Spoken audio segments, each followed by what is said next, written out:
Finding those levels too. Look at that 4-punch combination. It's a masterclass right now from Shakur Stevenson. That's what you're seeing. A masterclass.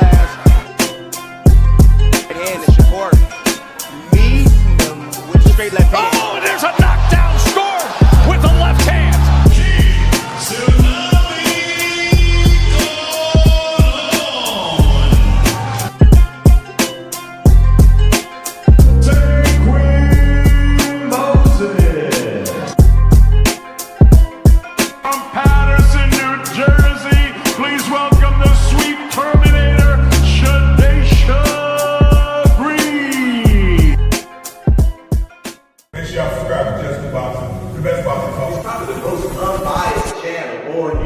Right now, we're going to give him his just due. Shout out to my brother, Just Due.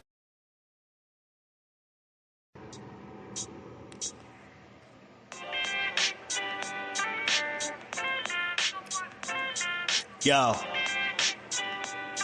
you know the deal. We back again.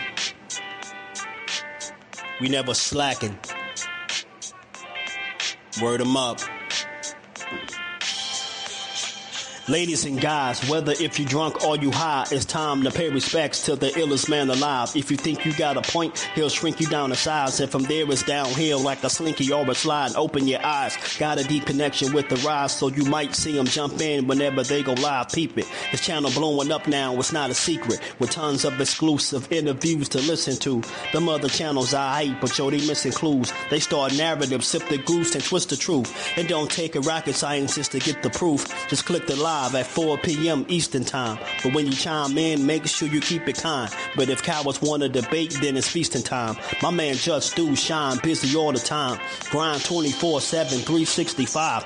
Videos he might have 365. My rhyme's sick, they make you do a 365. You get a rich if you think you fit to survive. It's Just Do boxing, time to click the live. Ain't no beginners, if you soft, you ain't down to ride. I crush you, respect too, it's Just Do. He got the illest boxing show on the internet. The boy been a threat and he ain't even had dinner yet. Word 'em up. Yeah. You know what time it is.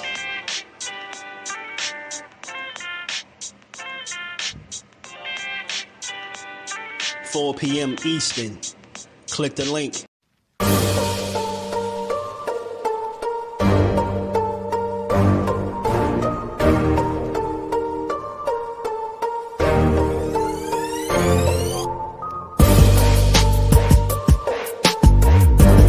Do you foresee yourself being in, let's say, more thrilling fights as you get older? Basically what you're saying is, Floyd, get beat up and get some black eyes, then get your hand raised. No, and get stoop to everybody else's level and be stupid. When you get older, I'm saying, when you get older, do you think there's nothing cool about taking punishment, getting beat up, getting bloody lips, and getting a check. The coolest thing I can do, I can dominate you, shut you out, and make crazy money, and go home and live with my family in a very, very comfortable and happy way. That's how I like to do it. Lifting weights and being strong doesn't win fights. Having great timing and being a very, very smart and intelligent fighter wins fights. I mean, I've been in there before with guys that was a lot bigger and probably hit a lot harder and a lot stronger. But Floyd Mayweather always has the remedy. Okay. Well, 37 opponents had a heart, and all of them came up short. Speed kills, I guess, right? Watching you in person is a lot faster than on TV, man. How important is speed? Well, it's not about speed. It's about smarts. It's about smarts, and it's about not getting hit that much. Baldamir's a big guy. What are you going to do to offset the size difference? It's not by size. Skills pays the bills at the end of the day. It's about being smart, and the smarter fighter is going to win. Most guys I don't beat them with speed and power. I beat them with smarts. I don't think about it. It's more up here than here. Bring the truth or tell on your ass what you're doing or what you're not doing every single time. You can lie, you can bullshit and all that, but when that bell rings, if you ain't put that work in, it's gonna show, bro. It's gonna show. Not to mention y'all in a sport that can cost you your life. Literally, you can die in this shit. So if that's the case, man, if you're gonna do this, don't bullshit with it. If you don't really want it, say to yourself, keep it real with yourself. I I really don't want this shit. I can't put the work in that it requires. Walk away. Ain't nobody mad at you. Go out there, you're young enough, you go get educated, get a skill, do something, man. But don't play with this, man. You can get killed in this shit, man. What's good with the family on this Good Friday, man? We back to build on this boxing and give it its just due. Y'all know how we do it. We got to talk about it. You got a couple of somewhat of announcements, right, man? We got some fights that we kind of already knew was possibly on the way, right? You know, Ryan confirming that him and Teofimo was fighting. No official announcement, but he did say July 25th. So we got to be looking out for that date to see if that's when that fight actually takes place. Because that'll mean, you know, Tszyu moving right up, getting the title shot at 47. So that's something to consider, something to think about. He is, after all, coming off a loss. So I don't know, man. I really don't know. I don't know. But, I mean, look, we've seen it before. You've seen Ryan Garcia get his opportunities off a loss, right? And he got multiple opportunities at that. So I don't think it's no real shock that Tszyu will be getting this fight.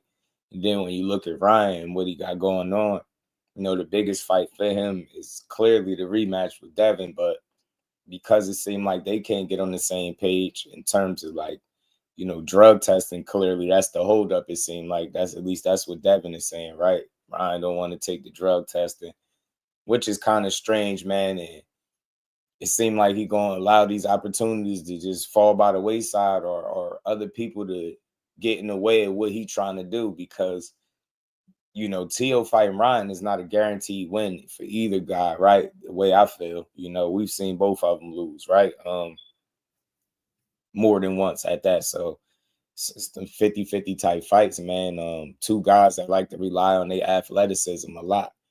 And it's going to be a good fight, I believe, if they make it at 47. We get to see how Tszyu going to look up there, how he look coming off this loss against Shakur at 40, you know, losing his straps. But if you Devin Haney, this kind of got to suck, because on one end, you got the issue with Rolly and you saying his money, right? And then you got Ryan, you saying his drug tested. Rolly kind of exposed some things today on Twitter or yesterday or whatever it was. Like, you seemingly you're not making the necessary moves to get these fights, and it's going to be the same holdups. You're going to end up allowing other guys to get your opportunities, man. Rolly ain't for sure to keep a hold of that title, man. He getting there with the wrong person, he could lose, right? And same thing with Ryan, right? Ryan goes out there and fights Tszyu, and then, say for instance, Tszyu beat him, and that's a dude that's been seemingly not wanting to fight you, right? Like, what happens then? You get me? So I just hope he at least capitalize on one of these opportunities, man. It would be crazy to see both of these fights fall by the wayside, like not one but both.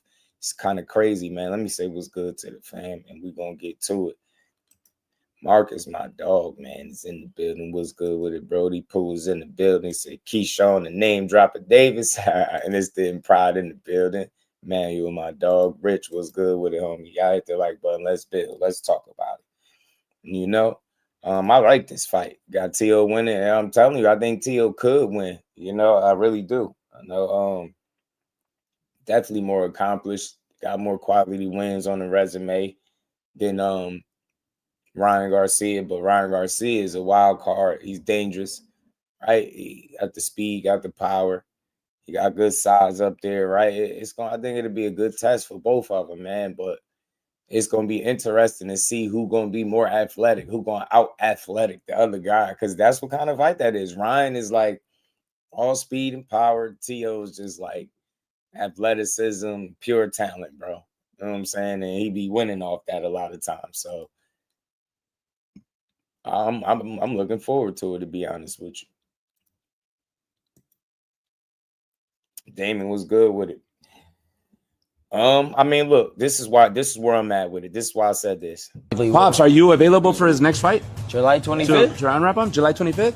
Oh, wow, we got a date. Who the fuck we fucking up? I don't. Teofimo. Oh, wow. Lopez. Bring him on. Oh, shit, I fuck with that. Yeah, let's do that. Bring his bitch ass on. He said, dude, Damon was good, homie. Dude in the back talking like he fight. Mike Ron, what's good? You hear dude? Who we fucking up? Like, what? You not doing nothing. Tio will beat your ass, bro. What you said over there? What, you got a long ass ponytail too? Pops, are you available for his next fight? July 25th? To unwrap him? July 25th? Oh, wow, we got a date. Who the fuck we fucking up? I don't. Teofimo. Oh, wow. Lopez. Bring him on. Oh, shit, I fuck with that. Yeah, let's do that. Bring his bitch ass on. Nah. Man's gotta fit it on with a cotton swab in the back of his head, bro. Boy, Tio beat your ass. He'd beat that damn ponytail out your head.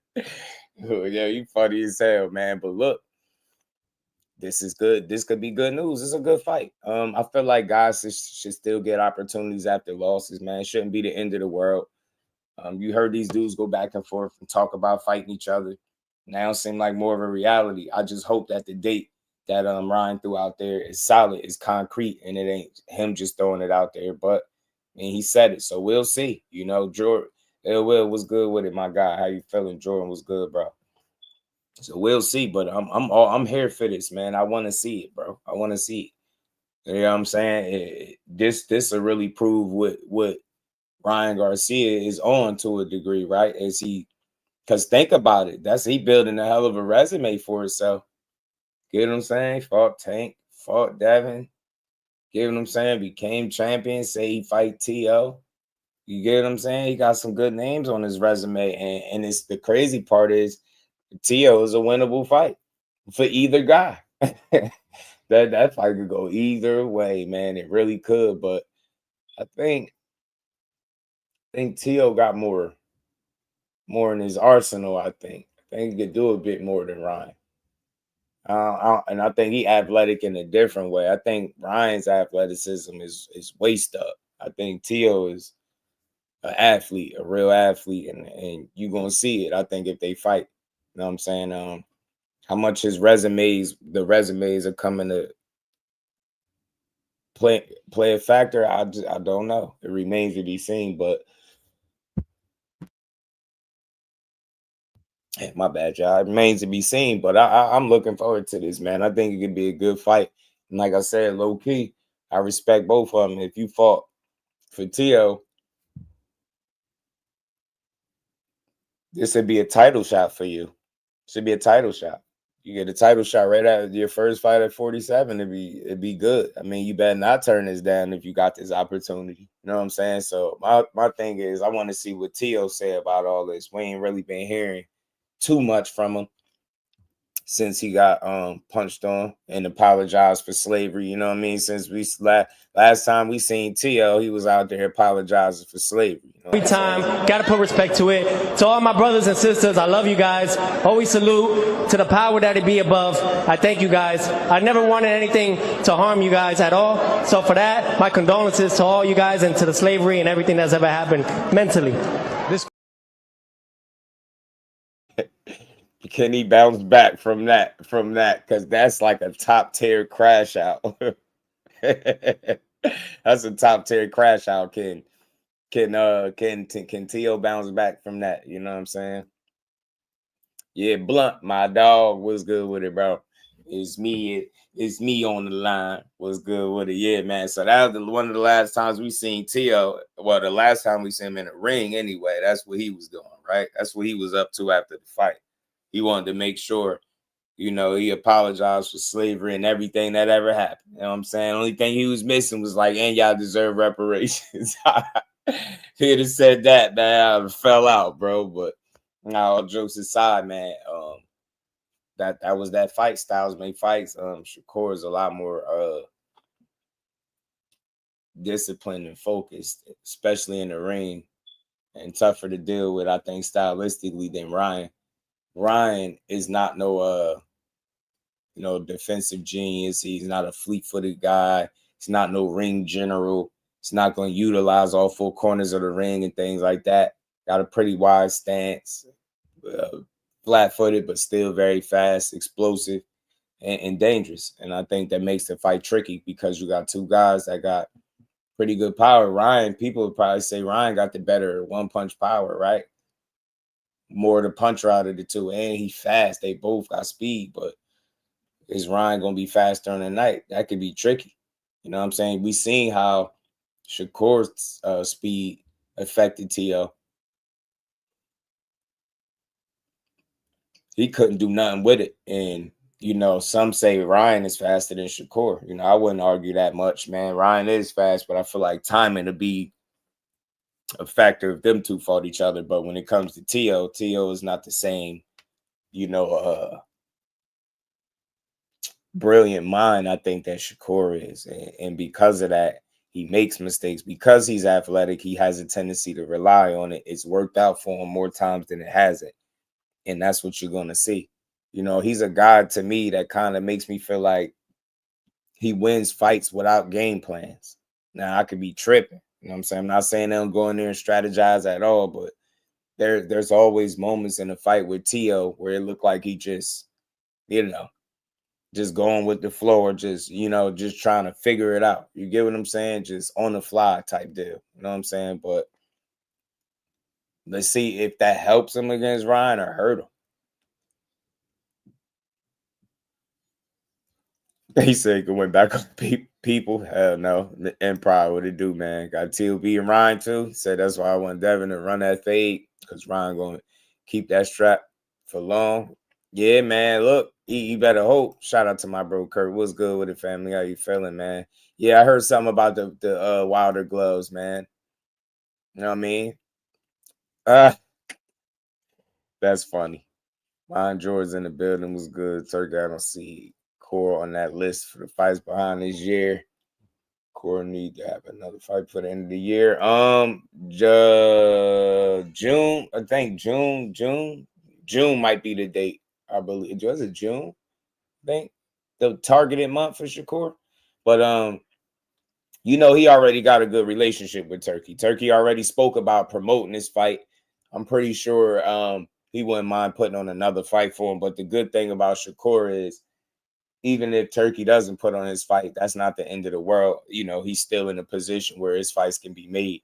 That was the whole reason with him aligning himself the way he did. Now it's up to him to just make it work in his favor. So, without having to be tied down to multiple fights with nobody and have good relationships, business relationships with Turki Alalshikh, Saudi, then you got Eddie Hearn backing you and rocking with you. I think and then on top of that, you got Top Rank going over there with Matchroom and DAZN. And one of the fights Core were talking about was Muay Thai. So, that just seemed like it should be easy to put together. You know what I'm saying? Yes, sir, man. I like this. Shout out to Boxing Bill. Everybody in the building, my dog. I can't wait to see it. So, look, man. So they both in the program. Who that? Teo and Ryan. You talking about drug testing. And this is the thing. If that fight happened, it's going to be drug testing in that fight. It's a title fight. It's a WBC title fight, bro. They're going to be tested. Like, I just could say this. I understand. I get the Haney stance. I get it. They don't trust Ryan, and they want to have him thoroughly tested so they could be comfortable that he ain't cycling off no PEDs. I get it. But if it's the difference between not making a fight, then you might have to pull back a little bit on that and just make sure he get tested accordingly, just like you would with any other fight, right? That's all I'm saying.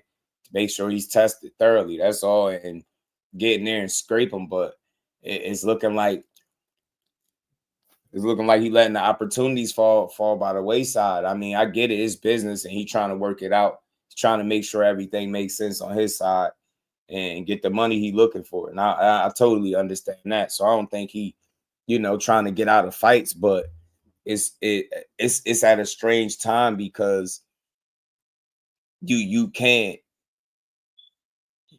without the backing in which you command, it's hard to justify it when you're not even the guy sending the offer. So it's really tough, man. It's really tough. You know what I'm saying? It's gonna be tough for him to figure that out. You know what I'm saying? But I hope he can make a fight, man. I hope him and Rolly can figure it out. Better figure it out before Rolly find somebody else to fight. I'm telling you, better find one of them fights. Ryan already announcing dates with T.O. I got a little interview. I'm gonna pull up with Ryan. He was talking spicy. But hey, look, it's either make or break. Either we gonna see, a championship run from Ryan Garcia, or you gonna see the belt get relieved up off him fast.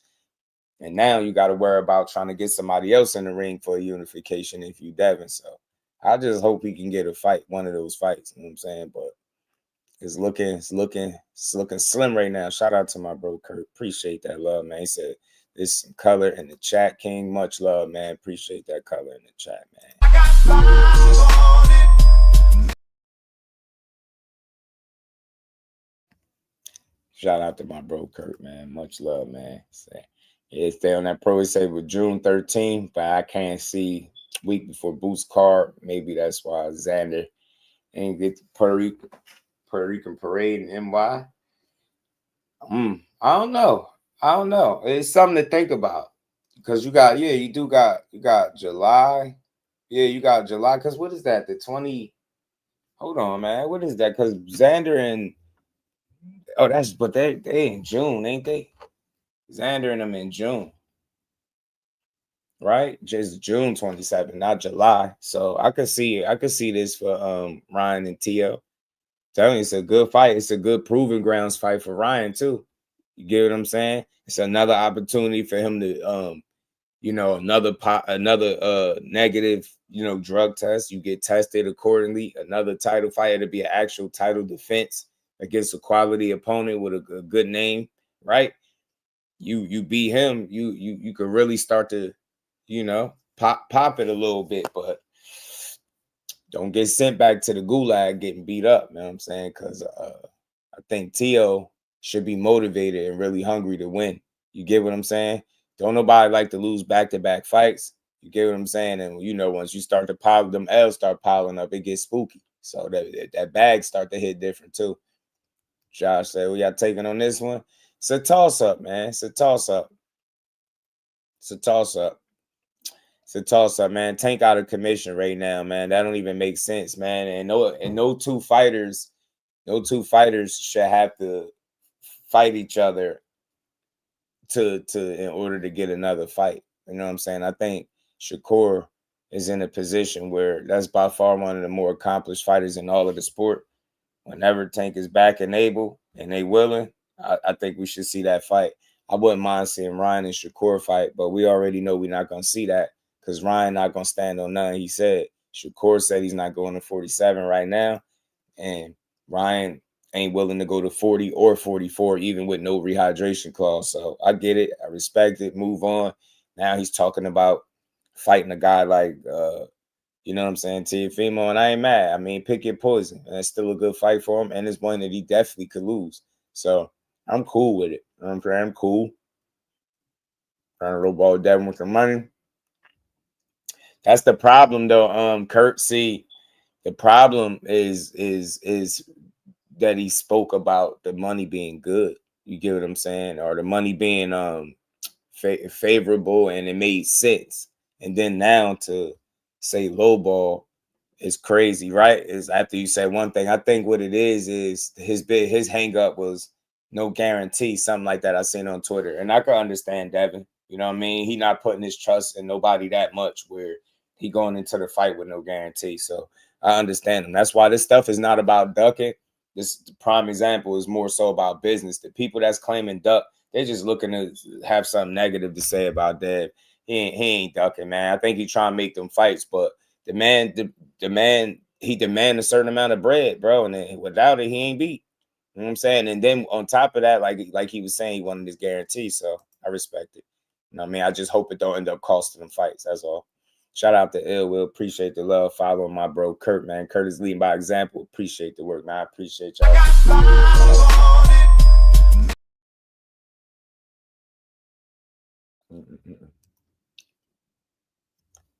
Much love to my dog, Will, man.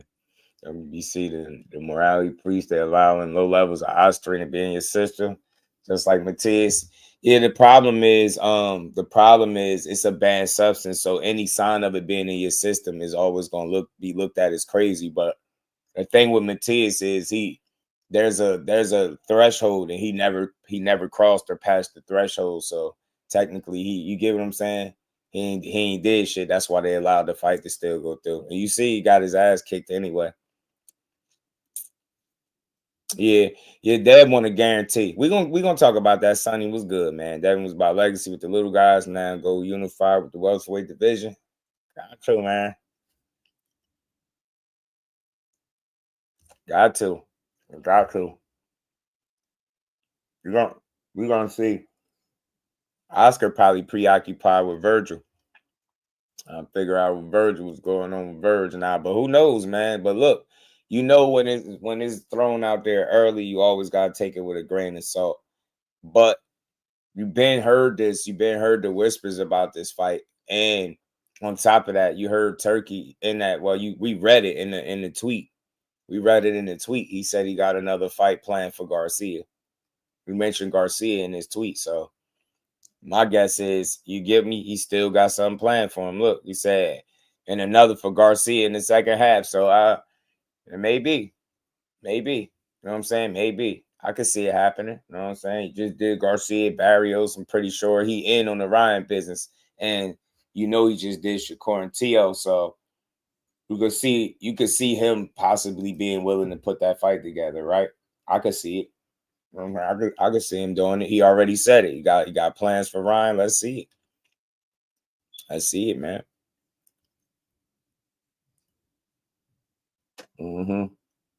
Yeah, a little bit of double talk, Kurt. That's all. A little bit of double talk. Shout out to my dog 12-3. So look, give us the fight, man. Let me pull this joint up with Ryan, man, where he was talking, being that we on this.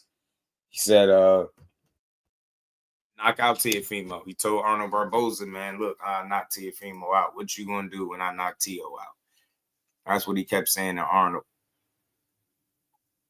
Let's see, man. I'm out here fighting Devin Haney. I'm out here fighting fucking Tank Davis. Now I'm about to fight Teofimo. I'm fighting everybody that's in front of me and all the people that are just afraid to get in the ring with. But you haven't done nothing.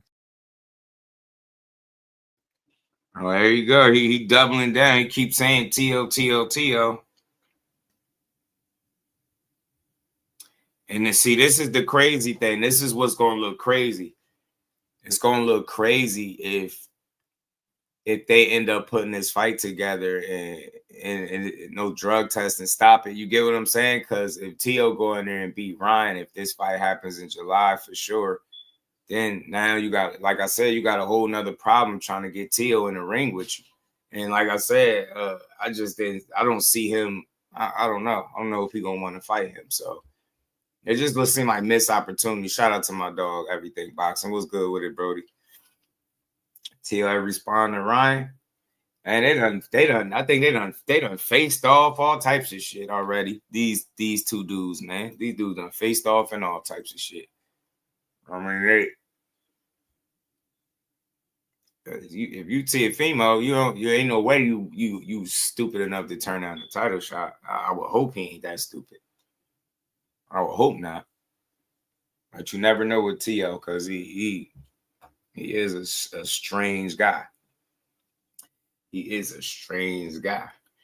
Yeah, man, it is a beautiful day on the East Coast. This is coast 660. What is it, 65 out? I think something like that. 65 out. Let me pull this joint up. About legacy, don't switch it up now. I don't think he's switching it up. I just think look. This is Creators Think, so I try to interview. I said this before. It just, when you are a guy, all right, look, man, you got different styles of fighters, man. We all know Devin is one of them pure boxers. Pure boxers don't get a lot of love today. So although he might have decent or respectable relationships with some of these people, the fact that he is not, signed to anybody, none of these promoters that he's worked with in the past have the incentive to want to jump to make his fights. And that's what you seeing going on. So it's kind of like you left out there on that island to figure it out. And then you're far more accomplished than guys, but without the backing, it don't really matter. So it's not adding up. And I think that's the problem. You're talking about one of the more accomplished young fighters in the game, right? So he got every right to talk about how much money he want. You know what I'm saying? But again, people, it's just business. And when you're not in bed with guys, they're not going to bat for you. Nobody's willing to lose money. Nobody's willing to take the risk. Nobody's willing to pay you what you want. You know what I'm saying? Like, it's starting to get sticky. You know what I mean? So you just have to start figuring it out, man. But I'm pretty sure they figured it out before they'll figure it out now. You know what I'm saying? They'll figure it out. Devin Duck and Ryan and Rolly? No, I don't think so. Let's go. Let's talk about it, man. Some of the most viral content creators on the planet, so people watching at home can take tips and tricks and apply it to their own content. So you're not only one of the greatest boxers on the planet, you're one of the best marketers and viral content creators. So that's why I want to talk to you. By the way, what are you wearing? Is that Devin Haney's aura? Not Devin Haney. I would never wear anything of his, but I'm just wearing a tank top and a little whatever this is called. Is it what's a better feeling than like knocking someone out? Like, yeah, I mean, you can take someone's aura when you fight them. I was listening a lot the last Logan Paul podcast. The thing is, he never knocked Devin out though. I don't know. You can't celebrate that win, bro. Like, I had it with that, bro. You can't. Like, I get it. It happened. You can go rewatch the fight all you want, but it don't count. Like, it really don't count. That's like Keyshawn Davis keep talking about the win over Nahir Albright. That it don't count. Like, you can't do nothing about it. Like, so you just got to move on. That's why he needs a rematch. About how, so he can stop living off that Andrew Tate kind of gambled with his aura and lost. And that's kind of an interesting concept. I mean, every time you step in the ring, that's a gamble, right? Well, yeah, you're putting a lot on the line, not only just your record, but your reputation, how people perceive you as. It's easy to judge a fighter and say, he lost aura, but in the end of the day, all the people judging, they're afraid to even dare to step in that ring. So how much aura can you really lose, Yeah. At the end of the day, you're the one that is actually taking the risk, and everybody else is there to, watch on the sidelines and enjoy the fight. Did Andrew Tate lose aura? Possibly, because he probably should have beat that guy. That's probably why people see that as what it was, because he's a kickboxing champion and somehow lost. So was the Haney fight 1 year ago or 2 years ago? That was 2 years ago. I had a big house for Coachella and probably like 100 plus influencers, and we all got together. That was during, I think, the second weekend of Coachella. Oh, wow. And we all got around the TV and we watched it. Yeah. And I mean, leading up to that fight, again, I got to ask you, how much of the craziness before the Haney fight was strategy? How much of it was real? That's a question I get a lot. At the end of the day, it was part show, part trying to sell the fight, but there were subjects in there that I was. My guess is the promoters are not willing to back because of, ain't got the most fan-friendly style, right? They can push those narratives. Oh, he's born this and that, and then again, you ain't the biggest attraction. And then you add in the fact that you demand a lot of money. It's a situation that I think is only going to run smooth if you sign for somebody for a couple fights, right? Because just a fight here, one-offs. I mean, outside of Turkey, I don't see these other guys jumping to do it. You know what I mean? With the way that they move when it came to these other promoters, so. I think that's just going to be the issue. And Margarito and Pacquiao didn't have steroids attached to it. Like, I don't know what you mean. Margarito and Pacquiao ones. Margarito, you mean Cotto? Nah, again, that wasn't a no contest. Like, this is why is this a discussion? I'm going to say this and I'm going to end it. So y'all feel free. If you are a guy that's celebrating a tainted win, where the dude had a banned substance in the system, then have that. But if you can't point to his record and resume and show me where's the W on the record at, it don't count. Do it count in terms of like he took punishment in the ring? Yes, that count. That's real. Yes. Yes, he had to recover from that. That's real. He went through that, right? He still bouncing back, climbing his way to the top, right? But it don't count. Ryan can't get no interviews and flex about this win. It's not a win. Where is it at? If it's a win, tell me where it counted at. You get what I'm saying? It's very simple. That's what I'm saying. He can't flex. The real flex will be drug testing, doing the drug testing that Devin Haney is asking you for, and then beating him on an even playing field. Long as you do that, you get what I'm saying? And the difference there, even though we seen the hand wraps, that still was a loss for Cotto. You get what I'm saying? It wasn't a no contest. That was never a no contest. That was a legit loss. This is a different situation. PDs was at play. He had to win for a minute, and then it got wiped away. You get what I'm saying? Because he cheated. So he can't flex it. Yeah, you could say when we did fight, I did this and that, but it's going to always be people to say, well, you couldn't do it on an even playing field. And that's what I wish he'd get through his head. If you want to flex and you want to really talk about how you beat him, then you should have no problem going in there fully tested, being clean, and go beat his ass. But to keep going in these interviews and these dudes keep acting like you took his aura, no, you just now became champion. The man is a 3-division champion, and he's still undefeated. Get what I'm saying? Seriously, bro. Like, you fumbled the bag, which is why y'all didn't fight again already. So it's really you. The problem is you. You know what I'm saying? So I'm leveling with Devin when it comes to this guy, man, because he's a trick bag, man. He untrustworthy for real. Dead serious about, and I've proven it. You know, children's sex trafficking is a real issue in the United States and the whole world. And I recently teamed up with Tim Tebow and you know, and really taking steps to really not only using my voice in the fight, but also using my resources to help, you know, fight against that battle. So yeah, that part was real. Now me acting like I was losing it, drinking, smoking all the time. Yeah, I was drinking a little bit, but not to the amount that people thought I was. I mean, it was pretty amazing because then you get in that ring with him and you put that, I mean, you just started downshifting. I mean, you had a real look on your face, and I mean, you really worked him in that fight. Yeah, he underestimated me in that fight, and he was definitely fearful of what was happening to him. Was there a moment when you were leading up to that you remember where you said, like, when you're basically to yourself feeling about the world that they've bought this and I've got them? I think just within the fight, I just had so much belief in myself that it was going to happen, that I was going to beat him. And that belief never left me. Even in the middle of the round where there was not a lot of action, I just knew something was coming. And then when I caught him on the 7th, I was like, all right, here we go. And then just started putting a whooping on him really bad. And, you know, he's not an easy fighter. So people, you know, got to know that you still have to figure the fight out. One of the greatest fighters in the world. Yeah, I mean, yeah. So I just have had his number that night, and he'll have his chance, I'm sure, to try to get me back, but it's not gonna happen. Do you know this kid Giorgio out here? Who did you see that wrestling match with Armin that ended a fight? Yeah, he barely lost and stuff like that. And Armin punched him, and it created a brawl. Did you see that? No, I didn't see that.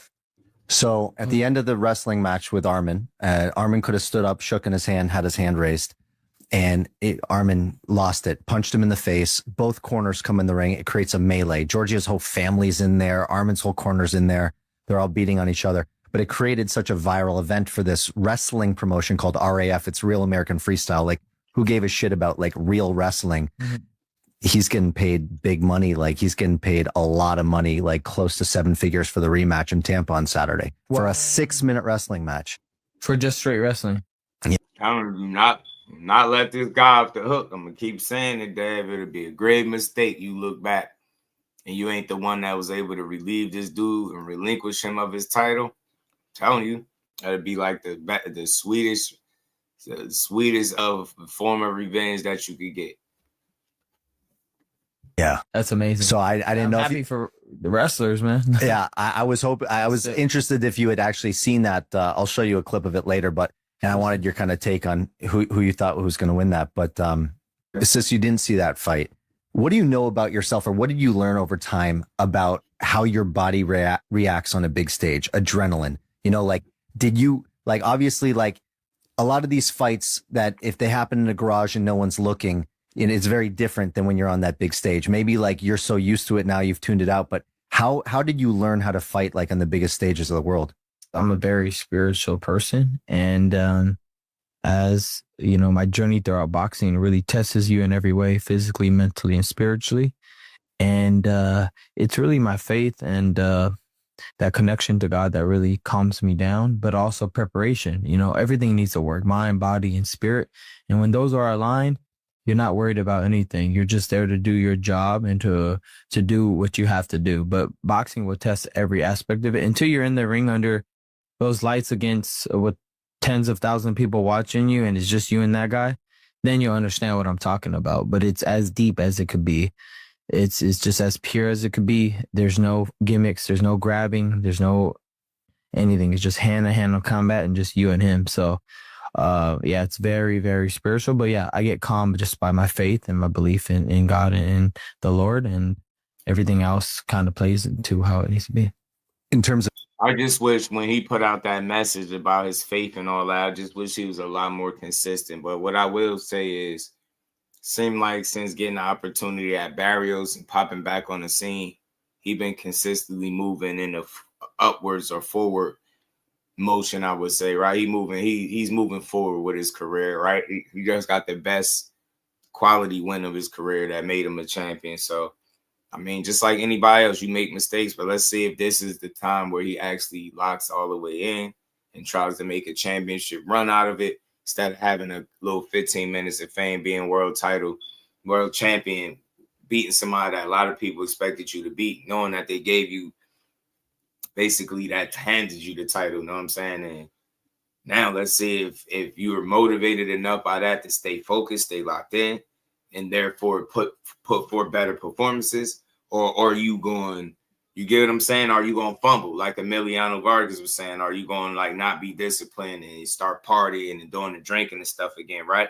You just don't know with this guy. Are you going to have another bender, as Emiliano put it, right? He was on your head a little bit. So Ryan has an opportunity to prove the world that he's ready to take his career to seriously and get the absolute most out of it. If he does that, then things could get interesting at 47. You know what I'm saying? Son of God, what's good, family? How you feeling, bro? the business, do you see yourself as more of a fighter or a media company now? I'm definitely a fighter for sure. I just became a 147-pound world champion at welterweight, so I have to be a champion now, inside and outside the ring. And as you see my last fight, I took that step to be the champion that I know I've always been, and now it's time to be on a long reign of showing people why I was always chosen to be the next one up, and why I was called, future face of boxing long before I'm becoming it now. I'm just gonna throw random things at you. Throw it. Yeah, he gonna mention the T.O. fight in this. He's been pretty consistent. A couple of days I played the kick stream where he released the date, and then this one he gonna speak about fighting T.O. again. And who are the top 3 influencers? Give me the Mount Rushmore of influencers, stops, and streamers who you'd like to punch in the face right now. Who I would not get a punch that changes it. I'll just give you who I think are the top influencers right now. Good. How about Dean the Great? Oh, he's not even in the top 100, brother. He's out there getting slapped. I don't like that man at all. But I mean, I think he's changing to his tune a little bit. And after getting your ass beat 3 times, you gotta humble yourself a little bit. And I think he has. So that's good news. But I think he's very different. I think everybody's very different off camera than on camera. No, I don't think so. Really? I think he has a temperament. I think it's short man syndrome, and I think that he doesn't know how to humble himself in front of people for some reason. But that's him, right? It's him as a human, you know? I mean, as a professional fighter who can, your hands are a weapon. Mm-hmm. Is your mind always is your finger always on that trigger? Like when you're around people like that, or is it, or not at all? Some guy just pressed me the other day at a boxing gym. I don't really get my hands down on that trigger, but it definitely will be pulled if it needs to be. But I just look at them like where can we work this out? Because if there's no need to fight, what's the point of fighting, right? I don't have nothing to prove to you. I'm not going to win anything. You're not going to pay me anything. I know I could beat your ass. So I would be a coward if I took advantage of, because I want to show I'm tough. Like, I'm tough. I'll stand my ground. And if you cross boundaries, you will be met with a challenge. But other I mean, I hear you, but I don't know, sir. Somebody backed out on you. Very What's up, bro? apologetic. Nice to meet you, man. G. How you doing? met you before. Where? My older brother. No, I know that. That's what I'm saying. It's good. It's Let me good. have a word after, all right? Okay, for sure. All right, for sure. I don't know about what, but We were talking shit on some comments saying some dude should have put a video, right? And then you put washed. He's one of my favorite fighters. I never said that. Prove it to me. Prove it to me, then I'll say sorry. Go back on the air. I promise. Yeah, because I don't like all that. No, I'm a man. If I really did say that, I'll say sorry. How about that? Yes, sir. You find out, definitely say sorry. You want to know why I doubt it? Because I never used the word wash. Well, that's what it's saying. Look, I never. It might have been a clickbait. To be real. Look, it was a video, bro. It was a video I saw, but it is what you say sorry. I got you. For sure. Like, God bro, bless I've you, seen the video, man. Yes, sir. I've seen it, but if you say sorry, it's all good. Z, what's good, homie? How you feeling, man? It's just funny, bro. Let's keep rolling. than that, I try to keep my peace as best as I can because I've been doing this since I was 7 years old. You're not going to throw anything and show me anything I haven't seen. So you started boxing at 7. Yeah. Can you tell me just a little bit about that? Where'd you grow up? Are you Cali born and raised? Victorville, California. Okay. And you went to high school here in Cali? No, yeah, in Victorville, yeah, Cali. Gotcha. So tell me about getting thrown into the boxing gym at 7 years old. How did it happen? Or why?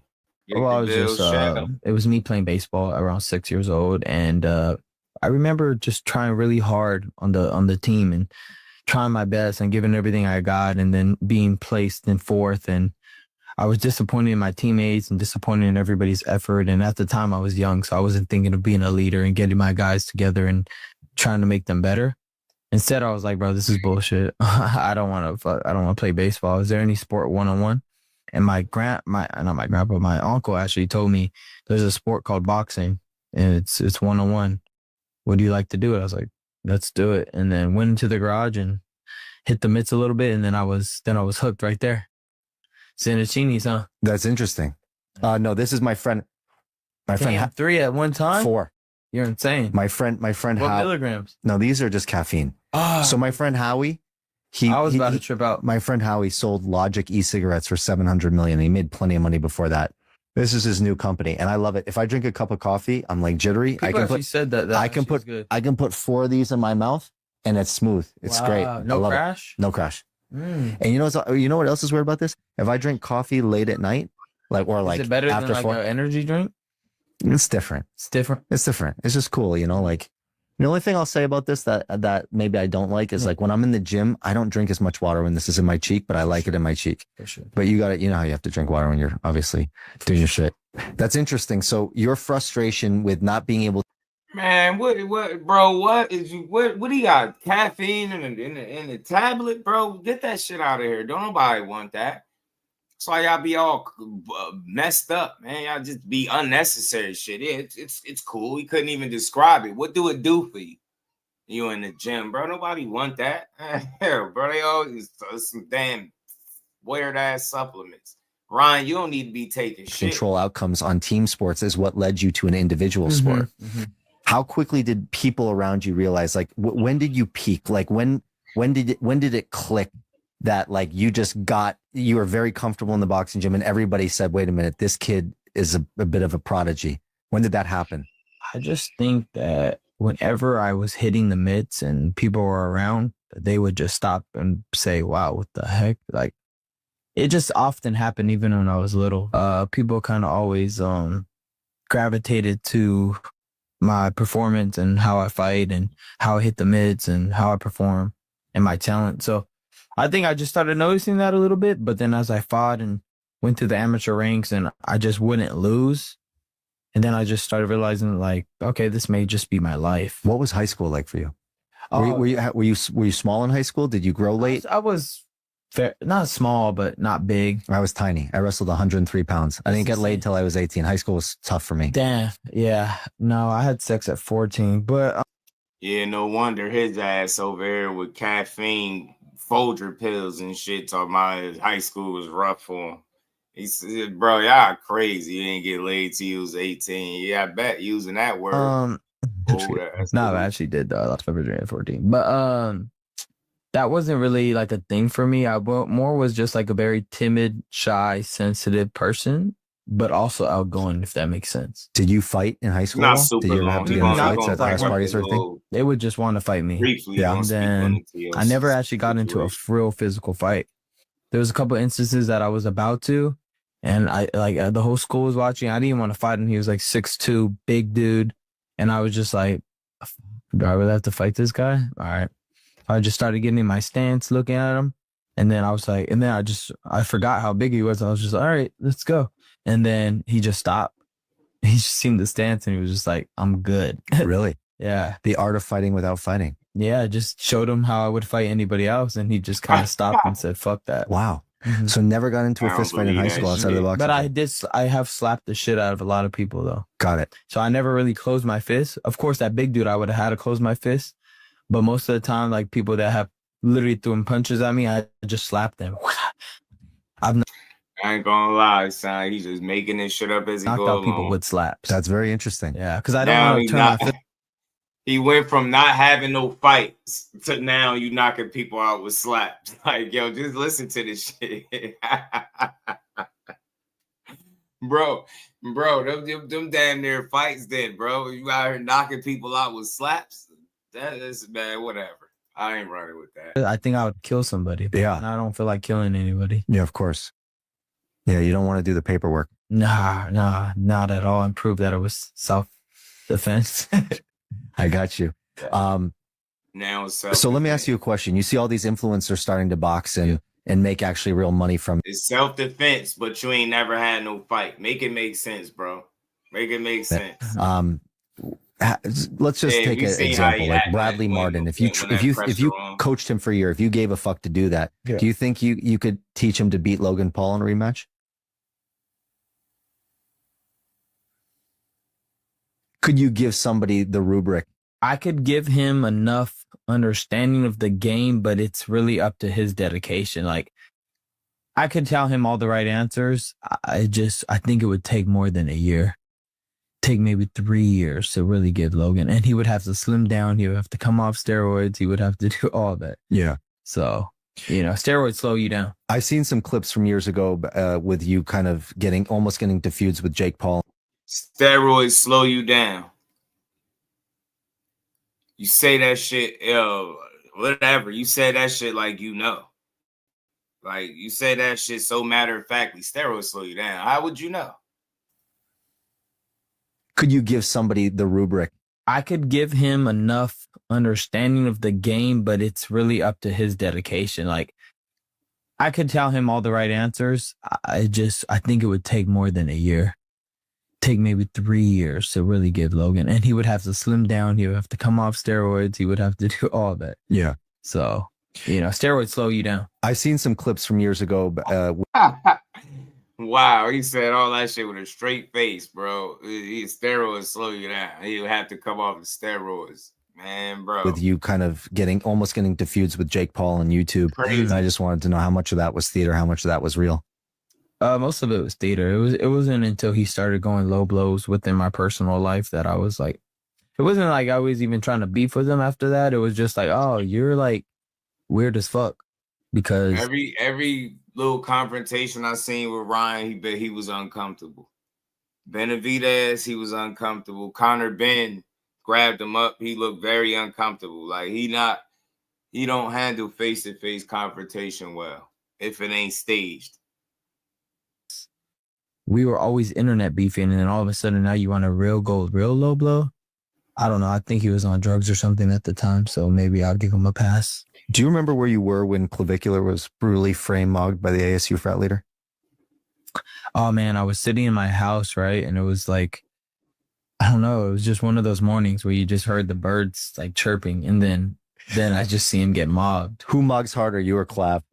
That's for the people to... Clav is a little ratty looking. You know, the thing about Clav, he's young. I think when he gets a little older, he'll be like, a little strong. He's a young buck right now. I met him. I hung out with him. He's a little young buck. I like him, though. He's pretty aware for his age. A little crazy, Doesn't make sense half of the time, but he's cool as fuck. That's good to hear. I think he takes some big risks with some of the procedures he might do. So a little too much. You can't get one of those wrong. You can't get one of those wrong. He has to be on point with that. Yeah, I wouldn't try to do all that, man. Hey, just worry about your diet. Your diet will. All right, just catch me up on a little bit of relevant stuff. Yeah. Terrence Crawford being overrated. If you fought him, are you knocking him out, or is that a distance fight? I think this is why I went to it. I should have trimmed it and just like edited it up to where he was just talking about the boxing stuff, because a lot of that was dragging. But the reason I was playing this because he touched on a couple of things that are going on now. You heard him talking about he been making a lot of comments about Crawford for whatever reason. That shit is ridiculous to me. And then, obviously the Teofimo news, he spoke on that. This is one of the most recent interviews. This is like a day or two old. That Terrence hasn't fought any young, hungry, talented fighters. Listen to this idiot. And if you look at his resume, he fought Errol Spence. He was already older. He fought Canelo, already old. Name one guy he fought. Canelo was undefeated up there at 68. Nobody had beaten him up there. He was undisputed and the king of the hill. Errol Spence was undefeated when he fought him. King of the hill. You get what I'm saying? 3 of the belts. Yorkas Gamboa was one of that was young, undefeated, talented. Beat the hell out of him. He got quality wins. The fact of the matter is, just because you don't know who a fighter is, don't make them any less. That just means you got to do your homework. I get tired of this weak-ass resume conversation. Do you really think that you got a better resume than Terrence Crawford? You get what I'm saying? Like, you got some people now. I respect it, but you will never be able to do what he did, man. You ain't even disciplined enough. Like, you shouldn't even speak on a guy like this, and it's disappointing to hear because you're in boxing. You just now became world champion. Well, how old are you? You get what I'm saying? How many fights in? Look at they had to give you this opportunity, bro. If you really had to get it out the mud like a Terrence Crawford, you wouldn't even be in position. If it wasn't for your popularity and your social media following and shit like that, your ability to sell tickets, you wouldn't even got the opportunities you got. If you was an unpopular guy like a Terrence Crawford that had to fight tooth and nail for everything he got, you wouldn't be here right now. You get what I'm saying? You're talented, but you're talented, but Terrence Crawford is a generational talent. You get what I'm saying? Generational. Jay Bean was good with it. Hate all that. Oh, he older. Terrence Crawford is older than Errol Spence and older than Canelo Alvarez. I don't want to hear this, they old shit. How you claiming somebody old when you're the older guy? I don't want to hear that, bro. That's just discrediting people. Get what I'm saying? And then you got the nerve to bring up Luke Campbell like that's a flex, a guy that sat you in your back pockets. Tank made you take a knee like you was constipated or something. Get what I'm saying? Rolly beat you up and embarrassed you. Like, imagine Terrence Crawford, and no disrespect to Rolly, but imagine Rolly beating Terrence Crawford. You wouldn't even be able to bring, you shouldn't even speak on that man after some of the performances that you've had in your career, some of the things that you've done in your career. Too Sizzle, my dog, what's good with it, Brody? I just hate to hear people get discredited, man, to try to make your point, man. I met him. I hung out with him. He's a little young buck. I like him though. He's pretty aware for his age. A little crazy. Doesn't make sense half of the time, but he's cool as fuck. That's good to hear. I think he takes some big risks with some of the procedures he might do. So a little too much. You can't get one of those wrong. You can't get one of those wrong. He has to be on point with that. Yeah, I wouldn't try to do all that, man. Hey, just worry about your diet. Your diet will. All right, just catch me up on a little bit of relevant stuff. Yeah. Terrence Crawford being overrated. If you fought him, are you knocking him out, or is that a distance fight? I think that Terrence hasn't fought any young, hungry, talented fighters. And if you look at his resume, he fought Errol Spence. He was already older. He fought Canelo, already old. Name one guy he fought that was a young lion. Listen to this shit. You can't name him because he hasn't done it. He didn't fight Boots. He didn't fight Virgil Ortiz. He hasn't fought me. Devin Haney. He just doesn't fight anybody that's hungry. Devin Haney. Devin Haney, fight Tszyu. When have you ever been? You just got the 47. How the hell? When was he ever going to fight you? When was you ever talking about fighting Terrence Crawford? You got to come off the smoke, man. What Conor Ben said, he on smoke, man. That's what you on. You on smoke. You pissing me off. Y'all waited till this man retired. You would have never talked like that to Terrence Crawford. Talking about he didn't fight you, like fighting you solidifies somebody. Rolly beat you. Newsflash, bro. Rolly beat you. Rolly beat you.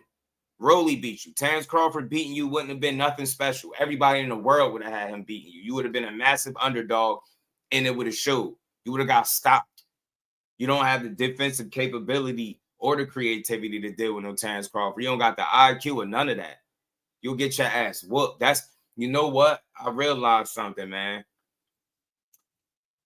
The guys that are really accomplished, that got it out the mud, that really know what it's like to be a champion, get to the top and have to stay there, they don't have those type of feelings towards Crawford that he has. It's only the people. Notice, there's not one fighter that's like very accomplished and has been looked at as one of the best fighters in the world that sit up there and say a bunch of negative shit about Crawford. It's always guys like this, fly by night, getting by all popularity. They keep giving you opportunities because you literally a meal ticket and a lick, depending on what side of the spectrum you on. You get what I'm saying? You have not fought your way tooth and nail to get these opportunities. You've been giving them. You've been giving them. You get what I'm saying? And I respect it. I would have respected it if you would have got Devin Haney and it would have been a clean fight. You got the biggest fight of your career outside of Tank, and you fumbled it because you had PEDs. And now you up here talking about how he ain't fight no young lion. Man, shut up. He fought the people that he was supposed to fight, bro. He fought the Terrence Crawford retired, 38 years old? Talking about he fighting people old, and he multiple years older than these guys. Errol Spence ain't 38, and neither is Canelo Alvarez. Get the hell out of here. This dude was older than all these guys, man. Shit don't even make no sense. Shout out to Two Sis. Appreciate the love, man. And we ain't never got a box again. Well, right. well. I already been getting these, but now it's time for you to get your just due. Shout out to my dogs. Two Sizzle.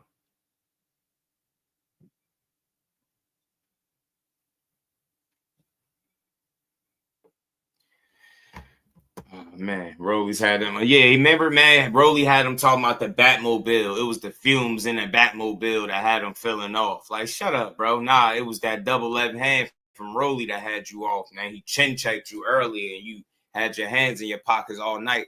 And then your dad did nothing but make excuses talking about how that wasn't you in there. But you talking about Crawford. Same hunger he got. That's why he's beating. I don't know shit, but I don't think he's going to fight again. No, he probably won't. I mean, he made a bunch of money. I mean, I'm not forcing him to do anything. I'm just calling it how I see it. I don't care if he comes out of retirement or not. But if he wants to, let's do it. Because his trainer's the one that was talking shit. So, yeah. Is Shakur scared to fight you at one? Yeah, but it's like, I get it, man. Stand your ground as a man, but you got to be realistic, dude. Nothing about Ryan Garcia says he beats Terrence Crawford. Absolutely nothing. Like, when I say absolutely nothing, I mean absolutely nothing, bro. He would get destroyed. Like, bad, it'd be bad, bro. You thought Tank had you on bended knee. Terrence Crawford gonna really beat you up. Stop. He gonna do you bad. I'm telling you, that fight would not end well for him at all. He'd get smashed out. Yeah. Then nobody tell him to go get his win back over Rolly. Hell no. And look, they sitting here talking about Devin ducking him now, when in reality, that fight would already taken place if he didn't get beat up by Rolly. People got selective memory, bro. He talking this crazy about one of the most accomplished fighters in a true, legit Hall of Famer, a dude that been a world champion since 2014 all the way up until now. You can't make this up. Can't make this up.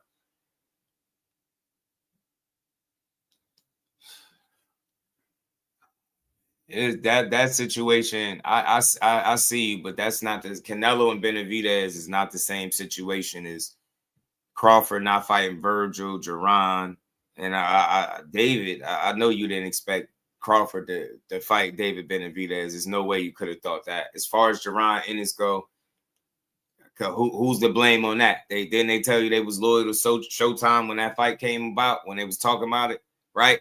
when they accepted the IBF strap, that intern title, that took them directly out of the WBO rankings. They didn't have intent on fighting Terrence Crawford. As far as Virgil spoke Terrence Crawford's name a couple of times, but you think Oscar De La Hoya was going to put Virgil Ortiz in the ring with Terrence Crawford? He didn't even want to put him in here with Boots, the same Duran that you talking about right now. He got to get sued to make fights, right? Think about that. So it's not all on Crawford. It takes two, right? But tell me a time where Boots' side was actively pursuing Terrence Crawford ever in his career, ever. I ain't talking about no call-outs on the internet. I'm talking about actually putting the business behind it to make a fight. Never happened. Same thing with Virgil. They never was trying to put no Virgil in the ring with no damn, Terrence Crawford at all. Well, run through Ryan. He'd beat the hell out of Ryan Garcia, man. 147? Oh, for sure. 100%. Explain to me the rehydration clause thing. Why you don't he wants, if he goes up to 147, he wants me to be on a rehydration clause where I can't go up to 157. You can't enter the ring that heavy. Yes. Got it. Roger that. All right. People say he's pretty slick. How would you go about beating him? Beating a silk fight already, Devin Haney, which is longer, stronger, and faster than Shakur. So Shakur's better defensively, but he's never faced a guy as fast and with timing like myself. Would you say that's probably the hardest fight for you right now? No, it wouldn't be a hard fight. It would just be a thinking fight. And the thing is, you could think all you want. When punches are coming at you too quick, your brain can't react. I don't give a fuck what you got going on. Your brain, you just get hit, get rocked. I mean, look at Devin Haney. He has good defense, but once he got... Sometimes you just can't see the punch coming. We've all been there, so...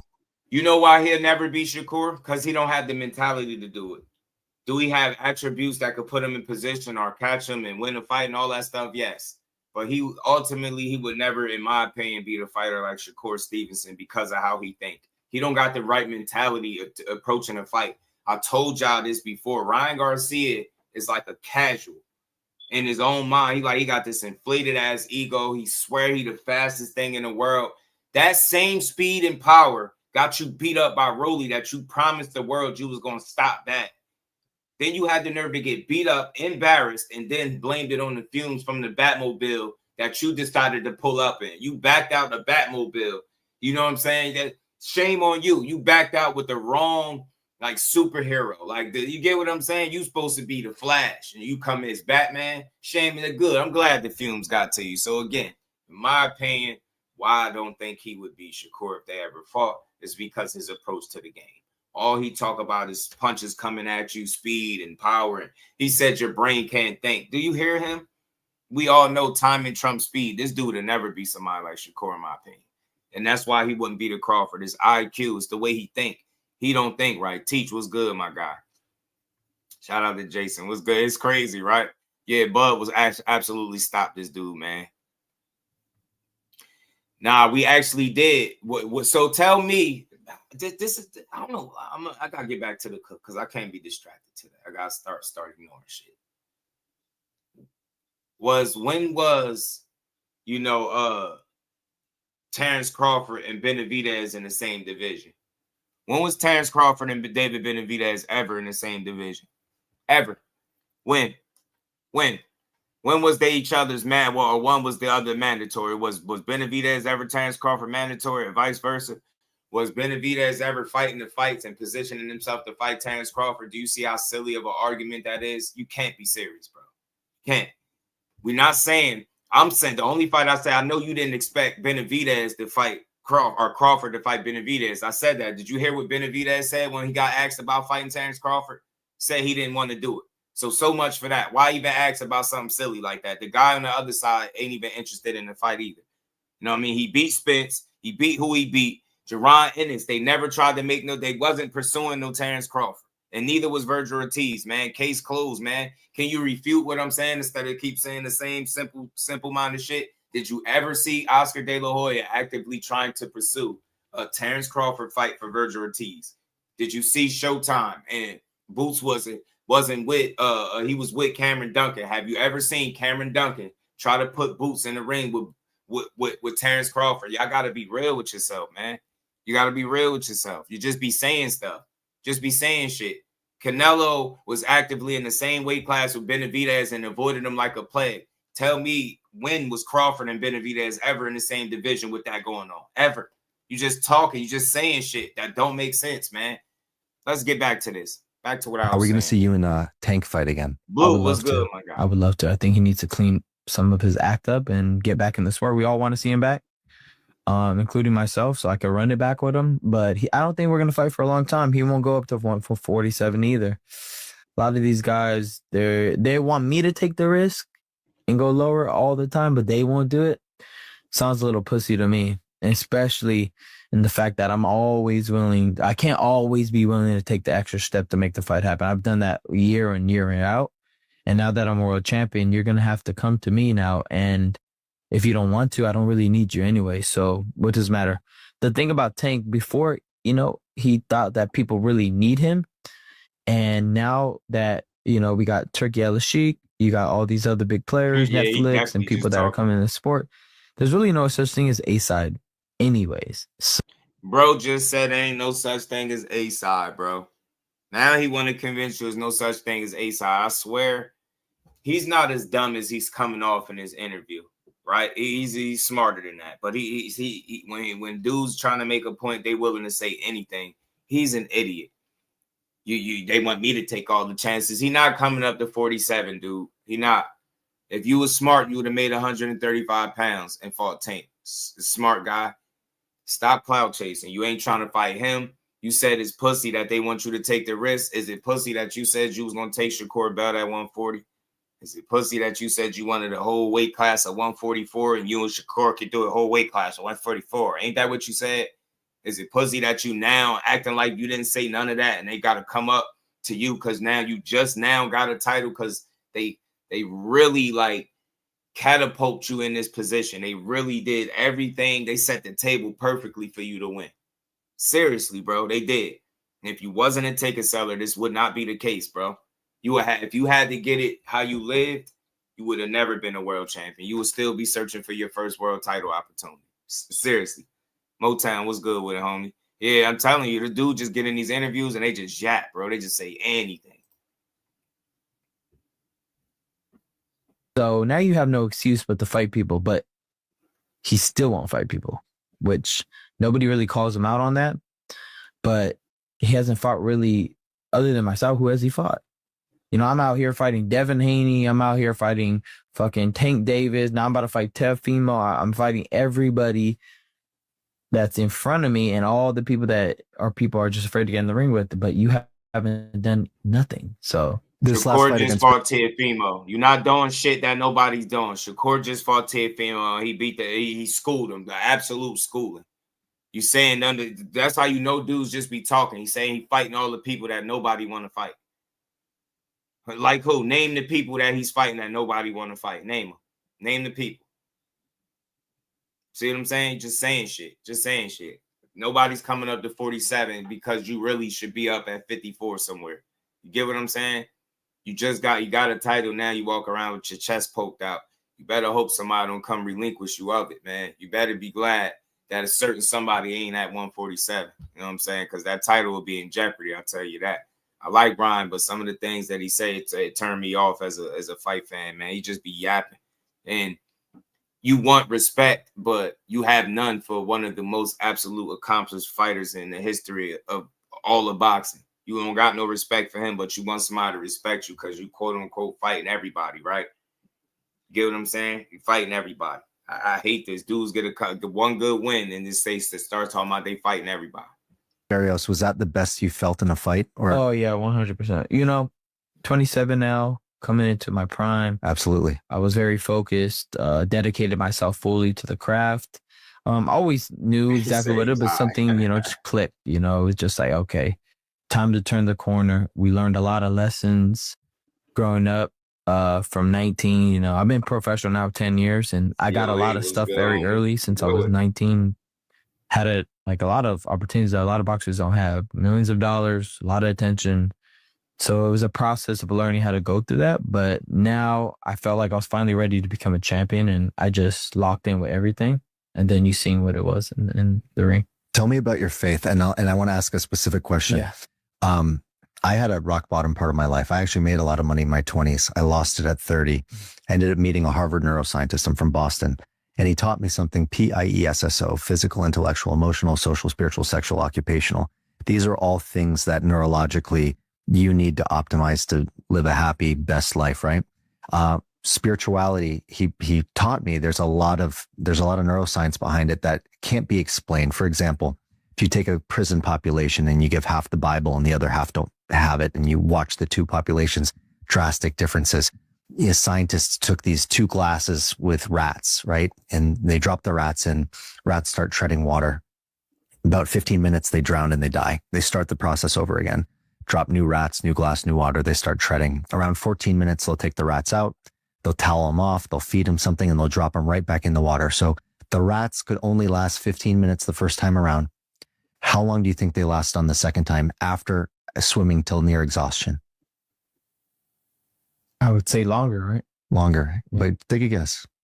30 minutes. 60 hours. Oh, 250 times as long. Why? They put them on with dude. Because they went through those trials. Because they believed they were going to be. Yeah. I don't care about who you are. Just so like strong, and the conviction was so strong. And like I was so fearful. I didn't even know what happened. And it wasn't something I asked. I didn't pray for it. I just boom. Was good. And it was so I took him back so much. But then I truly understood, okay, there's something deeper here that has that there was something more to the purpose. That's not just boxing. There's something deeper in my life that is my calling. And every day I try to walk in that. And I think that's where I'm at now, you know. Before my last fight, right? All I heard from God was discipline. That's all I heard from him. Discipline. I didn't hear nothing else from God, because usually I hear a lot. And all I heard was discipline. So I showed up to the gym every day, even though I was out of shape. I just lost to Rollies. I had nothing going for me. It was after I beat Devin Haney. And then I was just like, God, well, like, where am I right now? And all I heard was discipline. So God really taught me that my body is a temple. You know, I kind of took advantage of my talents and all the things that I had going for me, and didn't respect the gifts he gave me. I want to ask, you know, when you say all you heard from God was discipline, did that come in church? Did that come at random times? I like to hear him speak that way, but long as he stay consistent with that message, man, because he's saying now he spoke to you and it was all about discipline. And okay, I hope we see the most disciplined version of Ryan Garcia. That come in a silent moment, or it just comes? It was a meditation. It's just almost like a. Well, that's what I want to know. Yeah. I'm going to tell you why I'm called to ask this. I feel like even my life, one thing I could improve. There's a Jelly Roll song that says, you know, I only talk to God when I need a favor. Mm-hmm. And I find my prayer is a lot of asking, please do this for me. Please do that for me. Da, da, da. And when I'm around you and I ask you, I said, what's it like being on a big stage? How do you go into a big stage and perform? And your first thing out of your mouth was God. Yeah. And again, I'm fascinated by elite athletes, and they all, a lot of them are deeply rooted in faith. And you are inspiring me to, when I go and study my own relationship with God, not ask so much, but just embrace it more. Yeah, it was more like a personal question of, what do I do? I don't hear nothing. I don't feel nothing. Where do I move? And it was just like a sense of, like, it's not like a voice. It's just like I could just see an image of my body. And then I question, like, oh, it's my body. I'm not taking care of my temple. It's almost like a knowing without knowing. Like, oh, I hear you and I know what you're explaining to me. It's something like I can't really explain it unless you have that. Did anyone ever teach you how to meditate, or are you self-taught? I'm self-taught. Yeah. I always play. It's funny. I'm not Jewish, but I play the shofar. Yeah. And I just hear the shofar nonstop for 3 hours straight. And I'll just be sitting down and just hearing the Lord. I won't even say anything sometimes. Now I'm just like, almost just like pulsing. You know what that's called? It's called esoteric energy. See, I didn't even know that. See, so I'm just done. I'm done. Yeah, I'm done. I'm good. So you heard the way he talked about Crawford in his interview. Felt like his people would tell you a guy that 3-time undisputed 5-division champion got a tainted legacy. Not because he popped dirty, had controversial wins, and none of that. All because certain guys, he wasn't able to fight them. You get what I'm saying? Anybody that jumps up to 168, especially that late in their career, and challenge the top guy there, is not scared to take on a single challenge. If it was Boots that was in position instead of Errol Spence, then that's who he would have fought. I believe that. I don't think Terrence Crawford spent no time in his career ducking smoke. Think about it. All the politics in boxing, and he still managed to be undisputed in 3 different divisions. You think he did that by just trying to be selective and not fight guys? The only people say that is the ones that didn't pay attention when that lawsuit came about, and they didn't read some of the stuff that was in that lawsuit and why Bob Arum was complaining about losing money on Terrence Crawford. It wasn't that he was losing money on the fights. He was having to pay Terrence Crawford whenever he was unable to secure him a premium opponent, if you will, right? So he got paid extra what, 7 figures or something like that each time he didn't get him the kind of fight that he was supposed to get. So that was more so politics and the promoter. And the proof is in the pudding. When Terrence Crawford made the 2 biggest fights of his career, he did both of them without the guy that promoted him the longest, in Bob Arum. Left over there with Bob Arum, made the Spence fight without him, and made the Canelo fight without him. So he did it his way. Did it his way, and he didn't do it ducking nobody. You know what I'm saying? Made that Canelo fight while he was old as hell, made that shit look easy as what he made it look. It's hard to just look at what Crawford did and not respect it, bro. It's hard. That's tough. So Ryan Garcia is supposed to be fighting TL in July 25th. I hope they do fight. I want to see it. He doing all his talking. He done did at least 2 interviews where he spoke about fighting TL both times. I'm not hearing much on TL end, so I'll be on the lookout for that.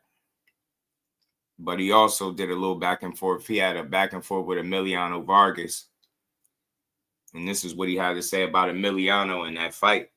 Last fight Emiliano had, they stopped it early, prematurely, in my opinion. And Ryan gave his opinion on it. Emiliano did. He wasn't feeling it. Let me run the clip. Yeah, real quick. Hey, I don't think this is the same weight class, but Emiliano Vargas is fire, bro. Hey, Pat, he's a baby. He's smart. You understand what I'm saying? Like, I know, but he's young, bro. Hey, bro, but the thing is, I wasn't even talking shit about him.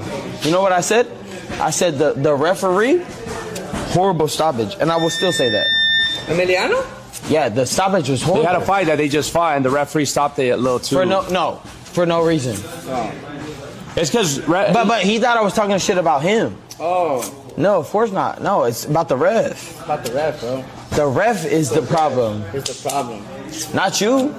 I don't give a fuck what you do. You're a baby. You're not even you're still a prospect. Oh wow. What are we talking about? What do you think? Where do you think Emiliano sits in the categories? Like, is he in the top 1%? He's top 1%. Okay, word. But top 1% of possibilities to become a superstar. Yeah. We're not talking about a good fighter. We don't know him yet. You know, we don't know what he got. Yeah. You feel me? Okay, I see that. But he has a superstar potential. How's he in the top 1%? You don't know what he got. But he just has to be, in other words, he has to be put to the test. And bro, he ain't never fought no Luke Campbell. When I was 21, 22, I was fighting Luke Campbell. He's 20, 21 fighting. We can't even know. It's because here's the thing. Fights are won through adjustments. Knockout in Madison Square Garden, though. That's me. That was Emiliano. No, that was me. That was him right here at the Honda 20 seconds. No, in Madison Square Garden. Oh, okay. Oh my God! Now we being particular. Okay. No, he's yeah. No, which is good. So you're a Emiliano fan? Yeah, he loves them. Yeah. Which is good though. It's fine. We're not mad at it, but I'm just saying, like. But I'm a.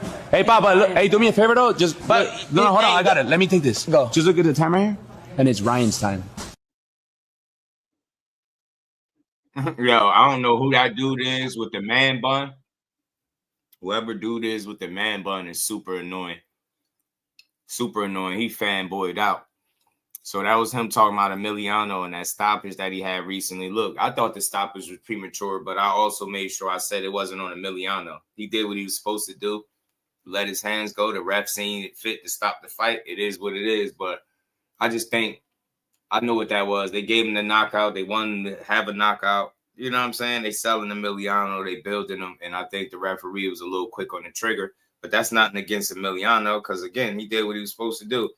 That dude, he had a good fight. That guy was testing him, man. I think a couple more fights like that going to really prepare him for the next level, too. And he had a little response to Ryan Garcia. You know, we know he drinks. We know he's parties. He does all this other stuff. He has mental episodes. This stuff that we do know, right? So I don't know if I was on the receiving end of one of those benders, right? So hopefully, you know, he gets his stuff together. I mean, he looked real focused his last fight, but I hope he keeps that. The thing is this, discipline wins at the end of the day. I'm willing to do what you won't do. So, hey, maybe we fight and 3-4 rehabs later, you know, we'll see if he's still able to make the fight.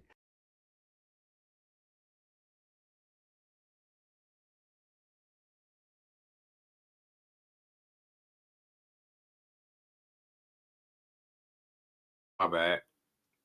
Yeah, it's just Ryan's time. Shout out to Cal. What's good, bro? It's just Ryan's time. Shut up, man. Who is dude, man? He got put somebody got to tell him put them damn poems away, man. That ain't it. That ain't the way to do it, bro. That's not it. We ain't feeling that. I ain't feeling that, man. It's just Ryan's time. Well, we gonna see. Hopefully he didn't get the boxing world in an uproar and throw out a date that's not really, you know, ain't concrete. I hope he didn't do that. Like I said earlier, if he's fighting Teofimo, it's another proven fight for him. I would respect it because it's another one of the so-called, I guess, 4 kings, ain't it? You know what I'm saying? So he would have had fought Tank, Devin, Tszyu, Rolly. Rolly ain't one of them, but Tank, Devin, and Tszyu, I could respect, especially if you rematch Devin at any point and do it on an even playing field. I could respect it. I would want to see it. You get me? So 50-50 fight. Tszyu can't afford another loss, and shit, neither could Ryan, man. It could be low key. It could be an early crossroads fight for both of these dudes. Emiliano took some shots, man. He took no PEDs involved. I'll try juicing next time. Damn, this was the comment that sparked the back and forth between these two. Get me? Ryan spoke about the stoppage, and then he said no PEDs. I'll try juicing next time, man. That's funny. Ryan, I get past Tszyu. I think it's a 50-50 type fight, but if I had to lean towards somebody, I could lean towards Tszyu. I think Tszyu could do a bit more than Ryan. I think Ryan really, really just like speed and power. He think that's the answer to beating everybody, and I feel like that's not always the case. You get me? So let's see. If you could beat Tszyu, and that's saying something, bro. I do. I think you could start to build some momentum and really make a name for yourself. You could kind of 180 your career a little bit. You get what I'm saying? With the right kind of win. So we're going to see, man. We're going to see. July 25th. Let's see if they actually line this fight up, man. But let's keep rolling. Got to talk about this, man.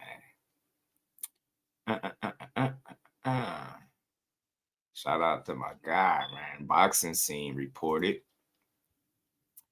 We already kind of knew this was coming, right? I think we already knew this was coming, y'all. Keyshawn Davis and Nahir Albright. We all remember that clip that he dropped. Remember when he was saying he fighting soon? He was saying it's somebody that he had controversy with before. Somebody he had controversy with. Albright is somebody he had the controversy with. His fight got turned into, you know, a no contest due to the test for the cannabis, as they put it. So, you know what I mean? They took that off his resume, and now, since then, Keyshawn has become world champion. You know, lost his title on the scales, came back, beat up Jermaine Ortiz. You know, Albright has beat Kelvin Davis. You know, Keyshawn older brother. You know what I'm saying? And now they'll be doubling back for a rematch May 16th in Norfolk.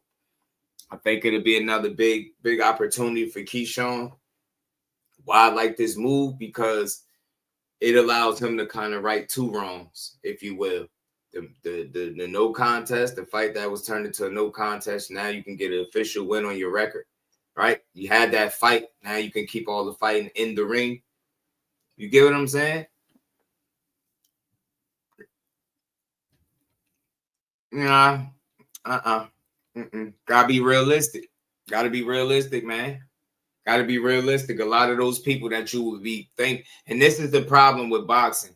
When you hear these opponents, we start thinking about everybody else they could have fought, but we gotta be realistic.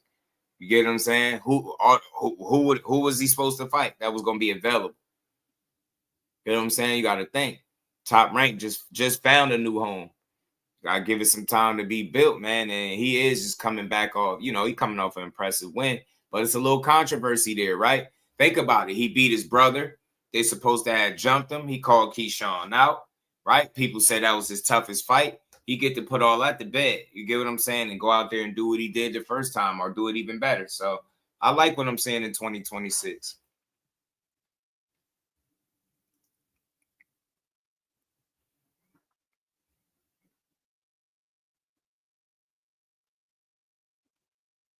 Gary Russell ain't got a date.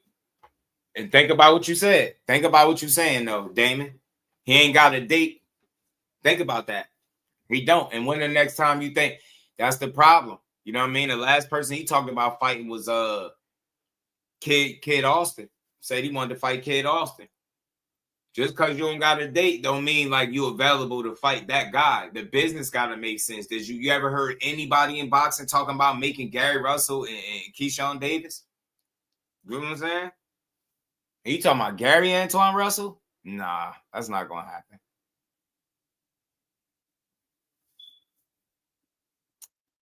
I think my Keyshawn Russell with Norman. It'll be a good fight, but Keyshawn, I don't think this. They didn't say nothing about 47. I'm assuming this will still be at 40. Really, 140 champ. Yeah, that's not gonna happen. That's not gonna happen. Damon, think about what you're saying. Where Gary Russell at, bro? Who is he with? PBC, and why would they be looking to make that dangerous fight instead of even exploring a unification or possibly a title defense? You gotta make it make sense. What you're suggesting are not bad fights. I want to be clear. But I want you to understand, like, notice when you don't hear, not saying that they couldn't be working on it behind the scenes, but you've hearing no mention of that. And you ain't seeing top rank PBC fighter. I just don't see it. I don't see it. I like the Russell brothers. Shout out to them. I like the Russell brothers. Man, I think it's a good fight too, Rico. I think it's a good fight. It's a good rematch. It's a good rematches, man. It's a good rematch. Rematches are good for boxing, and this is one of them. This is one of the good ones. I'm saying little controversy, right? The brawl or the little scuffle, should I say? Not brawl, the scuffle in the locker room, right? In the back and all that stuff, right? And then he beat his brother. Keyshawn was on camera looking, visibly bothered by it, right? So, yeah, man, it's a good fight. It's not a bad fight. Getting things back going. Albright 140 crew versus Martin. All right, I like Albright, and I think it's a good fight because Albright coming off that fight with Frank Martin with some controversy where I thought he beat Frank. I thought he got the edge. They're not gonna do it. I don't know if it's that, Rico, but we know PBC got a tendency to go after in-house fights first. They ain't gonna just. You will definitely see a in-house fight before you will a cross-promotional fight. For sure. Shout out to the professor and McQueen. I know I see my guy slipping in the back. No. So I don't know. I like this fight. I like this rematch, man. This is good for Keyshawn, man. You know what I mean? And it's very consistent with what he was saying. He had controversy with this dude. There's some people that think Albright actually is a tough fight for him, right? Let's see it. I thought he beat him, without no controversy the first time. But then, the marijuana test came back. So, Keyshawn got to he could kind of clean that up. You know what I'm saying? The one little hiccup on his record, his resume, he could clean it up. So it's a good fight, man. It's a good fight. Albright really can scrap, bro. Got that Philly pride. That boy be fighting, man. He took Frank Martin through some hell. He put Frank Martin through some real tough moments, bro. Real tough moments.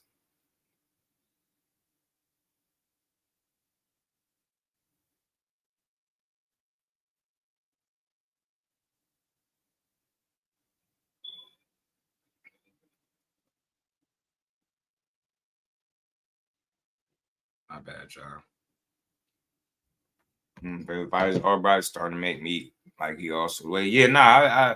Albright been a good fighter, bro. He's fought quality guys. He got multiple quality fighters on his resume. Multiple. Well, he's been a dude that's been being tested, and he ain't scared to challenge himself. So think about it. He fought Frank, fought Kelvin, he fought Keyshawn, who else? Jermaine Ortiz, I think it was. He got a few good names on there. Favorite G's, what it do? So he been a good fighter for a minute. You know what I'm saying? He always been good, should I say? It's just now when you start getting the right opportunities that allow you to showcase your talent on a bigger stage, more people see you. And now that people like controversy and backstory, so they seen a lot of people did see the Keyshawn Davis fight, right?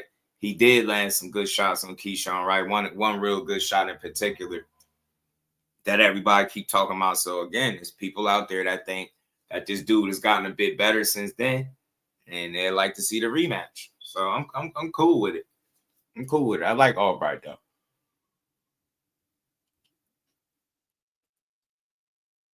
Norman come back to fight. Yeah, me too. I like B Norm, man. Albright just fought, right? Yeah, Albright just fought Frank Martin. And now, this would be in May, though. This would be in May. And I respect it. Why, y'all?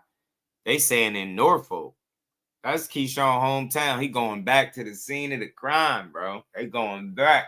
He going to his hometown. I saying something. I got a lot of respect for Albright for this move. A lot of respect for Albright.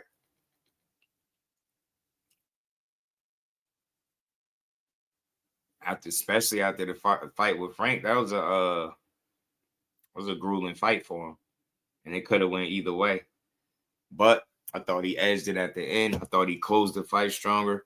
I think he hurt Frank Martin two good times in that fight, 2 really good times, and Frank looked like he had a tough time closing the fight out. But nonetheless, he fought his ass off too. It was a really good fight, but I really thought Albright edged it. I really did.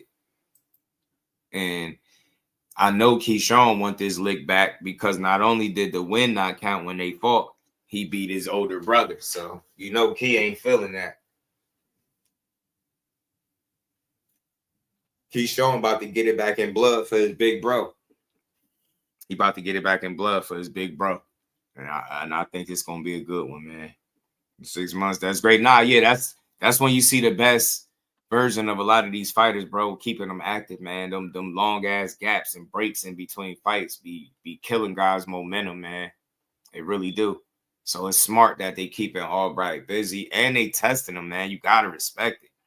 Gotta respect it. He fighting them fight. Last 3 would be what?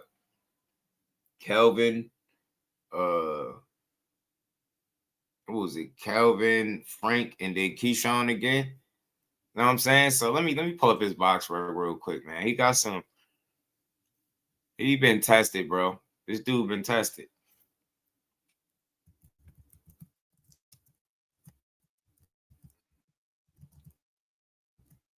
Getting right back in the mix, man. A few months later, I'm telling you, bro, keep him active, man. See the best version of him. Let him get a whole training camp because there was some talk about him not having a whole training camp.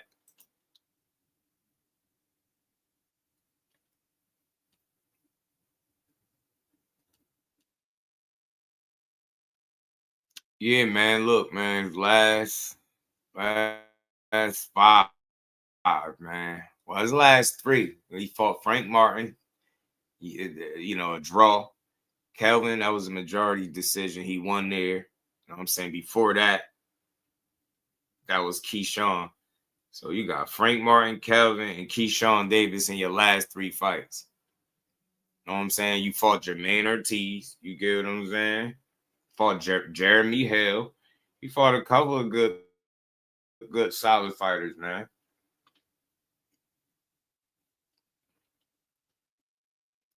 Albright can scrap, man. Albright can scrap for sure. Hell yeah, that's good money because they was just in the ring. What was this? February, March, April, May. Yeah. Yeah, that's another 3 months. That's about 3 months. That's keeping somebody active. That's what we need to see. Hopefully, Frank Martin get a fight sooner than later too, though. You know what I'm saying? Hopefully, they don't have him sitting on the sideline for a long ass time too, because he already was sidelined after fighting, after losing the Tank. Right, he was sidelined for a minute. So now, not winning this fight, I think Key gonna make it look easy. OMG was good, fam. Look, I think he can make it look more convincing than he did the first time. But I also think Albright could put up a fight, right? Like he did the first time, because that's just what he is. That's his makeup. Albright is a scrappy dude. He could fight. I think both fighters got better since they seen each other. More experience, quality wins. Yeah, man. I think both guys, you could say, probably got better, a little bit better. So I think this is one of them rematches that need to happen, bro. So we could eliminate the controversy. No controversy, no failed marijuana test, no nothing. Just a clean fight. Frank Martin should be getting a fight right away. Yeah, he should, bro. He should. They got to keep him active.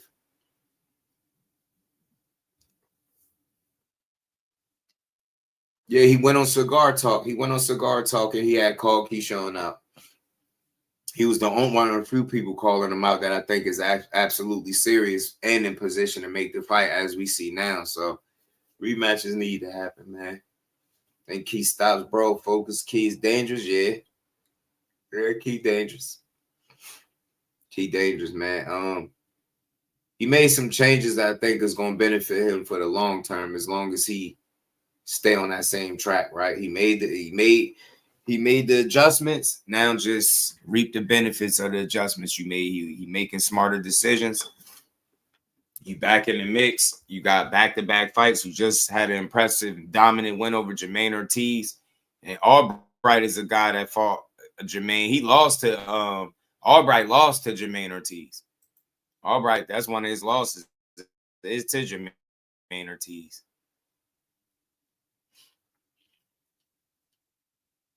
The other one is he lost his pro debut. So Albright, man, 17, 2-1, 7 KOs, not the craziest record, but it's deceiving. Don't be deceived by the record. That dude could fight. And when I say from Philly, that should tell you what type of time he on. He get in there and fight, and don't let him beat you, because he gonna sing. He gonna sing a song after that too. He gonna see it be in the ring singing after he beat your ass. So this is a good one, man. I like Albright, man. He ain't scared to fight. He want to challenge himself. He want these opportunities. He want to prove it. Prove that he one of the best. So, look, it's going to be another good fight. But he ain't beating Keyshawn. I just think the pedigree, skill set, overall consistency, efficiency of Keyshawn Davis, I think it's just different, man. I think they're different level. We seen it the first time, and I think we're going to see it again. But I think this time around, I could see Keyshawn winning more impressively. I could see him being more dominant or winning even more convincingly, right? So that's what I want to see. Eliminate the controversy. No controversy. You know what I'm saying?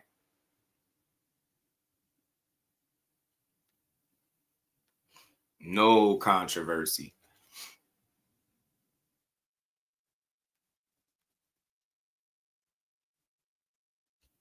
Good fight, but Key gonna park him this time. He gonna stop. Hey, that'd be impressive. That'd be impressive if he can stop him. If he can stop Albright. Like, that's the thing. Could you stop Albright? Because Albright caught you with a good shot that people can't stop talking about. So, right? How do you approach it? Do you approach it the same way? Are you cautious going into the fight?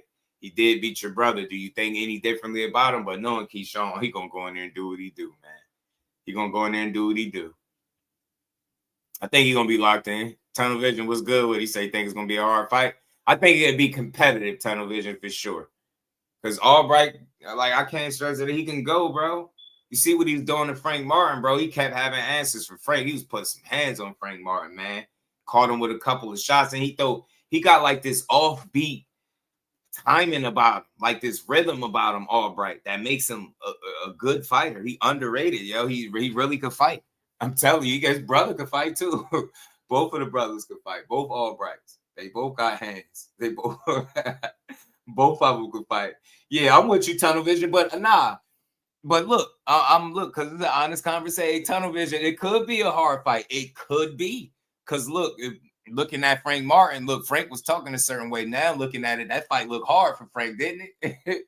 That shit was tougher than that fight was even tougher for Frank than Artem was, right? So I get what you're saying. Nahir Albright has the ability to make the fight hard in spots for sure. I think overall what's going to cost him is Keyshawn is very efficient and intentional with the things that he do, right? He really got that Olympic pedigree that I can't say enough about, and it shows.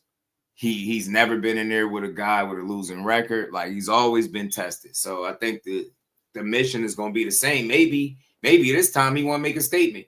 Maybe does Keyshawn go in there and want to make a statement? Do that leaves him vulnerable? Do it cause him and force him to make more mistakes against Albright this time around? Do he go out there fighting off emotion? I mean, these are just questions that I'm just throwing out there because it's all possibilities, right? They got history. They had the little altercation in the back room. Keyshawn had to sit there and through the whole fight while he was outboxing his brother. I know that was tough to watch, knowing that you ain't fighting because you blew weight. You know what I'm saying? So Keyshawn is hungry, man. I think he hungry, motivated, and he said it. He wanted to get the lick back for his brother. So I like the backstory with this one too, y'all. I like this. Wasn't taking him to, hey, man, mind George, you make a good point. He wasn't fully focused, and it was no Bomac. Now I know he ain't with Bomac no more, but he seemed like he with people, and he picked up right where he left off. So another training camp with the team that he's been working with. No smoking now, more dedicated, more focused, locked in. I think we get a better result. So even if he doesn't beat him more convincingly or worse than he did the first time, I think we could possibly get a better fight because of where Keyshawn is mentally in his career, as well as making the changes, getting better. And then Albright getting a bit better and coming off the really good fight against Frank Martin that I think he really should have got the edge. I think he should have got the nod, majority decision, something. He should have got the edge. That press conference because you know they're gonna talk about the situation. So yeah, it's gonna be fun.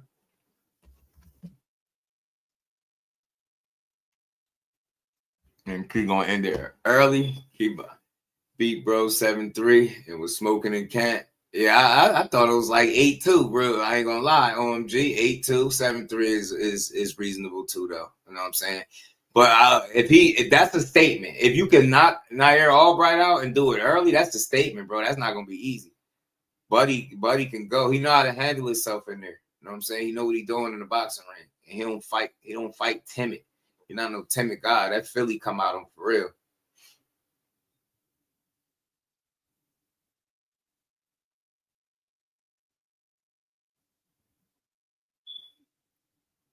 You think he got gas in the fight? It's possible. Possible, man. I expect him to try to make a statement though. He did it against Jermaine. And I know he gonna be going for a knockout this time. I know Keyshawn gonna want to stop him this time. So that'd be a feather in the cap if you can get him out of there. Yeah, he beat Frank, bro. I'm with you, Faber Jeezy. He beat Frank Martin, bro. He beat Frank ass. They know it. They know he beat Frank. They know it. They know. You could look at the look on Errol's face, man. You could look at that when they pan the camera to Errol's Spence, and you seen the look on his face, bro. He looked nervous. He looked, concerned, should I say. I don't want to say nervous. He looked concerned, like, man, I don't know. I don't know what's going on. You know what I'm saying? So I felt like he knew that fight was getting, it was razor close. It was competitive, but I just think Albright, what got him the nod, or what should have got him the nod, is I think he had the bigger moments he had the bigger eye-catching moments where he hurt Frank Martin. And I think he buzzed him a couple times, especially towards the end. And Frank Martin had to hang on. He had to hold on for dear life to make it up out of that fight. I respect it, though. But he was hurt. Albright got a second win. Yeah, he beat Jermaine easy. As if he wasn't. Yeah. He beat Jermaine Ortiz. You wouldn't even thought he was coming off a layoff. The way he beat him. The way he beat Jermaine, you wouldn't even thought he was coming off a layoff. And he mopped the floor with him and stopped him.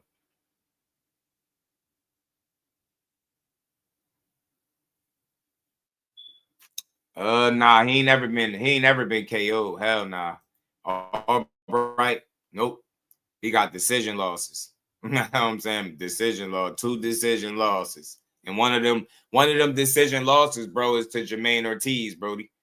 One of them decision losses is to Jermaine Ortiz. It's crazy, right? Albright fought Jermaine and lost to him, right? And let me tell you when they fought. Let me look it up. They fought in 2022. He lost a UD, a 10-rounder, UD, 98-92, 97-93, 97-93. He lost a UD to Jermaine Ortiz.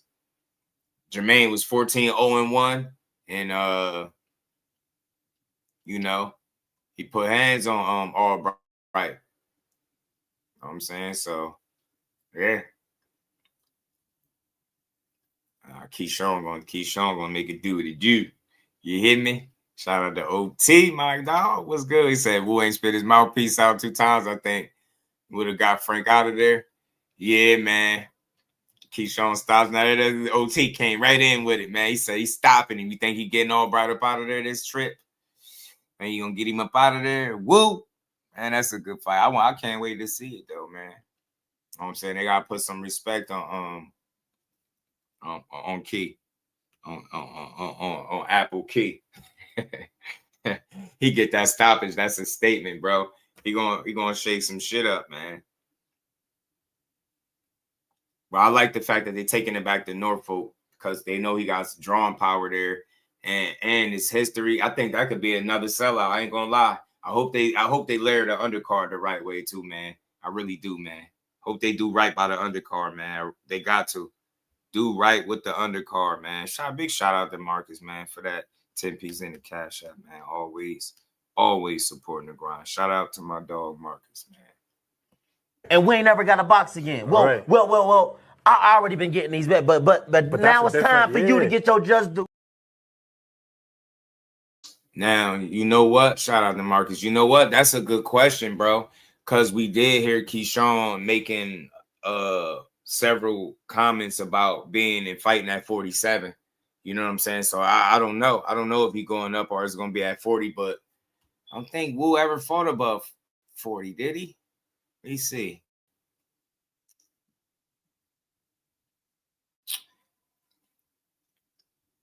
His Anthony Loreno, his debut was at like 47. Albright's his debut. That's the fight that he had lost, his debut, but he haven't had no fights up there. So my guess is it should be at 40 because Keyshawn last fight was there, and on top of that, that's where his last fight was as well with Frank Martin. So it seemed like it makes sense. It seemed like both of them could possibly be at their best at 140. Albright looked good, even though it was a close fight, man. Frank Martin was bringing that smoke, but man, Albright just closed really strong, man. 7-0-4 Joe, my dog, was good. OMG said he's gonna be there for sure. That's what's up.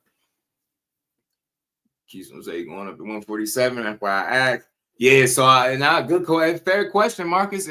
I wonder that, but if I had to guess, just based on how they both looked in their last fight, and I don't know if Keyshawn jumped like. Is the right fight up there available at 47, right? I don't think Albright a 47-pounder. Okay, so they didn't say yet. They didn't say, but I would lean, in my opinion, I would lean toward it being 40 because that's where they both was at last time. And I didn't hear no talk about Albright talking about going to welterweight. I know Keyshawn said it, but Albright seemed like he want that fight so bad he'd take it at whatever weight. I don't think Albright cared. He just want the rematch. Thing is, he wanted the rematch after they fought the first time. He wanted the rematch. And he went on Cigar Talk. Shout out to my guy Najee. He called him out up there. Said he wanted that smoke. So now Keyshawn get to stand on his word. He did tell us he was fighting somebody that he had controversy with, that we know. That's a quality name, and nobody should be complaining because it's Albright after that. What should have been a win over Frank.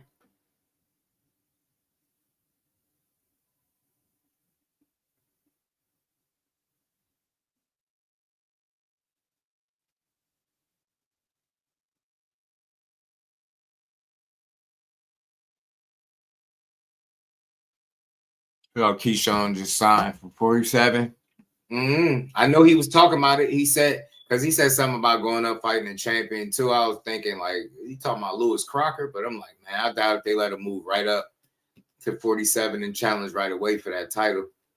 So my guess is he probably stay put for another fight. Who knows how long he stay at 140, but I could be wrong. Maybe they announce it or more details come out and they'll say 147, but my guess is 140. My guess is 140. I don't see them both going up there. What is it? June?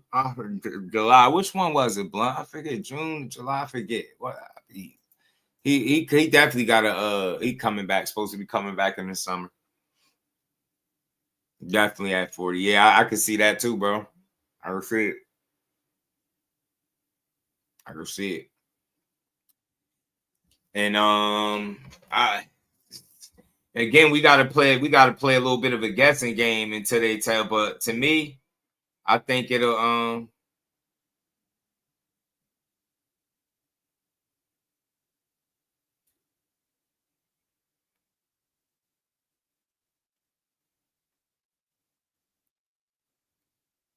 man, that's crazy. My bad, y'all. OT Bizzle, what's good, Brody? How you feeling, man? Shout out to my dog, man. My guy Blunt. Yeah, so I can see it at 140, bro. I think that because again, I think Albright looked strong at that weight. He looked good up there against Frank, and I think they want to see it there. You know what I'm saying? But with Core be coming back around in summertime. My guess is the way it looks. I'm not saying for sure, but just given how things look, like there's not a whole lot of options. But if he going back to 35, man, it ain't too many people I could see him fighting at 35. You know what I'm saying? June, July, August. It could be. I'm gonna see if I can get any insight on it if he know. I'll ask. I ask straight up. He looked like he in shape right now. He is in shape right now. You know what I'm saying? He been killing it since he got out the gym. Out the ring with Tszyu. So he'll be back sooner than later. My guess is if he had 35, I hope it's Raymond Moritai. I really do. Think that's the fight to make for him. 40, I don't know. I don't know if he's gonna get a quality name up there. OTB, what's good with it, bro? Man, what's up with my brother? Man, over here chopping it up with the fan. You know it. Shout out to my guy. Man, coming to give you your just due. You understand, man? Man, got to give you your just due, man. And I want to say thank you, Brody. Thanks for being a real one, bro. Man, I appreciate you. You know we on the job. Thanks for welcoming me back into boxing, bro. Man, I really gotta, I mean, need you back. I took my time, but I wanted to look you in the eye and tell you thank you. I appreciate you, bro. Yeah, I'm glad I could do it. It's good, man. I'm glad somebody was listening to me. We need my guy back out here, man. We need you out here. Great fight. Man. But I think that we gotta really give Keyshawn his props, bro, for going back and getting this fight. Yeah, I mean, I don't think that he getting enough respect for really walking back and walking this fight down when the first fight, this was really his toughest fight. Yeah, I mean, and when we in an era where a lot of fighters ain't going to look for those tough fights, we watching him spin the block on his, and that deserves some credit, man. Right, facts. Now he got a lot of flack recently, for some of the stuff that he was doing, and some of it you understood, right? But for me, just being the guy that I am, knowing I'm considerably older than these dudes and knowing the kind of mistakes I made, you see them do these things. It's not, you're not justifying it, but you're like, all right, but he can recover from that. And they was just treating it like he made mistakes that you just can't recover from. And I just didn't see it that way, man. He messed up, you know, he smoked, got the Albright fight, no contest. You know, he had to fight in the back. He blew the weight with Edwin De Los Santos, had to mess up a $1 million payday and a potential sellout event. He had to watch as he ushered and catapulted Abdullah Mason into the spotlight on his car. He had to sit through that. That shit probably could make or break you. I seen the picture when he was sitting out there in the crowd. Like, it looked like he was stressing for a minute, bro. They put that camera on him. He had his hands on his head, watching his brother lose. Like, so I'm watching. This is how I see the story. I'm like, this gonna make a hell of a get back story. I'm like, it is, and that's what I'm always looking forward to. Yeah, I see you mess up. I see you stumble. Yeah, you smoked a little bit. You got caught up. Wasn't focused. You ain't had Bomac in that fight. Then you got it all back. You was riding high, and then you shot yourself in your foot. You cheddar bobbed yourself with your momentum with the, you know, with the De Los Santos situation. You had people questioning if you scared of this and that. It was a lot. So to see him bounce back, go out there, fight Jermaine Ortiz, get the co-main event with Shakur, and they beat ass the way he did on that card, man, both of them. I'm glad for him. I'm happy. You see Albright coming off a controversial fight with Frank Martin, but still looking really good. Hurt Frank twice in that fight, definitely late. This a must-see rematch. Must-see. I like Albright fighting spirit. I like his energy, his attitude. That Philly pride is real. And don't let him beat you, y'all, because he gonna sing on you. Big shout out to my dog, Blunt Sports. Support the real and the content. My dog. Appreciate it. And we ain't never got to box again. Well, I already been getting these bets, but now it's time for you to get your just due. Shout out to AB. That's a classic AB interview. Shout out to my dog, Blunt. So yeah, man, I'm with you, Blunt, OTB. They definitely need to give Keyshawn more respect, man. I don't know why they frustrated by him. I've been an advocate for this dude for the longest. I told him he was gonna be one of them ones. I'm happy to see this shit. He running around promoting himself, you know what I mean, having fun. He calling people out. He doing face-offs. But why all of that is cool to me, and why I don't get mad the way people do, because every time that man get in that ring, when them lights is on, he show up. I don't care about you calling nobody out in what fights. You gotta throw some fillers out there. You never know what fight might happen, man. You speak on it. Next thing you know, you on the phone and you got you a fight. So I like what he went going around promoting himself, calling this one out. He's just letting you know, look, I'm willing to fight these guys. Whoever y'all think I can beat or whatever fight y'all want to see. And I remember people saying he got to give Albright his lick back. He kept saying it. Some people was even saying he's scared of Albright. He won't give him that lick back because he hurt him in that fight. So now all that should get put to bed, like you said. So more respect definitely got to be put on Keyshawn Davis' name, for sure. Facts.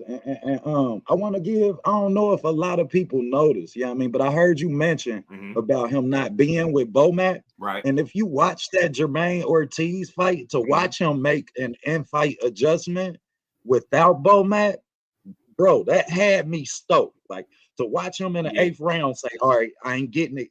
I need to go to the body first, and then it'll open up.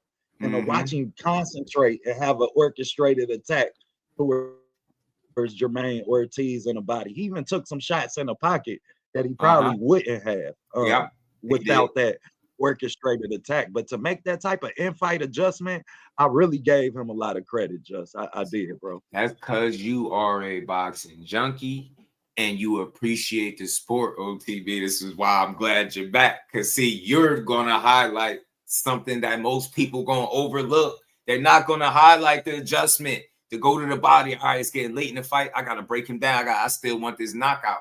And you could tell he pressed for it, but he did it in a real calculated and responsible manner.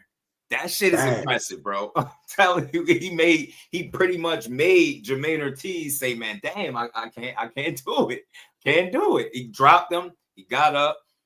They went around, and then he got him again in that last round. He scraped the body again, and I seen him fold, and the ref was like, that's it. I was like, bro, this dude is really it, bro. And it just troubles me that people can't look at him as a young I don't know, outspoken guy, but he fight. I can see if when he got in the ring, it was something different. Like he talked like this and then get in the ring. You like, man, what the hell is this? You said this. Bro, he did everything that Jermaine Ortiz he said he was going to do. He did everything, even stopping him. He really did it. And they still like, well, nah, he ain't fight nobody. He ain't did shit yet. I'm like, yo, bull. That's like saying you don't know boxing. And I always highlight this. He's an Olympian. They come in making a certain amount of bread and they get tested differently. I've seen this consistently, especially when it comes to him and Corey in particular. They ain't not one opponent with a losing record. So when people tell me he ain't fighting nobody, I'm questioning everybody's resume at their first 13, 14 fights. Then who is anybody fighting in? Because I'm seeing dudes fight guys with 18 losses, 31 losses, all type of wild shit. And then this guy comes and won't even fight a dude with a losing record. But we can't just put it in its proper context. I'm not saying just because they don't have losing records that they're world beaters, but they're better than what the average guy fighting at that level. They're at a higher level. He fighting dudes with 3, 4, 5 times as much pro experience as him. You don't see all of these guys doing that. You see it the other way. Dudes be fighting guys with damn basketball records and shit. You get what I'm saying? 20-something and 15, like shit like that. He been fighting guys that consistently have far more pro experience, and it's the way he's beating these guys too. So although might not be the biggest of names, but they're quality fights for him and they're building blocks. The man ain't got 15 fights. Who the hell is he supposed to fight? King Kong and Godzilla? And I'm pretty sure after he stopped both of them, y'all gonna say something else. Like, well, he ain't beat Goliath yet. Like, damn, bro. Like, this dude is doing everything he's supposed to do. The biggest criticism you could say is he blew the $1 million payday against Edwin De Los Santos. But everybody fuck up. It's how you get back. And what I'm impressed with, he made them changes. People, you can say what you want about, why he let Bomac. I'm not going to stay stuck on that. All I need to know is ain't like they beefing. They ain't at odds, right? He looked at Terrence Crawford, what he built. He said he wanted to build his own. It take a man to do that, bro. Because it easily could go wrong. How many people you see switch trainers or something when something go on and then it go terribly wrong? For him, it looked like he ain't miss a beat. And I think it's something to be said about that. The guy that he beat, the experience that Jermaine Ortiz had, and how Keyshawn just canceled all of that shit out. He was the dude coming off the layoff and moving up to the weight class. It didn't look like it. That's a special young talent. And I'm telling you, focused. He's gonna be in some of the best fights in boxing. Watch what I tell you. Win, lose, or draw. Focus, he's gonna be in some of the best fights boxing got to offer. And we got to give that same credit to Nahir Albright, because he ain't ducking no smoke. That kid, his last 4 fights, counting this Keyshawn fight, is up there with any of your best fighters in boxing today. Right. When you talk about him fighting the Frank the Ghost Mark, go back from the Keyshawn fight and look at his fights from that fight on. He ain't took nothing but tough fights, man. I respect that kid and his handler. Right. Facts, ETB, man. I'm telling you, man. That's why I took the approach I took. And I always say this, I'm a broken record, bro. I just want to appreciate boxing. I'm not sitting up here complaining, talking about world-class fighters ain't shit. They bums. They ain't fight nobody. They not good. That's a poor representation of what's going on in boxing. And it's like, that's another way of telling me you don't like it. We be mad at the guys for being successful. You know what I'm saying? Do all this talking. And we be like, yo, when he go out there and fight, he better do this. And then he go out there and do it. And then it's like, well, man, he did what he was supposed to do. I'm starting to learn, bro. When people say that, that's another way of slighting you. That's like it's almost like a underhanded comment. It's like a compliment. It's like half-ass. It's not really giving you the credit you deserve when you say, well, he did what he was supposed to do. Get what I'm saying? So you're telling me Keyshawn was supposed to come off the layoff, supposed to move up in weight, and supposed to dominate the guy that gave Loma hell in the first half of the fight and arguably beat Teofimo. He was supposed to get in there and dominate him, win arguably damn near every round and stop him. He was supposed to do that. Because you've seen who do that to Jermaine Ortiz before? Nobody. So tell me again, why was the guy that ain't shit, ain't fighting nobody, a loudmouth clout chaser, why is that the guy that y'all expect to have the best performance? And then when he have it, you can't even acknowledge it as a real boxing fan, say, man, that's the way you do it. So I be confused, bro, because He talk his shit, but he walk it. That's why I be confused. I'm like, yo, y'all say y'all don't care for guys that, that's super defensive. You don't want a guy being timid, right? You want to do this, gonna go in there and mix it up. What do Keyshawn do? Yeah, I know he throw it off. He'd get right in there and crash out on you. So I don't know what it is not to like. They be looking at the wrong shit. Like, I don't know. Maybe he said this in the interview. Oh, he called this guy out. Oh, I seen people arguing on Twitter that he dapped Andy Cruz up and he don't want to fight him. Imagine somebody calling me out every day, every interview, every time my name come up, this dude saying he my dad and all this. And then when that same dude see me, he shake my hand. What you think I'm going to think about him? What about keeping that same energy? Did he ever once walk up to Keyshawn and say, yo, I want to fight you? Hell no. He do that shit in the media. He let the fans argue that shit because he know behind closed doors, Eddie Hearn ain't trying to put you in there with Keyshawn right now. Took that man the IBF route. Keyshawn was on the WB, had the WBO title. They was on separate sides. He wasn't trying to fight that dude. I hear all this amateur shit about, them fights, and I'm just not impressed, bro. I ain't impressed. I want to see him do this shit to him as a professional. Then I'll be impressed. Facts. I couldn't agree with you more. And coming from somebody who wasn't real big on the Keyshawn bandwagon, because it was hard for me to distinguish his talent level given his size advantage. But once I seen him in the ring with Jermaine Ortiz, who's equal size, and nothing changed about his game plan, nothing changed about his orchestration to his how he start off fights. Because Keyshawn start off fights on go a lot. And when you in there with somebody who your size, then now I can really see how fundamentally sound are you? How much are you gonna lean on your muscle memory, given your fundamental instincts? Right. And to watch him still be able to lean on those, even in that situation, he gained a lot of respect from me. And I can say from somebody who wasn't big on Keyshawn, man, I respect the kid as a fighter. And he earned it. Nah, facts. Shout out to Sunchild. I hear people, a lot of people bring up Gary Antoine Russell. He's a great fight for anybody at 40. Let's be clear. Anybody that's stepping in the ring with him, we got us one. Because that's just what kind of fighter he is. But I always tell people to keep in mind, you've seen him lose once before. It's not a knock on him, but think about the kind of fighter that he lost to, right? A boxer, not somebody that's crazy KO guy that can box. You look at some of the things that Keyshawn Davis could do. I mean, look, it's an interesting fight, but I always chalk it up to pedigree, bro. Both guys got skill, talent, different skill sets, different styles, but I don't know, man. I just believe in his ability to slow fights down. When a guy try to press him, I just don't think he ain't gonna fold when being pressed. And Keyshawn is arguably some underrated defense, depending on who you're talking to. He don't lose a lot of rounds and he don't get hit a lot. Especially flush. He don't get hit with a lot of stupid shit. How you see guys getting caught with shots. Shout out to Dante. What's good, bro? I knew my boy was here. Sound, bro. Like he highly defensive. No fault. He about to pack Norfolk out again. Teo got to fire his dad.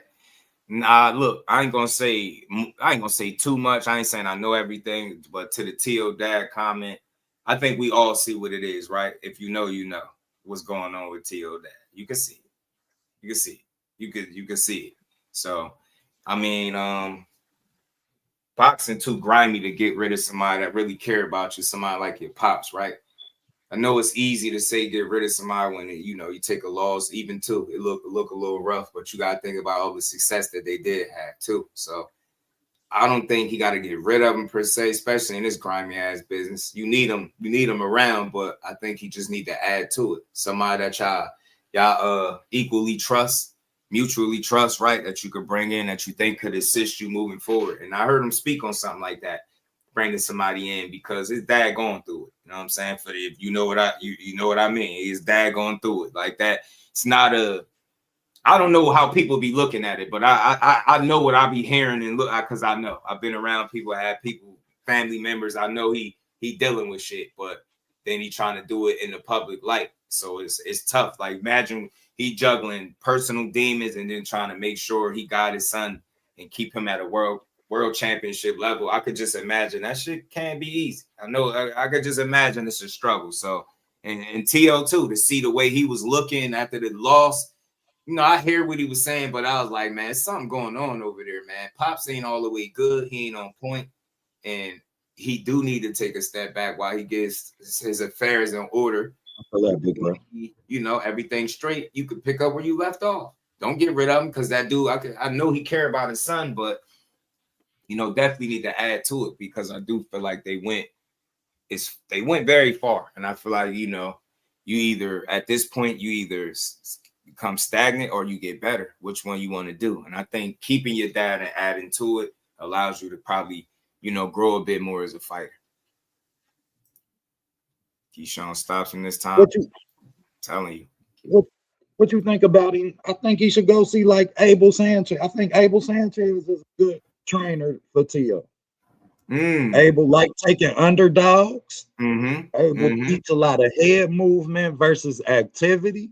You know what I mean? Which is something that Teo really capitalize on.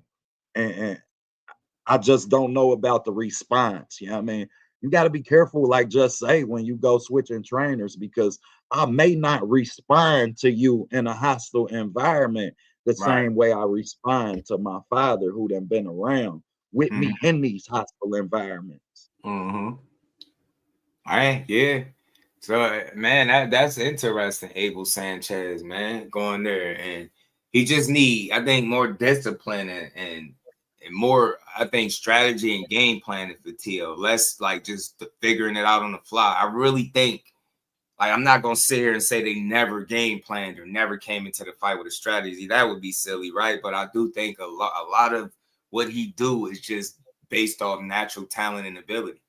And I think if you could hone that shit, you probably can get a different kind of guy, man, in T.O. He very talented, bro. All that athleticism. But if he can be more efficient with that athleticism and not just flashy with it, now he'll be cooking. Barry Hunter. It's a few fighters I'd like to see Teo go in and, you know what I mean, kind of like we just seen Errol Spence do, where we seen him go in with Breadman for a couple weeks, go in with so-and-so, and then he ended up with Ronnie Shields. Like, yeah, I mean, fighters need to do that more often, man. Go and see what you can learn. Go see how you can respond. See what this trainer have to offer you. You know what I mean? Versus being the same stagnant fighter and being content with the things that you're successful at and not trying to get better at the things you're not.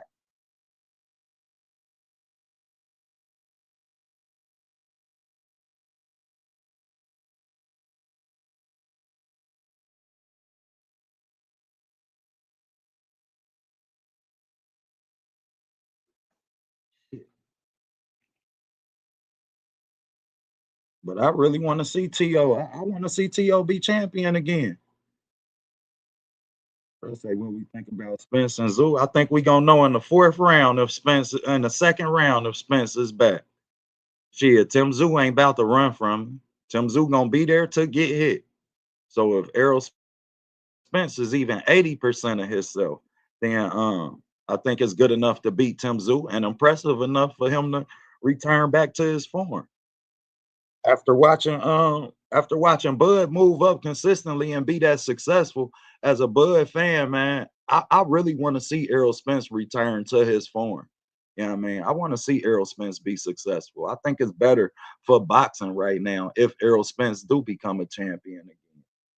Ah, man, talk that talk, bro. I agree, man. I said that. That'd be a good thing for boxing, man. Low key, man. Errol Spence, becoming a champion, right? Getting some more winning fights, winnable fights or meaningful fights, right? To get his name back, you know what I mean, on people's minds again, man. That's something I'm gonna always root for, bro. And you know, recently Crawford was they were saying he's some type of Errol Spence hater, right? But they asked him who you got out of Errol Spence and Tszyu. Who you think that hater said? Guess what that hater said? He said Errol Spence, man. Man, if he was hating that guy, I don't think he even picks him to win that fight. There's other people saying, man, Errol might get stopped. He finished. He done. He damaged goods. He'd never be the same. But I think, low key, they got the best. This is one of the best fights to be made with the situations that they're in. You got a guy that took a terrible loss, only loss of his career, been off since then, inactive as hell, going up in the weight class. Then you got the other guy. He done took a loss, multiple losses, right? He done got shell shock, rock, came back, bounced back, about to take a tune-up type of stay busy fight. It's not for sure that he goes out there and beats Errol either. Like, we seen how he was looking in that rematch with Fundora. We seen how he looked. Who was that? With Bakram, and I think they butted heads for a minute. He started pawing rate. Like, he was already thinking about that cut. Like, we seen a different version of Tszyu. So we know when that cloak of invincibility get ripped away, stripped from you, you look like a different guy. So look, I think it's a winnable fight either way. I really do. Because they have similar questions that need to be asked about both of them. What do they got left? Because to say Tszyu go out there and get stopped, I mean, shit, how long do he stick around? The same thing for Spence. So I don't know. It's a real good fight for both. I would like to see that dude come back and get a win. And shit, do whatever else he gonna do. But I would love to see him retire with a win. I don't think people taking into accountability how likely it is. Yeah, I mean, that Errol Spence can feel that Tszyu punch and shell up. People don't realize once you get your ass whooped, you are a different fighter. Like, you ain't the same fighter when you know what can happen. Yeah, I mean, that doubt is there. Now there's no more reasonable doubt. We have reasonable doubt. Right. Yeah, I mean, and that can be big when you're talking about somebody who can crack. Tszyu can crack. Like, shit, he ain't no soft punching. He ain't got pillow fists. Nope. So shit, if he is to land his shot, son. You know what I'm saying? that Costa boy. You know what I'm saying? Costa was out there slumping shit too. So Tim tough, be brave. But you know what, OTB? Something I wanted to chop it up about too, because we on it about Tszyu and Errol Spence. And we just talking some boxing on this Good Friday. Man, I don't like to blame people.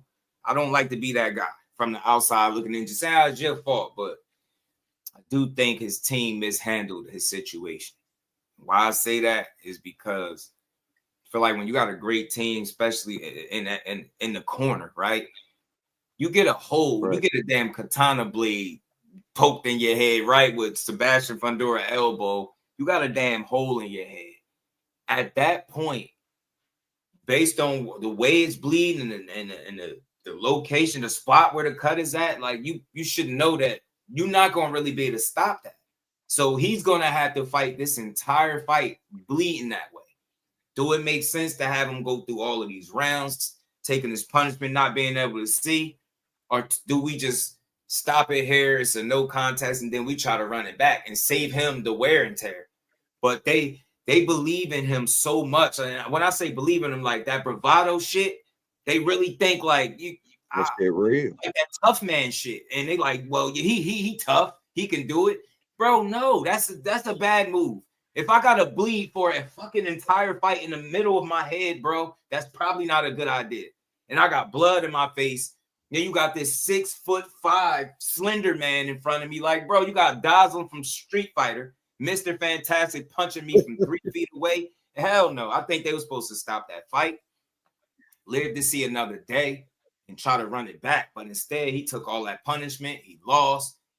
Then they threw him right back in there with a puncher. Who the hell was moving him? Like, stupid shit. Bakram completely blitzed him. He looked like he didn't know what hit him. Look like he got hit by a train. I'm like, what the hell? And then you had the audacity to have him back in there with Fundora. Like, they low-key, they mishandled all of that. Like, I get it, make the fights, but bro, be realistic about it. Who that said you put him right back in there with a puncher after he just had a damn hole in the center of his head, bro, from a damn elbow? Like, I just thought that was all rough. Like, You beat whatever tough shit that he relied that got beat up out of him. Arguably got beat up out of him in them 3 fights. That's 3 of the worst. That's one of the 3 worst fights I've seen. Like a stretch. I'm just like bad decision making. Bad to let the fight continue because they said it's like they figured out once the fight kept going that they wasn't gonna be able to stop it from bleeding because it was like a vein or something. They said it had hit or something, and I'm like. I feel like a good corner is supposed to be able to figure that out and be like, bro, this stuff makes sense for us to have our guy out here getting punched on. You get what I'm saying? Like we got a wounded animal. Like this is not even a fair fight. And this dude respected Tszyu, he a dog, because he fought his ass off. But Fundora was putting hands on him, and he was putting hands on Fundora. I thought he broke Fundora's nose up in that first fight. He fought well with all that blood, but that's just unnecessary punishment. And now. I agree. It's y'all job to save the fighter from himself. You get me? So he ain't gonna quit. I know Tim looking like, bro, I'm gonna go. But y'all supposed to say, you know what, Tim? It just don't make sense, bro. It just don't make sense. Nah, this way before 4 rounds, no contest. We gonna cut our losses now. We gonna rematch this dude, and we gonna do it again. But to let him get beat down like that and then lose his belts now you got a loss, right? And you can get your ass kicked. And now you get in there with another puncher and Bakram. And first time y'all clash, you start touching like you like PTSD almost. Like me and my guy Ant McQueen was talking about it. I'm like, he was still worried about that damn cut from the last fight. And they put him right back in there with a puncher. I'm like, who the hell authorized this? Bakram feasted on Tszyu. I was like, God damn, man. Then to throw him back in there after those 2 tough fights. He found his way back to Fundora. I respect it, but he too tough for his own good, bro. And his team don't know better, like, or it seemed like they didn't. It seemed like they just believe in that shit so much. Nah, he's a warrior. Like, nah, bro. Getting fights taken off that man's career playing around with these dudes. And the heart of the fighter can sometimes be the most detrimental characteristic of the fighter. Like, I ain't even gonna hold you. That's something I kind of fear after I did the film on Deontay Wilder and Derek Chisora, who about to fight tomorrow, bro. Right. With the heart that Deontay Wilder got, he's not quitting.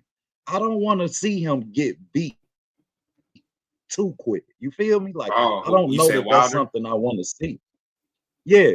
Yeah, Tay was good. Yeah, like his heart, bro, he ain't about to quit. Like you say about Tszyu. And Tszyu, a lot of times when we see kids who parents was in this sport, they don't have the same heart. I have to give Tim credit because he's one of the few who has the same heart of his daddy, and he display it. Yeah, he do. To a fault. Yeah. And I think I guess it's one of them things where this is who you are. We gonna go out on our shield. I can respect it, but damn, you do gotta, like you said, protect the fighter from himself, live to fight another day type mentality, right?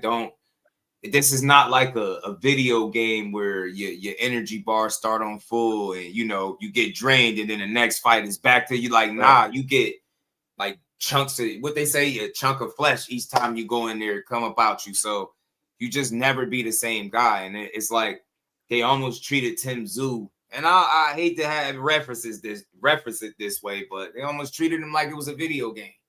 Like, all right, well, this is just this fight. Well, he back 100%. No, he ain't. No, he ain't. Bro shouldn't be in there with no damn puncher. Nobody that's punching like Bakram right now. Like, bro still thinking about the damn cut and the big ass hole he had in his head. Like, you got him in here fighting life and death with this dude, man. This damn barbarian in here trying to knock him to the outer limits, man. I'm like, man, it was a tough stretch. But all of that being said, he got him a stay busy / tune up, however you want to frame it. And he's supposed to be fighting Errol next. And Buzz said he got EJ, man. I think Errol could win. I think this is like a 50-50, though. It's crazy. Knockout loss, both of them is taken. Tszyu is obviously a lot more active. That's the only thing about Errol that concerned me the most, the activity. And like what his punch resistance is like after just not being in live action for so long. Like, can you still take that? Do you still got that chin to take a solid shot and still keep coming? That's the thing that be concerning me. I got a question for you because hearing the rumblings, it sounds like PBC is trying to set up Fundora Spence after this fight. We gonna jump somebody if they do that, OTB. They do that, we gonna jump somebody. What you say, brother? If they do that, we gonna jump somebody, bro. They put Errol Spence in there with that damn slender man, with that damn plastic, bro. We gonna jump somebody that night. Somebody gotta get jumped, man. Hey, for real. Damn. Hell nah. I can't take hell no. Slender man, hell no. What he just did to keep bro. We draw the line. You got that shit off him, Keith Thurman. That was cool. He was asking for it. Keith was trying to get back. To have him beat up Keith and Errol would be wild. We jumping somebody. Well, my question for you, Just, is if Errol come back at his prime. Yeah, I mean, the way we seen Errol before, same pressure, same abilities. Him being a body snatcher, and the way Errol have attention to the body, do you think he could out pressure? Because he have a very orchestrated pressure too. He do. You think he has any chance to out pressure Fundora? I think the way Errol Spence fights, like what you're describing, you talking about that pressure that he bring, it's like he had a height disadvantage, but I think he can work that to his advantage, if you will, right? With the way he's able to get in, he positions himself very well in the inside, and he know how to dig, and he'll go on both sides. My only question for Errol is, will he be willing to pay that toll to do it? Because you're going to have to pay that toll. He's going to make you pay that fare, man. Fundora got uppercuts and shit for you when you get close. So you got to have your shit protected and close. But I do think Errol sit on the line. He likes sitting on the line. That's he what got I'm a lot saying. of head. And Fundora likes throwing them uppercuts. So, man, I do think he can have success there. If he get in his desired spot, I do think he can get in there and work and create some moments that we haven't seen other people be able to create, because a lot of people just be at so many disadvantages when you in there with Fundora. It's like, how do you attack him? You know what's crazy, bro? The crazy shit.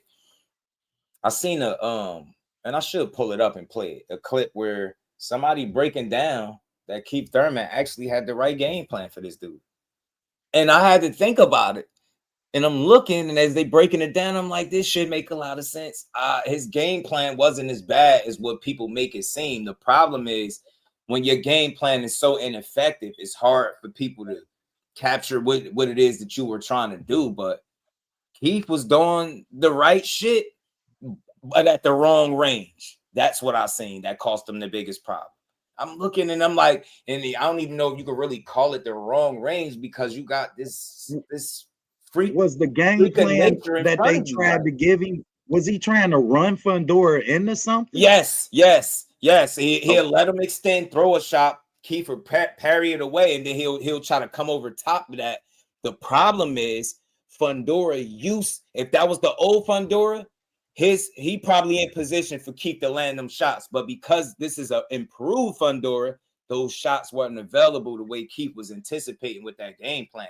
And with him constantly being at the wrong range, it just looked like what it looked like. He just kept missing. And I'm like, smart. I get what you're doing. You try to, you circle him, you let him extend, you try to parry it, you catch him with the free man. I'm like, I seen it. I gotta show it to you. I'm gonna play the clip for you. I got it so you can see it. You one of them films. Yeah. Definitely get the clip. And I seen it, but I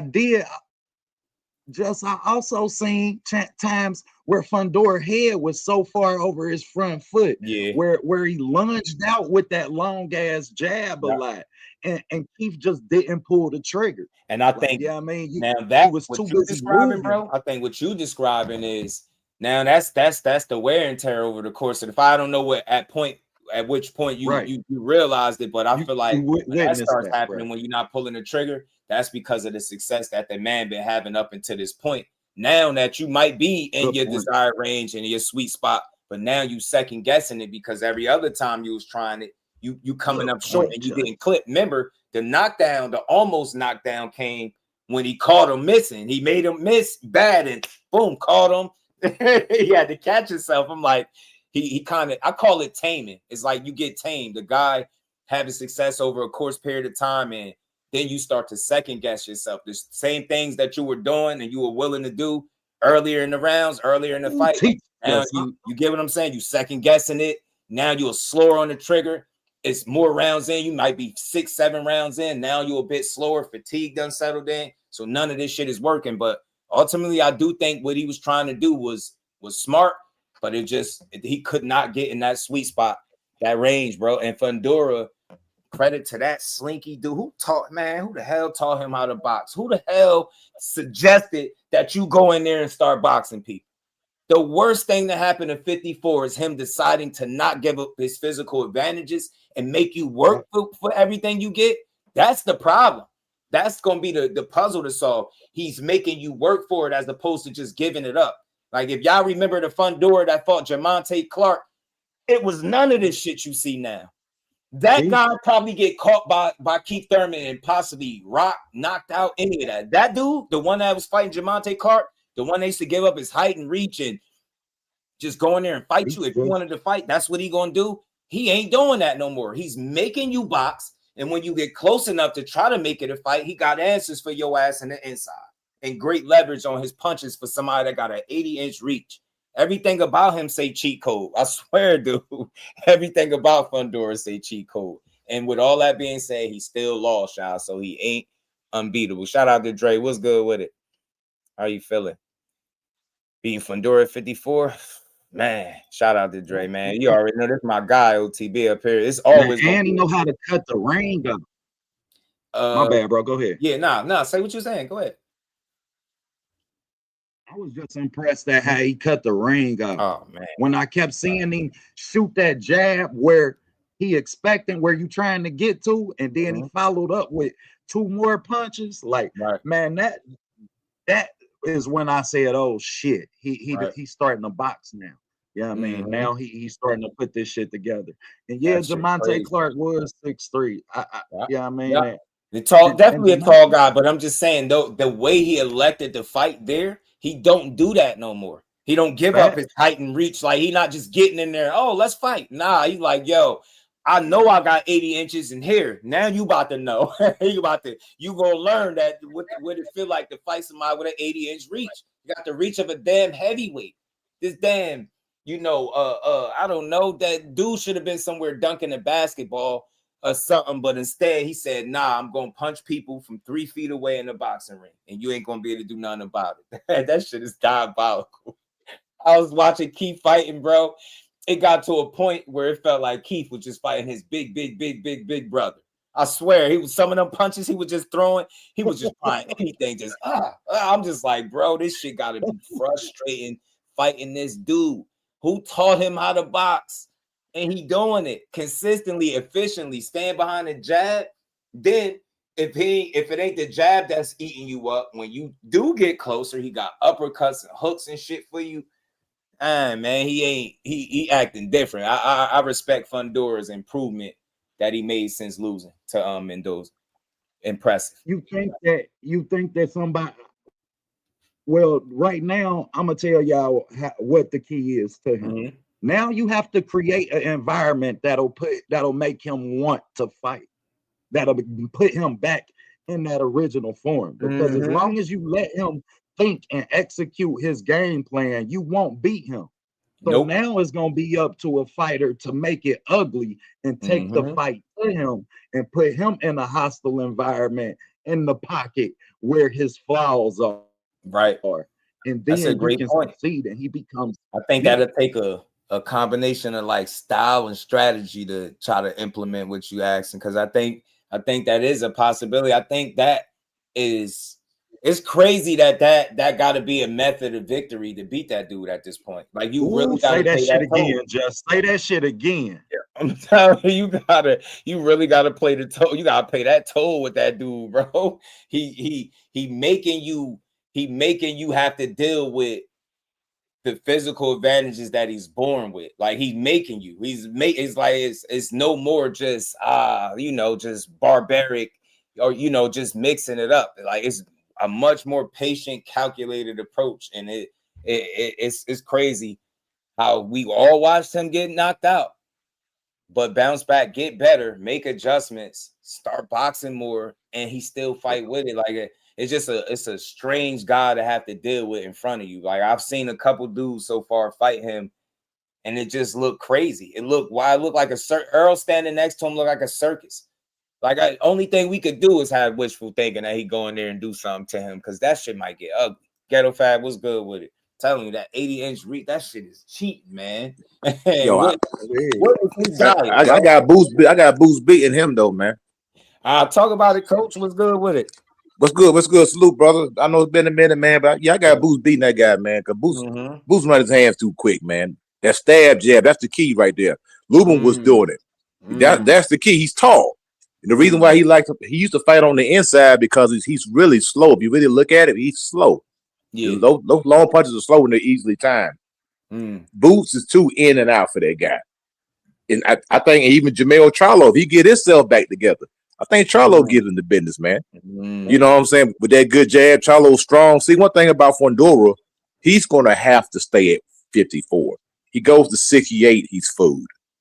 He gets in there with Hamza Sherrod, he's going to bed. Christian Billy's going to press him out. Even Carlos Adames press him out. That's how you have to fight Fundora. You got to make him fight. Get in his chest and make him fight. Think about how many times in history we've seen tall dudes get floored by short guys. A bunch. But you cannot stand on the outside with that tall guy. You got to get on the inside and make him fight. You got to hit him with something. So I can't really look too much into the Keith Thurman, victory. Yeah, it was a showcase fight, man. Keith is literally 5'6". He's not 5'7". Go back and look at the Manny Pacquiao face off. It's about the same height. So man, it was abysmal, man. I mean, whoever made that matchup, that was a terrible matchup. It was like leading a Chihuahua versus a freaking Great Dane, man. It was no contest. You know what I'm saying? So I want to see something, and just the fact that he said that they don't want to fight the other champions got me scratching my head like, what's up with that? Why somebody like Virgil Ortiz could give Fundora problems, cut away Virgil fights. Man, you made great points, bro, and you make me wonder how dominant is he if somebody is a lot closer to his size. You get what I'm saying? As opposed to just having these freakish physical advantages over dudes, right? Like when that's a bit more even, how does these fights look? Can you still stay disciplined behind that jab, or do you go back to what you used to do? That's what I want to know. But 54, he's just a trick bag, man. Like he had Keith Thurman looking like he was, like I said, fighting his big brother. Like, damn, swinging, just missing by inches. Like that shit just looked crazy. He just couldn't do nothing. He didn't win a single round. Keith had a 69-inch reach. That's all. His reach is only 69 inches, man. He ain't got nothing. That's what I'm saying. It was a mismatch from the word go, man. He got 1 inch longer than what Shakur got at lightweight or 140, however you want to look at it, right? He got 68-inch reach. Keith got 69. It's funny how we was laughing about him, joking with Pacquiao. Remember that? The T-Rex arm shit with Pacquiao? Then now you in there with somebody and you got the T-Rex arms and you couldn't get in range, bro. So like I said, I seen that clip and they broke it down what Keith was trying to do. And I thought it made a lot of sense. But again, the slightest miscalculation, you're not gonna land your shot. You almost have to be perfect. And I just feel like at 37, I don't think Keith could be that kind of perfect. Now check this out. Now you substitute Keith, you put Jamel in there, somebody's about 6 foot. That fight looks a lot different now. Because 5 inches, you can negotiate 5 inches in height. You got a strong, true 154 pounder, a champion, 6 foot tall, decent reach and got good power. Right. That's a whole different fight right there. Right. All right. You make a or great you point. Gotta have the head movement to negate the jab. If you got some head movement where you could bait him into throwing that long ass jab, and you can and you can slip that and counter him. Then if you can't counter an 81-inch fucking jab and a 70-inch fucking weight transition, something wrong. That that's a big weight transition. Man. But the thing about it, Keith Thurman buzzed him. He hit him with the same punch Mendoza hit him with. It just didn't have the same effect. He hit him with the left hook, hit him right on the chin, and he buzzed him. But then Fundora picked it up on him. Mendoza a lot stronger puncher than Keith Thurman. He's a bigger guy. Yeah, Mendoza's solid, man. Mendoza's really solid and not as old. And I know they say the power the last thing to go, but I think when you're a guy that had injuries with elbows and different things like that, I think your power is just a big compromise. I get it. He knocked out Brock Jarvis, but that's Brock Jarvis. You know what I'm saying? Fundora's a whole different can of worms, man. So I'm with you, man. Shit, is he really a 54-pounder? We'll never know. Fighting that damn giant. It's crazy, man. Yeah, that was a good breakdown with Keith. What Keith was doing. Keith ain't no damn 5'6". I think he said 5. What did Keith say? It was 5. Did he say 5'8" or 9? One of them. They got him listed at 5'7". Yeah, I think he said he was taller than that. But go back and watch that Manny Pacquiao Keith Thurman face off. They almost looking eye to eye, man. And we know Manny's short. You know what? I'll say this to y'all though. One thing I've noticed once I started really paying attention to boxing and then, making it to the fights and seeing the fighters and walking past these dudes. And this shit is funny. TV really be making guys look bigger. It's like, yo, I know it ain't just me. Is it me or fighters be short as hell, man? Yo, I'm gonna tell you a story, man. I was in the gym in Atlanta, right at Johnny Gann's gym, Atlanta Art of Boxing. And I walked by somebody and I had to do the double take. I said, Berto? And I'm 6 foot. This dude barely came up to my shoulder, man. He looked like a little kid with a big head. You know what I'm saying? Small dude, man. I looked and I'm like, what was that? That's Khalil Cole? Did I look? I see GHB, Greg Hackett. I said, that's Greg. Greg, short as hell. I start laughing, man. Like, damn, y'all be lit. I see Keith Cologne. Shout out to my guy, Keith Cologne. Keith Cologne, another small ass dude. I see Shakur, his little dude. That's why when people say he big, I'm like, have y'all ever seen him before? I'm not 6 foot, and I'm not a big muscular. I'm a skinny guy. So me seeing him, just not a big dude. A lot of these fighters, they be short and not big, but they got hands. That shit is just. I'm gonna tell you who else is short. Teofimo Lopez is about 5'6". Because one of my fighters that I trained, he's 5'8.5". They took a picture together, and Teo was much shorter than him. Teo's a small dude, man. You see, Shakur was way bigger than Teo when they fought, man. Way bigger. You know what's crazy? I know I hear people saying that. Dude, I don't. Rashi, all them niggas midgets. Yeah, a lot of dudes are small, man. You know what's crazy? I wonder how did Teo rehydrate for that fight? Because going back and looking at it, like I know in my mind, I never was thinking about it watching it, but people kept saying it like, yo, he looked bigger. And then I looked and I'm watching, I'm like, you might be right. You might be right. I just wonder, how did he rehydrate for that fight? Because for me, what I know personally is for Shakur to even make 140, he did a whole pre-camp. He did a whole pre-camp to put the weight on. And then he had to eat extra. You get what I'm saying? Extra meals. That's why it's a clip that I had in here where it was kind of showing like how much he had to eat just to make it. And you see, he still came in at like 138, still under. So like people didn't believe that he was like in the earth, like 150 something, 151 or something. Oh yeah, easy. They ain't think that. They like, man, he heavier than that. He this and that. I'm like, bro, he top heavy, if that makes sense to y'all. That's how I frame it. Like he got his weight, shoulders, chest, back, arms. Yeah. He don't got no big ass legs. Look at him. He don't got no big ass back. Shakur was probably about 154. He's probably about 154 fight night. 154, 155. He's the same size as Devin. He could be at 54. And I'm like, bro, y'all stop forcing the narratives, bro. Can Devin make 135 comfortably? No. Shakur can. Can Devin make 140 comfortably? No. Shakur can. And he got to eat to do it. So it's like they not the same size, bro. We just be trying to force guys to be big because we want to believe that the only reason he winning is because he's so much bigger than these guys. But just think it's talent. And I gotta apologize. I'm apologizing on Just Do because I was part of the ones who started that bullshit. What's that? Man, I didn't know that everybody was gonna run with it though. And Keon, I apologize to you too, bro, man. You gotta be careful. I started that bullshit. I came back and people was running with it just. I'm like, man. Max ETB. They don't believe it. Like, and for me, I will always say this. Stuff like this, I don't speak on unless I got the inside information. Now, I'll throw it out there because people don't always say this. Well, they'll tell you anything. Well, he's supposed to say that to you.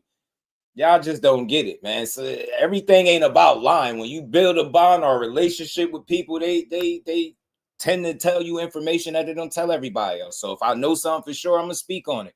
And that's just not a big dude. So I say, like, be that big, then you don't need a pre-camp. You just go do a regular training camp like you've been doing with anything else to try to put the weight on. You get what I'm saying? You just cut weight and then you good. But it was a process. So I'm like, you don't go through that. You don't put your body through an extra bit, if you just that big, if it ain't about doing it the right way. So I that's why I wonder how much did Teo rehydrate, because I swear he almost in the ring, he almost made me feel like a guy that just didn't get that much heavier after the weigh-in type shit. Like he really just, I don't know what that was. And I remember it was an interview with his dad saying, we got to be careful about how we put the weight on. And the next fight, we go into 47.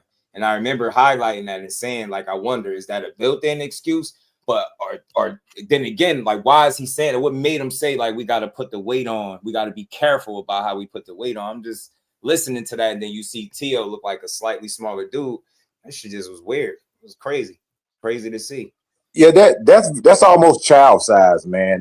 135 pounds. It really is. Yeah, it is. I seen like middle school size, 135. I think Shakur probably walks around probably about 150 something. Mm-hmm. He's a grown man, so he's not walking around 140 pounds. It's probably 155, 156, something like that. Come down 16 pounds and go from there. 175, coach. Nah.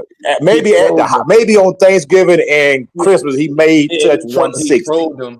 He may touch 160, maybe. Yeah, I took a picture in the gym flexing, and he had like 175 pounds, like in the caption, and they took it and ran with it, bro. I seen live streams, long ass 20-something minute videos trying to break it down how he a weight bully. And then if you just took your time to switch over to the next slide, you will see that somebody text him about it. Yo, you 175 there? He's like, man, hell no. I was 151 pounds in that picture.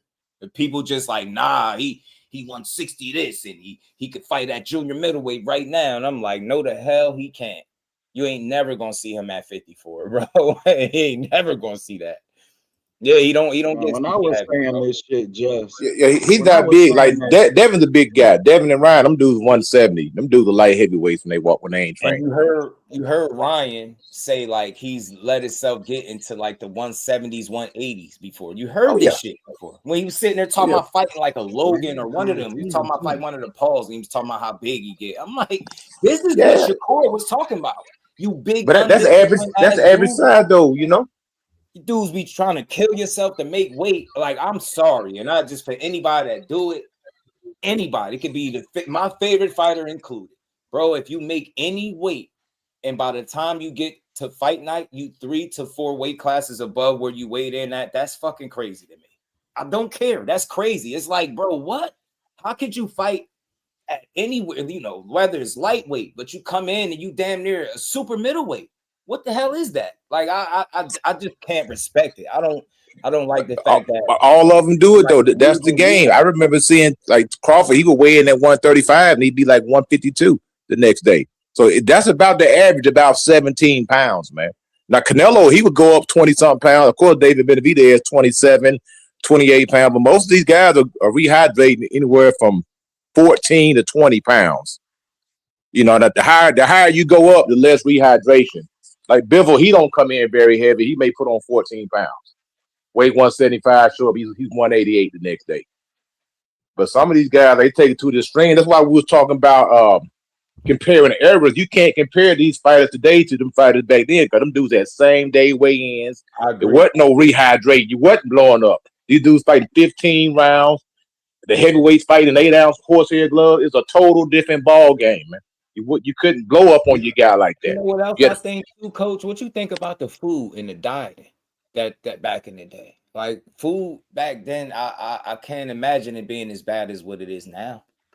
Get what I'm saying? Like, with all the, like, I just think people, Like they was modern day they maniacs and superheroes. That them fights, like I watching some of them old fights where them dudes just go in there. I'd have been asleep within seconds, and I'd be one of the first to admit it. Some of them fights, I'm like, I don't know what the hell them dudes used to be on, eating and training.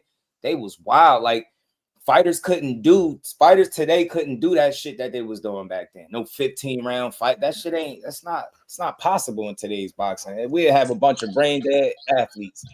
Yeah, I mean, think about when Muhammad Ali and Joe Frazier, they fought in freaking Manila, Philippines. It was like 118 degrees. Mm-hmm. 15 rounds, man. Both of them guys stayed in the hospital for weeks after that fight. Right. Almost dead. You know what I'm saying? Yeah. Right. Sugar Ray Robinson, I think, passed out in the fight. Mm-hmm. I just think them eras different. I hate comparing eras. I really do. I just appreciate each one for what they represented, bro. We can't. No two eras is alike. It's just not, man. And I think that's what make boxing what it is, man. Highlighting the eras and what's dope about them and leaving it at that. I just hate all those. Well, what about this one fighting this one, man? That should have never happened. Right. You know what I mean? Sometimes it's fantasy matchup like conversation, but sometimes we get too wrapped up in it, like it's possible to happen, like we actually know, like we don't know. Yeah, because I got into it with a brother, the other day. He's close to the Crawford camp, and I said Crawford's a great fighter, man, but this man was trying to tell me that Crawford was the best fighter that ever lived. I said, brother, I disagree, brother. You know what I'm saying? You know what I mean? And he just called me everything but a child of God because I didn't agree with him. You know what I mean? You know what? I will never understand that. Like, why it gotta be that way when somebody's opinion is different? Like both of y'all clicking the link and coming up here, I respect y'all enough to know if y'all have a difference of opinion to just hear you out, hear where you coming from, and tell you where I'm coming from. The problem, people gotta be right, and when everybody don't think the same way or how they got it in their head, then it got to be some type of argument. That's really what's wrong with boxing. And I'm gonna keep it until I feel like people get it on a larger scale. Learn to have conversations and stop having arguments. You can't learn shit arguing all day, bro. You can't. And you can't prove it. It's something you can't prove. Thomas Hearns is 66 years old with dementia. I can't resurrect him and put him in the ring with Terrence Crawford. We can't even prove it. It's a fantasy. I've been a heavy advocate for Terrence Crawford because of the slander that I've been seeing. I think it's disgusting, but I never argue you down about him being the best fighter that ever lived. But what I will say is, this era of fighters, I'll just try to keep it in its proper perspective. In this era of boxing, he's definitely one of the GOATs, right? He's one of the guys, one of the best fighters to do it in this particular era. But I would definitely not argue about him being the best fighter ever. Absolutely, and that's what I've tried to. Even we were talking about accolades also, right? Mm-hmm. So the thing with accolades is, this is just my opinion. This is how I look at boxing. Right. I don't believe that just because you beat one guy in the division, if he happens to have all the belts, by default, that automatically means you beat everybody else under them. I don't subscribe to that. I don't subscribe to that. You know what I'm saying? I'm with you. I think that's hell no. That's what's wrong with boxing, bro. Like, we got a lot of fighters who playing Monopoly they playing chess with a sport, playing with their weights, doing all of this shit. That ain't what we've known it to be, but that's what it is now. It's it's accolades over accomplishments. Crazy. That's what it come down to us. Crazy. Your accomplishment is only as good as the person in front of you's accomplishment. We come from that. Mm-hmm. Yeah, I mean, so everybody need a dance partner to solidify. Yeah, I mean, you that guy at the dance. Man, that's an absolute. You gotta have the baddest day. That's why these new fighters gotta shut the hell up about how they don't need this and need that. Shut up. Everybody need a great dance partner. What do you mean? Nobody's making fights by themselves, and they gotta stop talking like that. Like, it take two. The greatest fights is good. How do you get a great fight? Because the two people that's involved in it take two to get a great fight, man. And not no shellacking, not a great performance from one of the guys. Great fight, those kind of fights that we gonna talk about for years, they need great dance partners. And these new guys, they'll win a little bit, or they'll like They'll get an accolade, win a belt, like Ryan.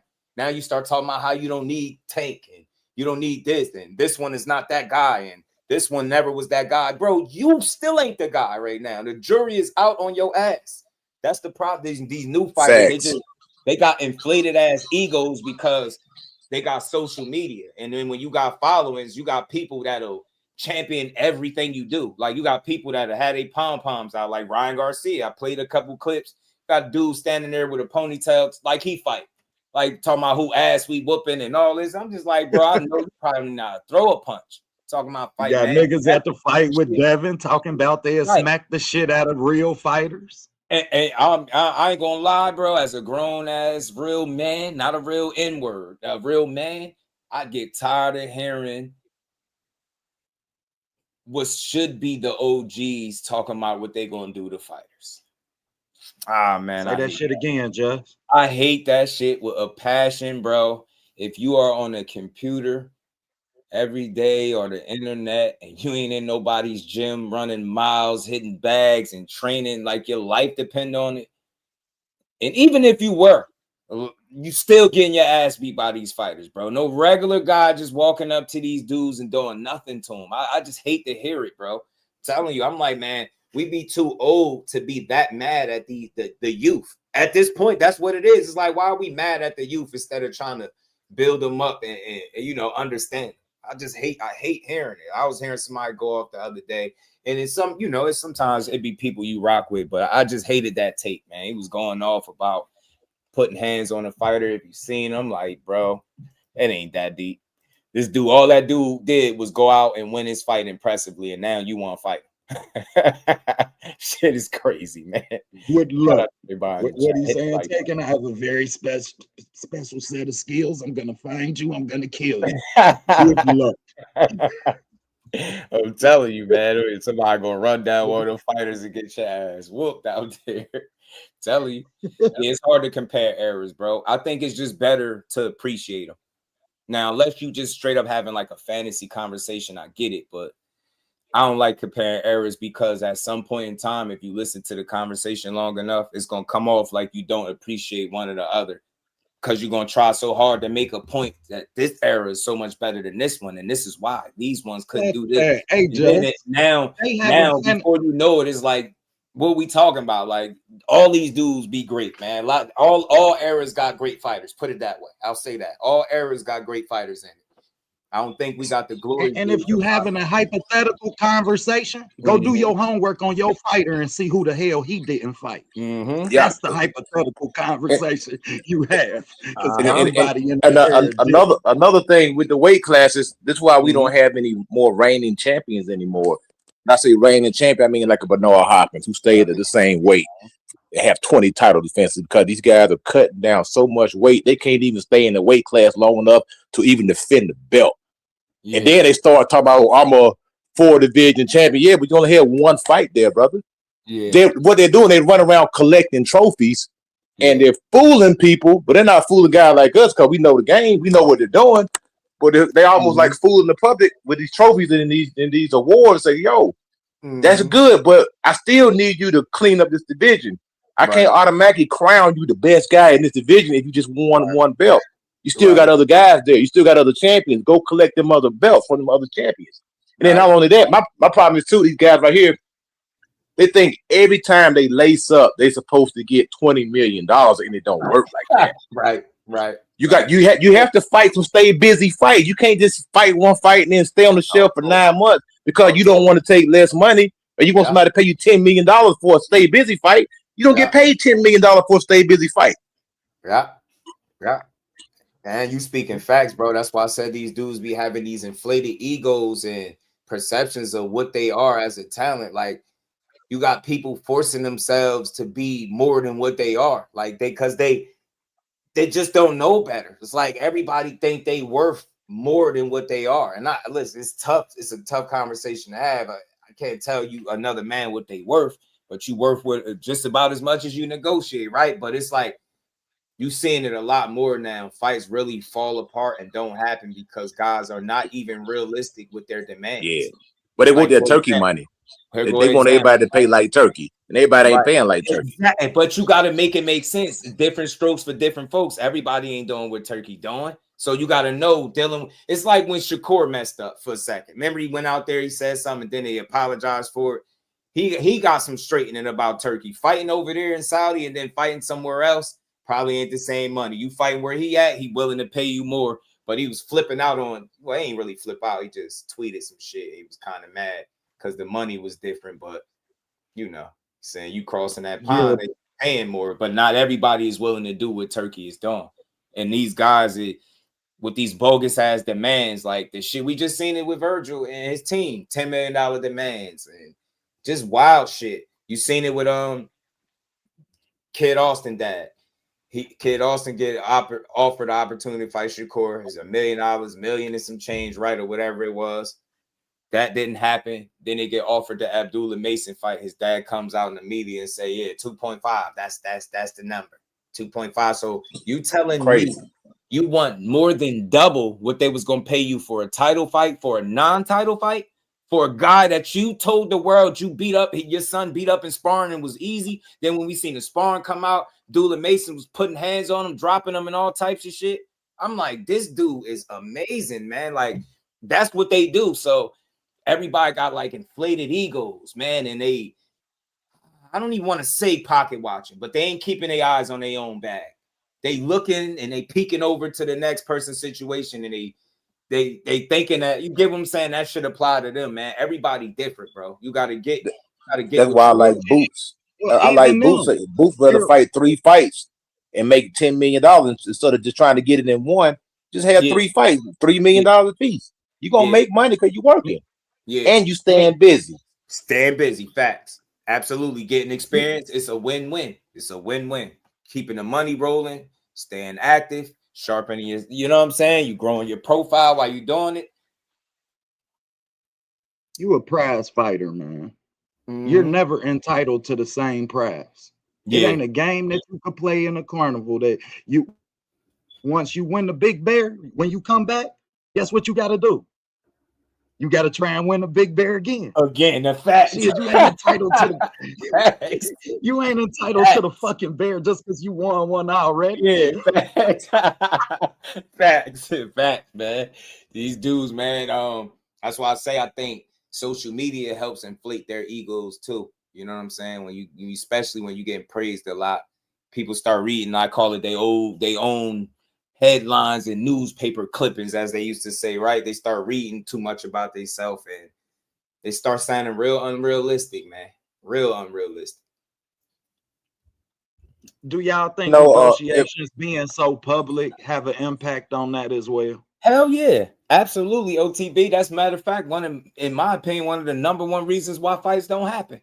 Because every time that I've seen it, and I'm gonna say since I've been following, since I had a channel, every public negotiation or attempt to try to do that I've seen, damn near almost got no fight. Never. Like no it never happened. Once somebody start talking about money out there, and because you know what, then I start to realize something too. When you're all on social media with all the business, I know you're not trying to make the fight. They ain't trying to make the fight. People make fights, it happens the opposite way. Nobody's trying to one up nobody. Nobody's making videos. Nobody tagging people and shit. It's getting done. Similar to how you seen Boots and Zayas. It wasn't a bunch of back and forth, outpricing yourself, being unrealistic. Look how easy they said it made. Look how easy they said Core and Tszyu got made. Like all that public negotiation shit. When you seen Oscar De La Hoya doing all that, talking about Virgil options, how many different options, dream fights with Errol Spence, fighting at Jerry World, $10 million demands from his manager and shit like that. You know you wasn't getting the fight. I'm like, this is killing it. That you will never get a fight. I've never seen no fight happen like that. Never seen it. Every single time they do it. And it's like perception is reality to some people, right? Like they can get online and get behind the narrative or in front of it and make you believe some shit, then that's what they're gonna do. But you gotta know what you're looking at. And I see that a lot with boxing, man. People will jump to social media and try to control the narrative and sway the public opinion and have you thinking one way when it's really the other. You got a lot of propaganda channels too, just 24/7 propaganda. just flooding the streets with narratives and propaganda. I will never understand it, bro. Never. You think that the fact that boxing has no core network, I mean, no core network, and basically we carry boxing on YouTube. Boxing is on YouTube. I mean, so we responsible for those narratives and these all of this bullshit that's going on. You think that's what I mean leads to that? That's why I say we gotta realize that we share this space. People be trying too hard to compete with each other. We all doing the same shit. I don't care what level you feel like we all doing the same shit. Can we at least have a standard at how we doing what we doing? And we can't do that. That's why it don't work. We can't have it's no standard. It's like push a narrative that makes somebody look good. Not just talk boxing. Let's talk bullshit. Let's push bullshit. Let's confuse the people. Let's sway their opinion. And it's too much of that shit going on. It's way too much. Shout out to Jay Grant. What's good, homie? He said YouTube, the new HBO. Yeah, if we do a better job at how we speak about the sport, I think we can bring more eyes to it. Like, I feel like everybody why they do this is different. Like, I would love to see the sport continue to grow as well as my channel, right? There's no secret there. You do this to keep growing. You try to grow your channel, but you want to see more people become fans of this shit. And I think it's hard to accomplish that if every time a new person tuning in, you talk about how the most accomplished and best proven fighters in the world ain't shit because they might not have fought one or two people that you wanted to see in fight. It's like we talk bad about the best proven talent. So it's like, it's hard. If that's how we talking about the best, just imagine everybody underneath that. It's too much. Like, I call it slander. It's just too much. People say, criticism is fair game. Criticism is fair game. Slander not. I seen the dude say, fuck Bud and everybody that love him because Bud gave his honest opinion on who he think could win out of Fundora and Boots. How do that even make sense? How do that translate? How does a random person ask Terrence Crawford his opinion and give you his honest opinion, no trolling, no nothing, take time out of his day to respond to you? I want to say something about Crawford. I want to say something about the Crawford fans. Them Crawford fans, they reject Boots. Some of them do. It's like they got mad or something just because they compared him to Crawford. And this is the news flash. In 10 years from now, if Boots stays undefeated, he's going to be in a fantasy fight with Terrence Crawford. And a lot of people are going to say he can beat Terrence Crawford. Just like a lot of people say Terrence Crawford could beat Mayweather. It always happened. Just like a lot of people said Mayweather could beat Sugar Ray. Yeah. It's going to happen. If he stays undefeated, it's going to be in a conversation. Yeah. Yeah. They've done it already. They do it already. Terrence Crawford, but the problem that Terrence Crawford fans ain't coming to reality with is that's something that we shouldn't have been deprived of. If we feel like that, you can't leave no food on the table and be the GOAT, champ. And I hope you listening to me when I say this. Shit, you got to go get all the food off the table before you put yourself in that conversation. And we shouldn't have been deprived of not seeing the Boots fight. You saying Boots and Bud? Yeah. I get you. Yeah, we got to be realistic, even with our favorite fighters, just. Yeah, it's a loaded conversation, right? Like, it really is, because it's not. I heard a number of different arguments and different views on it.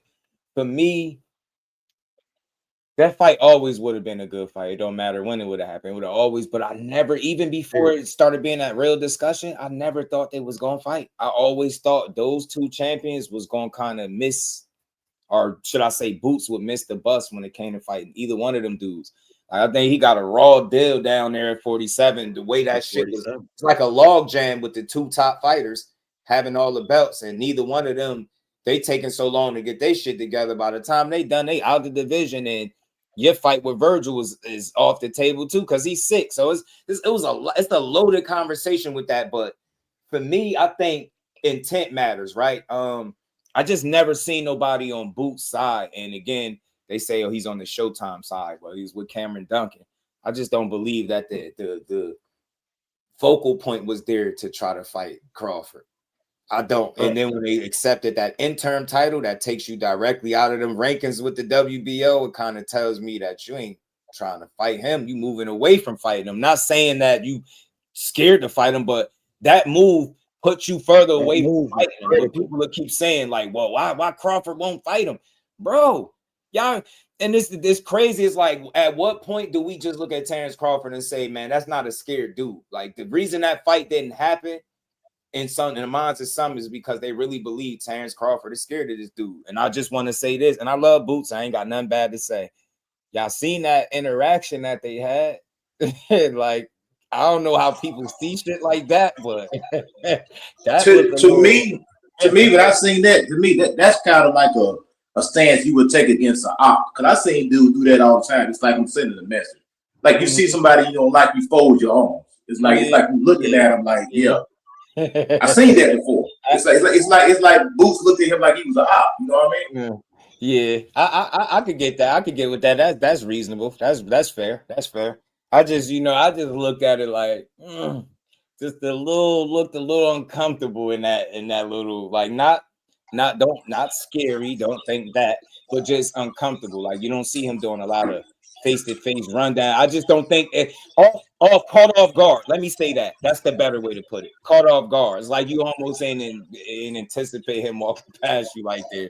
But anyway, aside from that, I just don't think the focus was there. No, because I remember Terrence Crawford specifically saying that Boots don't bring nothing to the table, and he has everything to lose and nothing to gain. He said that. I remember nothing to gain but an ass whooping.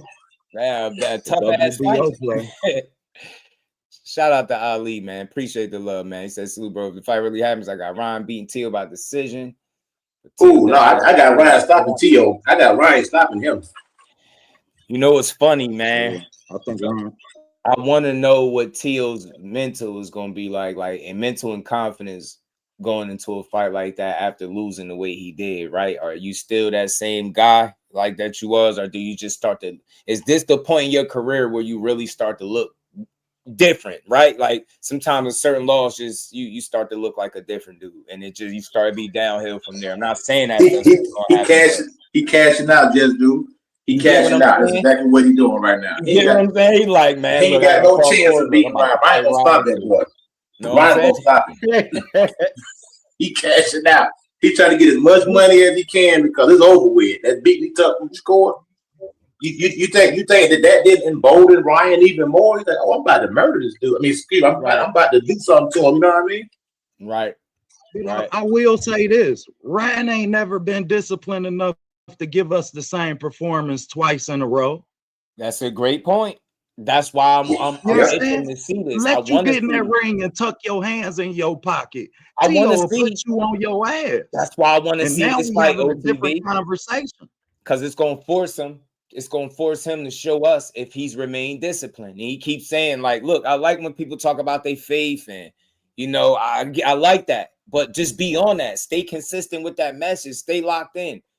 Use this damn pass that they gave you as an opportunity to make the most out of your career. Like, the most frustrating thing about Ryan Garcia is when you look at him, it's a bunch of talent there, but you question, like, I question his maturity and his mental state. Like, what he comes off as a very immature, like young kid, and he comes off as younger than what he actually is to me when he speaks. Sometimes it's just like, I don't know, it's immaturity, but I just question that dude mental sometimes, man.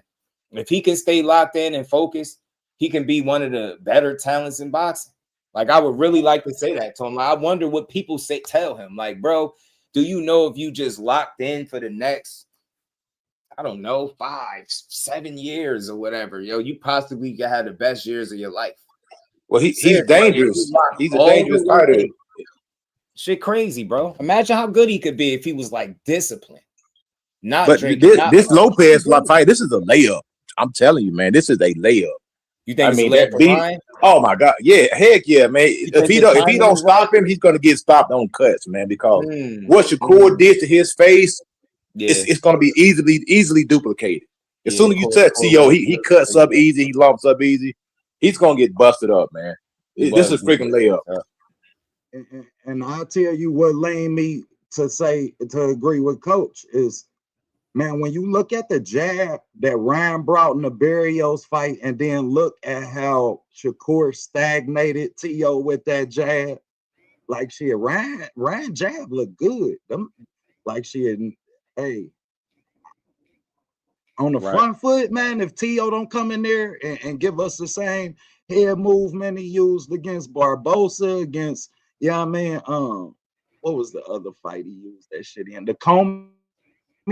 Yeah, I mean, Tszyu, you got to be, you understand, dance, Tszyu, dance. If he ain't, you got to go in there and dance and be in your bag, because with that jab that Ryan brought in that Barrios fight, he'll put it on your ass.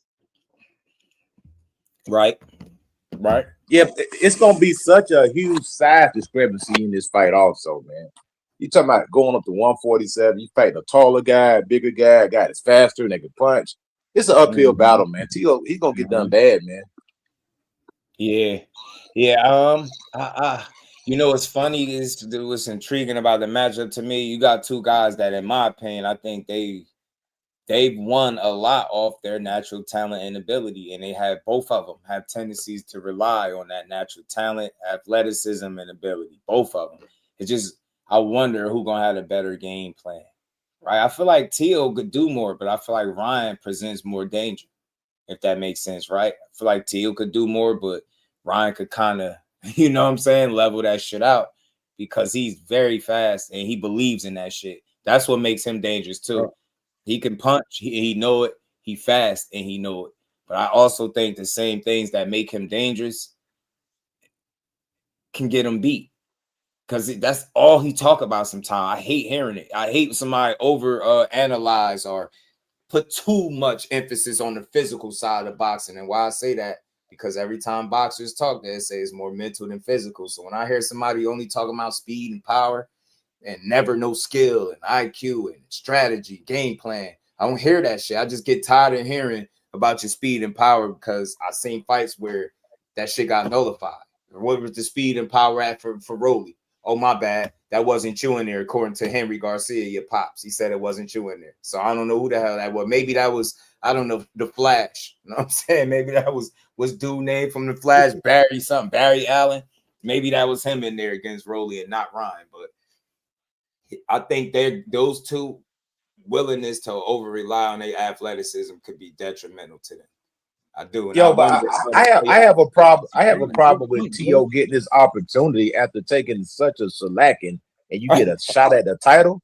He doesn't deserve it. In my opinion, he should have to work his way back up. He got slacked, man. He took a shellacking, and now you get an opportunity at a WBC title. It makes absolutely make no sense. Why not Brian Norman? He deserves more of a shot that Brian than Tszyu does.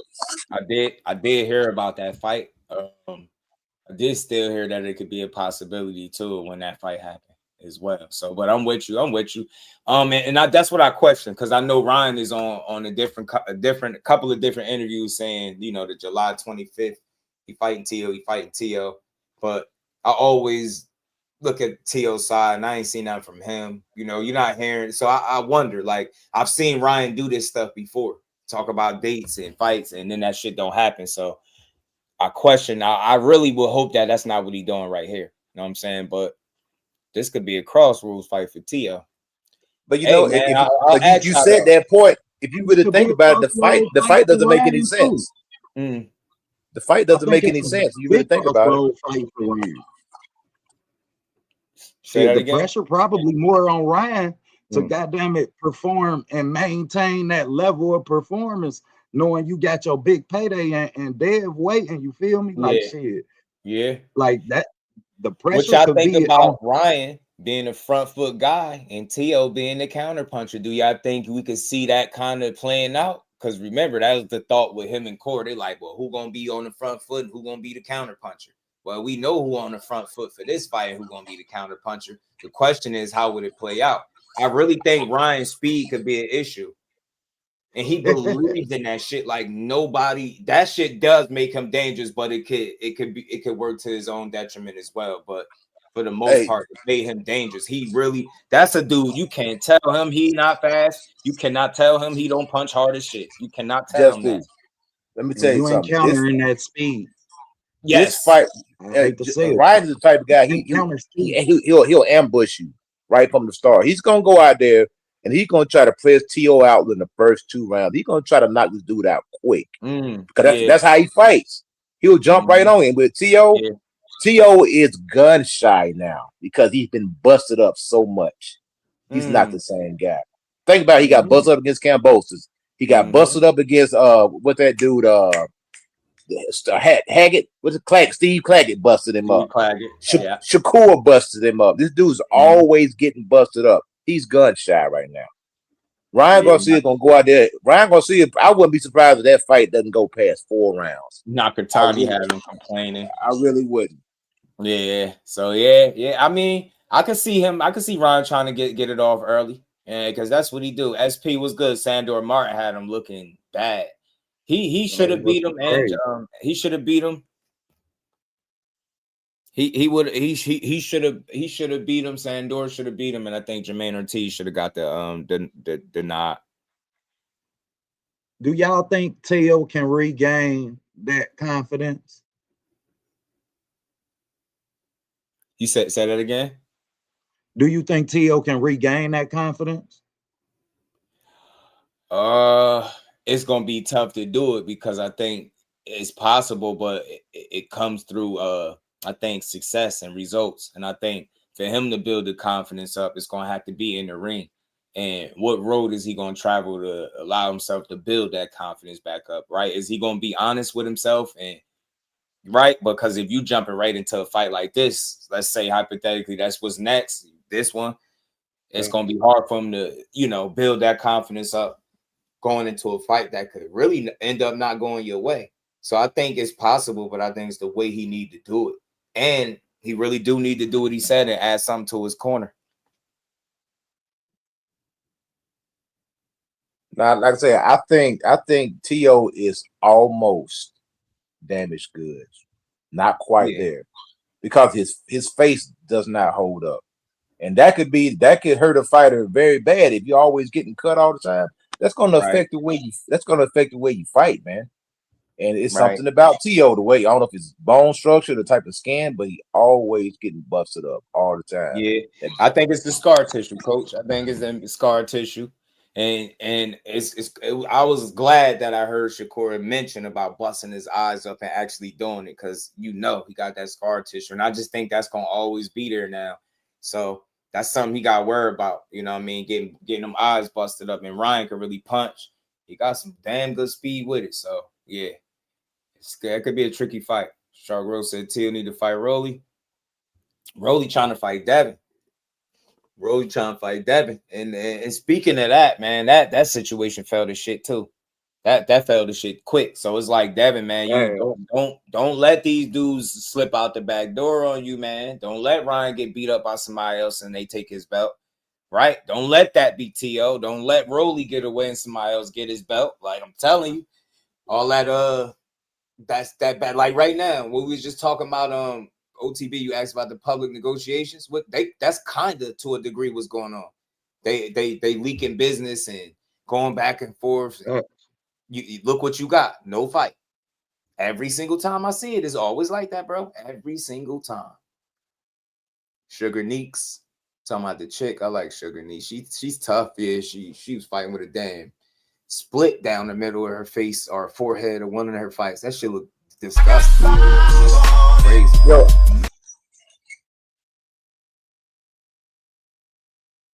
Just can you break down the Xander Boots fight? How you think it's gonna play out? I think low key could be more competitive than what people saying because of the strengths and weaknesses of both guys. Like a little short breakdown. I feel like Xander has the ability to be more disciplined, sticking to the fundamentals and shit like that. Whereas Boots, he does less of sticking to the fundamentals because of how athletic he is. So, he makes mistakes that I feel like Xander, being a more disciplined fighter in spots, could take advantage of, and vice versa. But I think ultimately Boots just be too much for guys. I think he just got too much of a bag, right? Xander is a really sound boxer that I think gonna have success because of that skill set. But I think overall, Boots is just gonna be something different than he's ever been in front of. That's what I really believe. I think Xander don't got none that jump out like all the way out that makes you worried for Boots.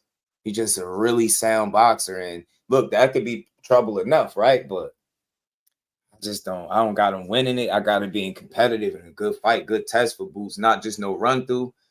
But and one mixtape Boots is gonna make a mixtape. It's gonna be another mixtape made. I'm gonna tell you with Xander. Xander is Nahir Albright. They're the same exact fighter.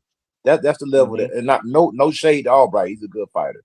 Good but there's nothing that, like you said, there's nothing that stands out about what Xander does. What he fights is a typical old school black fighter that Boots have seen a million times in the gym. Up on your toes, moving around, popping the jab. That's right. Old school black fighter all day, every day. And he's Nahir Albright. They're the same exact fighter. If you really want to be 100, I mean, he doesn't. I mean, he's not a bad fighter. He's just he's basic in a sense. You know, good jab. One thing he does, he gets uncomfortable. He will get tired on you, and when he gets tired, he looks to grab. He looks to hold on, clinching. Yes. I seen it with the Jorge Perez dude, and I ain't like the way he was reacting to some of those punches. It's like when he got hit with something good, he wanted to tie up.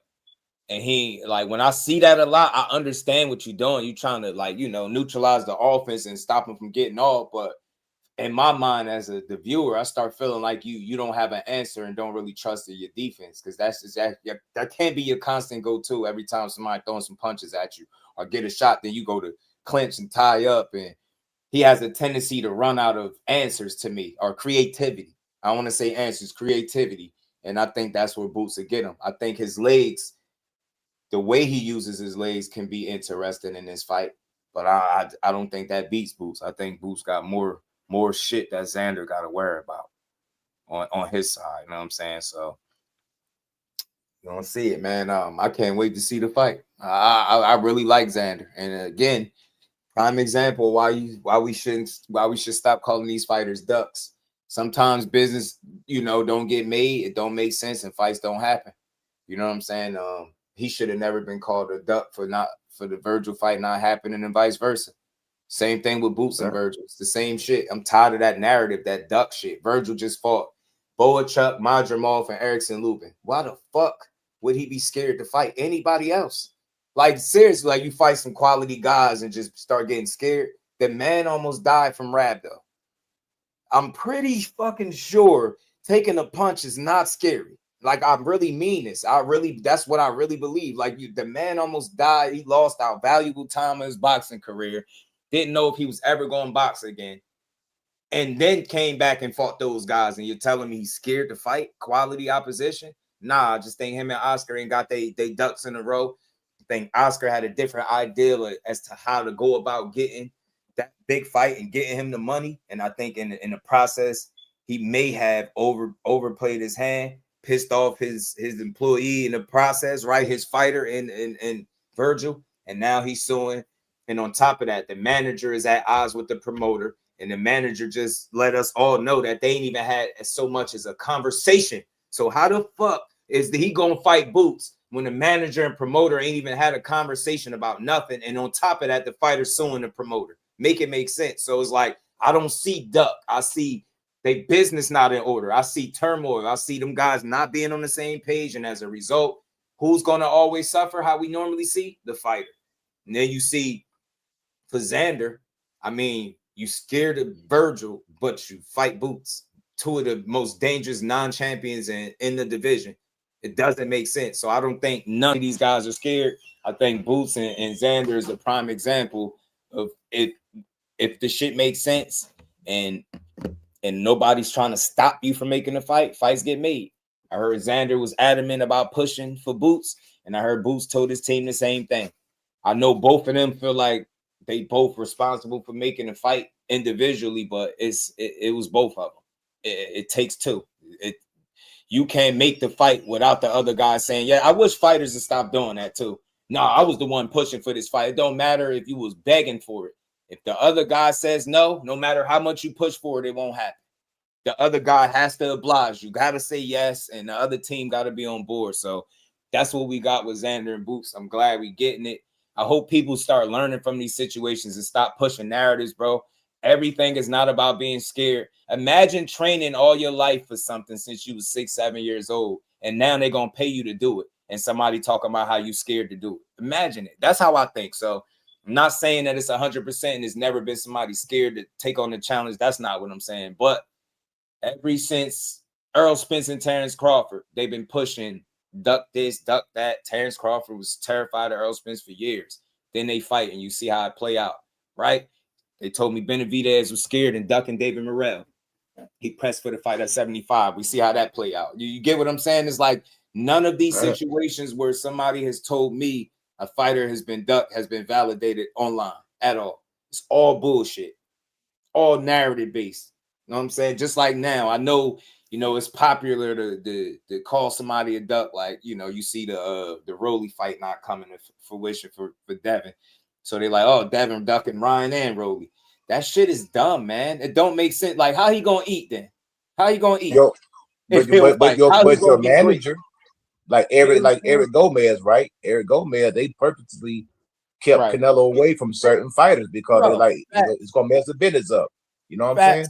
Pac-Man ATL Tate, my dog was good, Brody. The facts machine is in the building. That's the fact, bro. That's real though, and that's more. That's not about being scared. That's protecting the money, and I think that's what you get. You get a lot of that now too, though. I do think we get that. I think when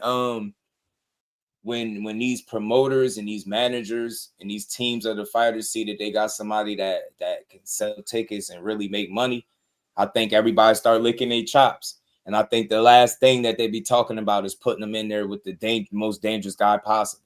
So you'll see a guy make a whole bunch of money fighting who they want to fight, but I think that's for a reason. I think people want to make money, and you know how I start to look at it too. I get it as a fight fan. We aggravated. We just want to see the best and most dangerous fights. We want to see blood, but I also try to look at it the other way and put myself in these people's shoes hypothetically and say, if I was in business, is it your job to do good business to make sure the money keep coming, or is it your job to take risks that might prohibit you from getting to that next order of business? So it's just a lot to consider. I feel like at the top, like bro, Tay Jones always said, at the top, it's more of a business than a sport, and that's what we got to consider. And I mean that for everybody that's talking about anybody that's considered at the top, they operate at the upper echelon. Consider that first before you push any narrative. Consider the business side of it, and more proof to what I'm saying. Just look at the situation with Devin and Rolly. That's not a matter of somebody being scared. That's business not being agreed to, or them not being able to come to terms with how they gonna get this fight or what the money gonna be and shit like that. I don't see scared shit. I just see business not making sense on both sides where they can both equally agree and just give us a fight. Well, you're gonna get the same thing with Fundora. They already saying we just gonna basically fight in-house fight. They let it be known. They're not even hiding the fact. They said we fight PBC fighters. You want to fight with us, you got to come over here. And I think that's because they're trying to rebuild the company, and they looking at Fundora as somebody who can help, hitch the wagon up. They can hitch the wagon to, and they can carry it. You know what I mean? I like that. You make a great point. You make a great point. And that still sound crazy when you say that, because then you start looking and thinking, well, if y'all do that, then the other belts ain't over there in-house with y'all. So you're going to deny your man the opportunity to be even greater than what he is. It's crazy, but I think what you're saying make a lot of sense. You can't tell me a entity that was rolling the way they was doing and had the lapses in shows like they've had in recent times, and you can't tell me that they ain't in the process of like trying to rebuild or get things all the way back to where it needed to be. Like, tell me, like, all their biggest stars are earners seem like they ain't fought in I don't know how long. And then if they have fought, they fought on other platforms. So I think that's reasonable to even suggest that they in the process of rebuilding. Because why else would you assume that? Why else would you put that out there like that? You get what I'm saying? I mean, you basically trying to force people to, play ball. Crazy. Same with Tank when he not acting up. Yeah, man, he a cash cow, and I think everybody lick their chops when Tank fight. And I think one of the last conversations they have is, yeah, let's put this dude in a fight that he could lose possibly. I don't think that's ever the conversation. I could be wrong as hell. That's just my opinion. I don't think he's scared. I don't think they scared for him. But I think that a lot of who he fight is based off them making money and keeping the money rolling, the machine Like, flowing. So. Fundora, his next fight is going to be against Tellez. Mark my words. That's going to be his next fight. You said it's going to be against who? Tellez, the guy that fought Mendoza on the same card. That's a good fight. That's going to be Tellez. Yeah, the Cuban guy. Yeah, that's going to be some next fight. That's going to be his next fight. I guarantee it. I guarantee it. Crazy. Well, they in talks with Josh Kelly. They just announced they in talks with Josh Kelly to try and unify with Josh Kelly. Oh, so Fundora? Yeah. Oh, okay. Yeah, they crazy. Yeah, they trying to go. They trying to fight Josh Kelly, and I don't know, man. I gotta look at more Josh Kelly, but Josh Kelly might be able to pull that shit off. I think Eddie Hearn's gonna probably shut that down. He probably won't boost to get to fight Josh Kelly, so they can have 3 of the belts. Bro. That's what they doing. It's a win-win, right? You get Josh Kelly and Boots in there. They both his guys. Have them fight each other. You don't lose. No way. Josh Kelly, man, one of them unsung heroes, went in there and beat Bakram. Told y'all ain't no boogeyman. Told y'all no boogeymans in boxing, bro. No boogeyman. I don't give a damn how spooky somebody look. I seen enough boxing to know that I never look at nobody as a boogeyman ever again in life. Never in this sport ever. Everybody's long as they got 2 hands. Long as they got 2 hands, just you got to change. I'm telling you. Show me a nigga with 3 hands, and then I think you. You know what I'm saying? Then he might be some type of boogeyman. You know what I mean? Show me somebody that got 4 of them joints like Goro, and I might start thinking like, yeah, because every single boogeyman done got their ass beat. Matias was one of the more recent ones. Got his ass handed to him. Eddie Hearn is the one who wants to set up that fight. Yeah. Because it'll be beneficial. That's his guy. And that's part of his job is to put his fighters in the best position possible. So at this point, Josh Kelly playing with house money. So many people expected him to lose to Bakram. He didn't. So anything from here is a plus for him. And he don't seem like a scary dude. Like I know it was people that was thinking like he'd be scared to fight Boots. I just don't think people been watching boxing long enough. If you gonna pay somebody, they gonna fight, bro. And I say this all the time, I use myself as an example. I know ain't nobody about to pay me no millions of dollars being some untrained guy, but I will fight these dudes for the money they getting paid, let alone somebody that actually trains to do it. So you pay somebody the right amount of money, they going to get in the ring is what I'm saying. You done seen all types of NBA players try to, NFL players try to box. These dudes getting knocked out on camera looking crazy, all for a bag. You know what I'm saying? So if you're going to pay somebody, they willing to take a chance to get embarrassed, man. But that's what PBC doing in Pride. That's what it seemed like. You know what I mean? Force guys to come over there, play ball with them. And they got a trick bag in Fundora that's going to be really hard to beat. Really hard to beat. And I give you a different, because maybe they just ran out of their budget. Yeah, I mean, maybe their budget ran out. Yeah, PBC? I think maybe they ran out of their budget. Well, what I was hearing, because that was my guy was telling me like when Showtime was in there, or they was with Showtime, they had more of a budget. They said now with Amazon is just like allowing them to, showcase their fights on the platform, but they got to put up their own money. So I think in turn is causing the issue, and that's why you're seeing less cars, less events. Seeing less motion from the PBC. Dude, my guy was breaking it down. He'd be talking to some of the PBC people. So he was like, they had like a licensing budget. They had a budget, whereas that's not the case no more. And now you kind of see it. Look how the fights get put on. Just totally different. So I think that's what's going on. So I think it's some truth to what you're saying. I had a whole conversation with my guy about that, and he was letting me know some things. So they definitely... The way they operate is much different than what it was before. Way different. Way different. And when you see how they move, just the fights that they announced recently. Right, we'll let y'all, you know, distribute y'all fights on our streaming service, but y'all, we ain't footing the bill for these fights and these cards.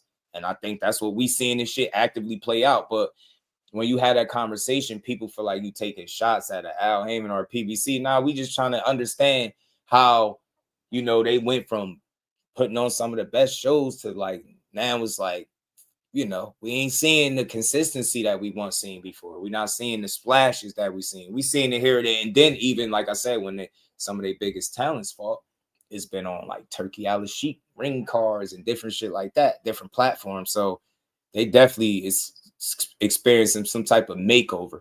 Definitely. It gotta be. Like, with the biggest stars fight. Like, think about the biggest name fighters they have and how many of them dudes not fighting. That got an impact. Think about, I'm gonna say it. Think about this shit with Tank. I've heard directly that it came from the PBC that they feel like he unreliable, that he cost them a lot of money, that they had a comeback plan. Who was that? With all, Tank, with all this, for real? Legal shit.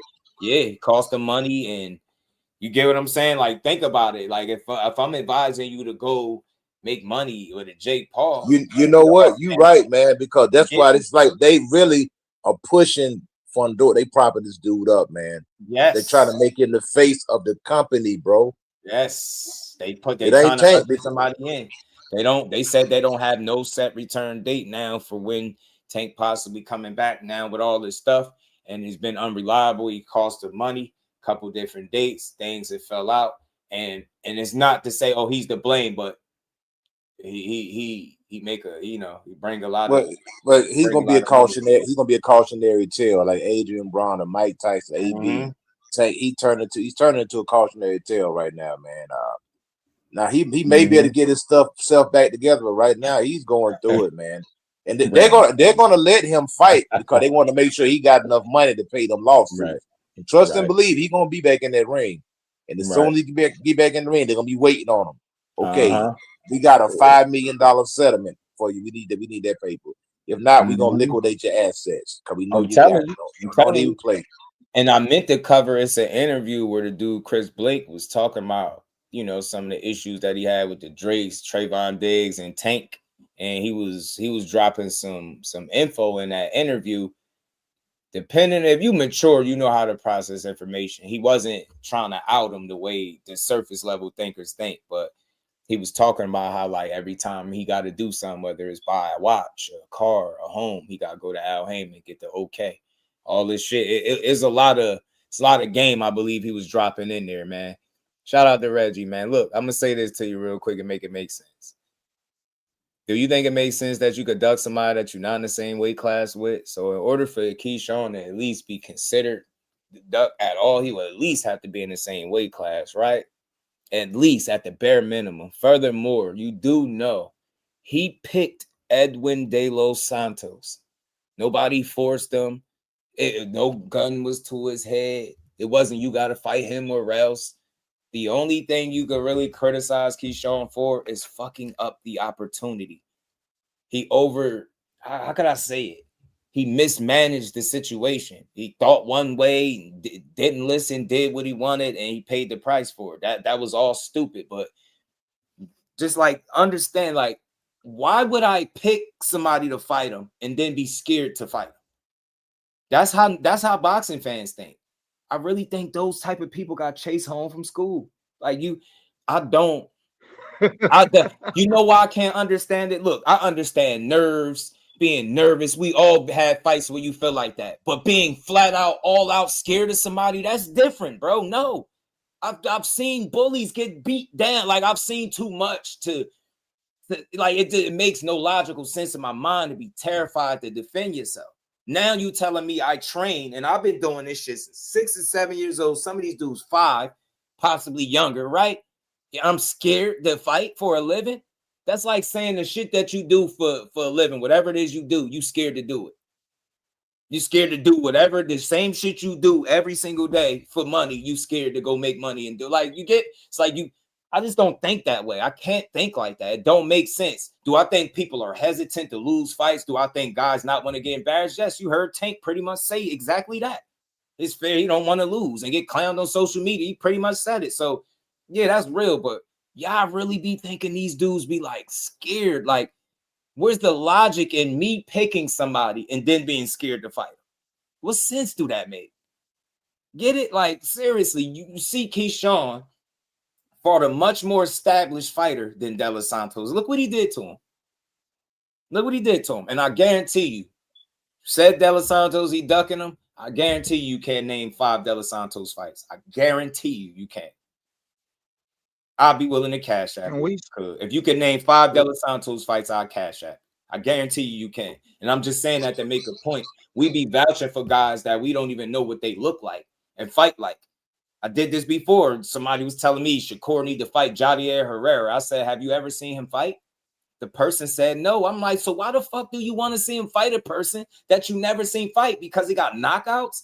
And the dude said, yo, don't duck me. Like, with a ski mask on, like, now he's supposed to just fight him? People be vouching for people that fighters that they never seen fight is my point. So it's like, when I say you probably can't name 5 De Los Santos fights, I'm pretty sure you can't. And that's saying something, bro. Like, where is this? Who is De Los Santos beat for Keyshawn Davis to be scared? Because he got beat by an injured, sick Shakur Stevenson. And I know this personally. And for 1,000,000% fact, he got beat by a guy that was probably less than 50%. Real shit. And well, those people should want to see Keyshawn Davis versus Rayo Valenzuela. Because that's Erwin De Los Santos' best win. Right? I think, I ain't gonna lie to you. I don't want to just give him the knockout or just give him the win, but I think Keyshawn is gonna stop De Los Santos. Why? I don't think it's because De Los Santos is a bad fighter, nothing like that. I think the layoff, I think the injuries, he was having some type of blood clotting, some shit going on with his legs. He had gained a bunch of weight and then he lost a whole bunch of weight. And I thought he looked slim, light in the ass. And I felt like Keyshawn, if he would have accepted that, he looked already rehydrated. I thought he was going to stop that dude. And I think his team, they did it. That was a smart move by not taking the fight because he still got paid his fight purse and he didn't even have to fight for it. But yeah, but on the downside, you see, they haven't brought it back either. They'll penalize you, even though you did the right thing. They penalize you for not taking that fight because he hadn't fought. He hadn't fought in a long time. Well, he did. He got one. Coach, a little 1-rounder, but it was at like 138, 140, something like that. Like a low tier fight. Yeah, exactly. Yeah, that's what it was. My so thing you're right.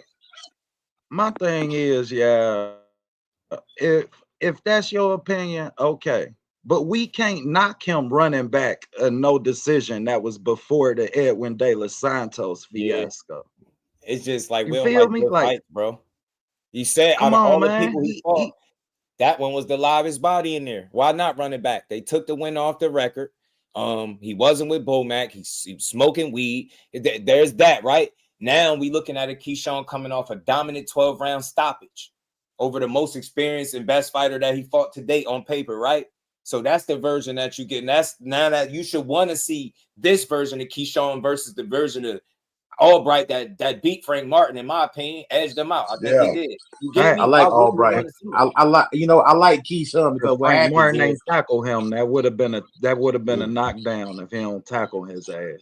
My bad. Go ahead, coach. My fault. I think a lot of these guys, man, they'll elevate themselves so high that they can't even take a guy that's considered a tier low. You know what I mean? They always looking for the biggest and best name. And a lot of times, just because the guy has the name doesn't mean he's the best fighter. He just has the name. So I like Albright. I think it's gonna be a good fight, man. I really do. Can we say that Albright is a tier lower given the performances that he done gave us? He ain't like Keyshawn stopped him. Shit, right there. You feel me? Like shit, he's on that level. So for everybody who don't want to give him the credit of being on that level, then I advise y'all to go back and reassess this kid's fights. Yeah, I mean, he could be like a Jimmy Ellis, man. You know, a guy that beat a lot of named guys. You know what I mean? You got guys like that. You know, he may be like a Montel Griffin, you know, or Reggie Johnson. Or Montel Griffin beat James Toney. Reggie Johnson beat James Toney. You got a lot of guys out there that don't have a big name, but they're good fighters, man. Why he ain't Frank why he ain't fight Frank Martin? Like, I want you to like take heed to something, Reggie, when you ask a why question, like really seek out the answer to your question. Think about something. You just seen Frank Martin being the toughest fighter of his career. You think their plans or ideals to put Frank Martin in there with Keyshawn Davis next? Like, seriously, he just went life and death with a guy that Keyshawn beat and about to rematch. You get what I'm saying? Frank Martin still trying to, fill out 140. He looked good against Ramses Bartholomew, but I knew this wasn't going to be that kind of fight for him. And Frank going to have some tougher fights for him at 40, bro. So, that fight ain't on the table for neither guy, respectfully. It's just not. Is it something that can happen? Yeah, but that's not something that, nobody over there on Top Rank talking about putting Frank Martin in, in the ring with Keyshawn or vice versa. I mean, you just seen Frank come back after losing the Tank. Now he had a fight where he almost lost. You think they're going to put him in there with Keyshawn? Every fight can't be a tough fight, you know what I'm saying, or a killer. I mean, that's how you burn a fighter out. So a lot of these fights ain't gonna happen because they're not the focal point. They're not on the table for these guys. Like, for example, we was talking about Shakur Moratai. Somebody asked me why Shakur ducked Moratai, and I'm just like, well, when did that happen? Because I specifically remember watching a FaceTime call, Shakur and Robert Garcia talking to each other about the fight. Shakur bet me $100K. He bet Robert $100K he'd beat his fighter, and then they got into discussing that. Basically, what I got out of the conversation, they both agreed that the fight wasn't on the table at the time, but they'll be willing to fight. He'll be willing to put his fighter against Core and vice versa. So it's a lot of times it's focus. It's focal, like, priority, should I say. Certain guys are going to prioritize other fights, you know what I'm saying, before Frank Martin. Like right now, Frank Martin is a guy that's really, he's talented. He can box. He can go. But if you're a more established fighter, do you really look to fight him? Like, because then you start to ask, do it make sense business-wise, right? Or are you in position for something bigger than a Frank Martin fight? So if you Keyshawn, you hovering around that, that championship level. Shit, I don't think Frank Martin is beneath him, but I think it's other shit that other fighters, should I say, that he can fight outside of Frank. Well, he fighting the person that Frank damn. So yeah, I mean, he fighting the last person that Frank was in the ring with. Yeah. So I can't really say that. As far as Frank go, when we seen Frank in the Nahir Albright, he looked spectacular when he was boxing for the first 4-5 rounds. But then his legs gave out on him, and he did what? He resorted to the old Frank Martin. Except for he gassed out, and now he can't. He used to be a pressure fighter, so I want to see him perfect. Yeah, I mean, when he gonna box and when he'll resort to pressure and how he'll do those two things. Ooh, I like that. Throughout the course of a 12-round fight, before I see him in a ring with anybody who really can have the potential of making Frank the gatekeeper. Let's be real, he won lost. From being a gatekeeper. I'm telling you, because I really think he getting there with Keyshawn. I'm with you, Marcus. I think he gets stopped too. I do. Keyshawn's ability to slow a fight down and control the pace is some of the most impressive parts of his game. And his defense is a bit underrated too. His distance and range control is nice as well. That dude is a well-rounded, balanced fighter with that. He got a good chin too. Got a good chin. Yeah, that's the thing. Now coach, you just said Albright nailed him. Albright nailed him the first fight.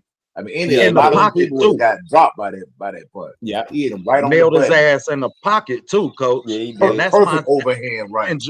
And Jermaine Ortiz hit him with the same fucking punch when he finally quit moving so much and sat down. And I noticed that Keyshawn opened up a lot in the pocket. Yeah, I mean, and that's who else got a chin? Boots got a chin. Frank Martin could line him up. Boots got a beard, coach. He do. Boots got a beard. I seen Boots get nailed. Me too. Nailed. Clean. He got a good beard. I interviewed Tito Mercado. I interviewed Tito some years ago, and he was on Keyshawn helmet. He kept saying Keyshawn balance is great. You would never see him just on one foot. Tito was on Keyshawn helmet. I'm like, man, I like to see him in some more fights moving forward too at 40. He'd be calling for it. Him and Frank Martin was going back and forth, exchanging some words.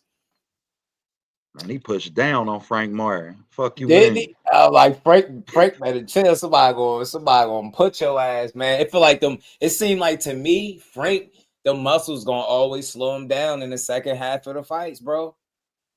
Because I think he trained his ass off. I would assume so, right? But I something about that muscular build that when you get to the second half of the fights, I start seeing some things, man. And I'm like, yeah, I think that's just gonna be an issue for you. It's just gonna be something you gotta work through.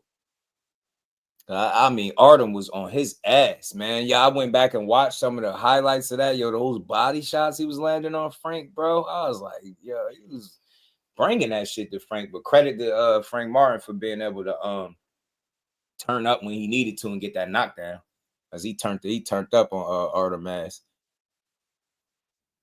Facts. No lies. He definitely persevered.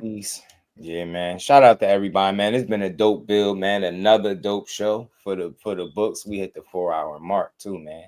We at the 4-hour mark anyway. Shout out to my guy OTB, man. My brother and coach, man. Appreciate y'all coming up and chopping it up too. Salute, brother. You've been cooking in the kitchen for 4 hours, man. The meal was good, brother. Salute, man. Appreciate Salute, you, brother. Shout out to Fucked up all the chicken. Get justice just due, man. Go with that. He's showing a mean streak. Yeah, he got that. He got some of that blood in him. And I'll say this before we get stories that I heard about Keyshawn have came directly from coaches, like the trainers and other boxers. They say that dude like that. I'm telling you. Anytime you running around gym to gym, terrorizing the gyms and grown men not wanting to fight you, you a problem. Like you seen what the Bash Brothers just did January 31st. They went out there and made movies on their opponents. Both of them dudes had their opponents in headlocks. Yo, I'm gonna leave this here for y'all.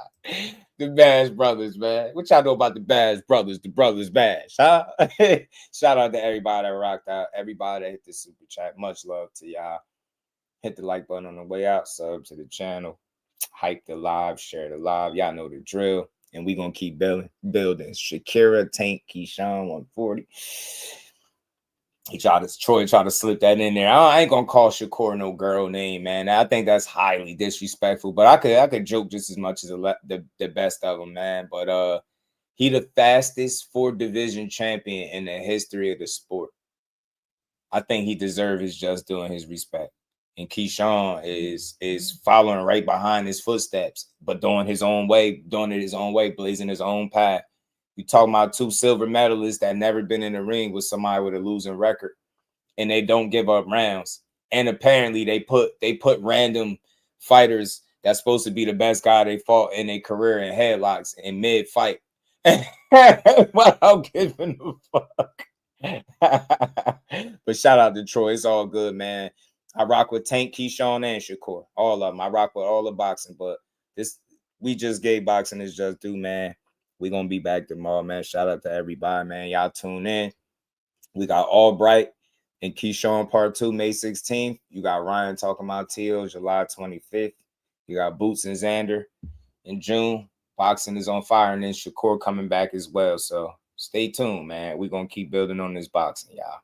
Sure hope he can get some bets on whoever Shakur fights, since he's such an easy victim. Hey, you know, that's the funny thing, bro. They'll pick against him, but they won't bet against him, Marcus. I seen it. Dude sent me dude had like a $100 bet, and he was betting that Kid Austin would beat Shakur or something like that, and somebody still didn't take the bet, or vice versa. Did he say Shakur was gonna beat Kid? I forget, but he had a Shakur bet, and nobody took him up on it. It was wild, yo. You would think where as much as people talk shit about Shakur, they would have took the bet, but they didn't. But we'll see. But shout out to the gang, man. I'll see everybody tomorrow. Peace to the fan, man. Representing Brick City, Shakur! Finding those levels, too. Look at that 4-punch combination. It's a masterclass right now from Shakur Stevenson. That's what you're seeing. A masterclass. And Shakur meets him with a straight left hand. Oh, there's a knockdown score with the left hand.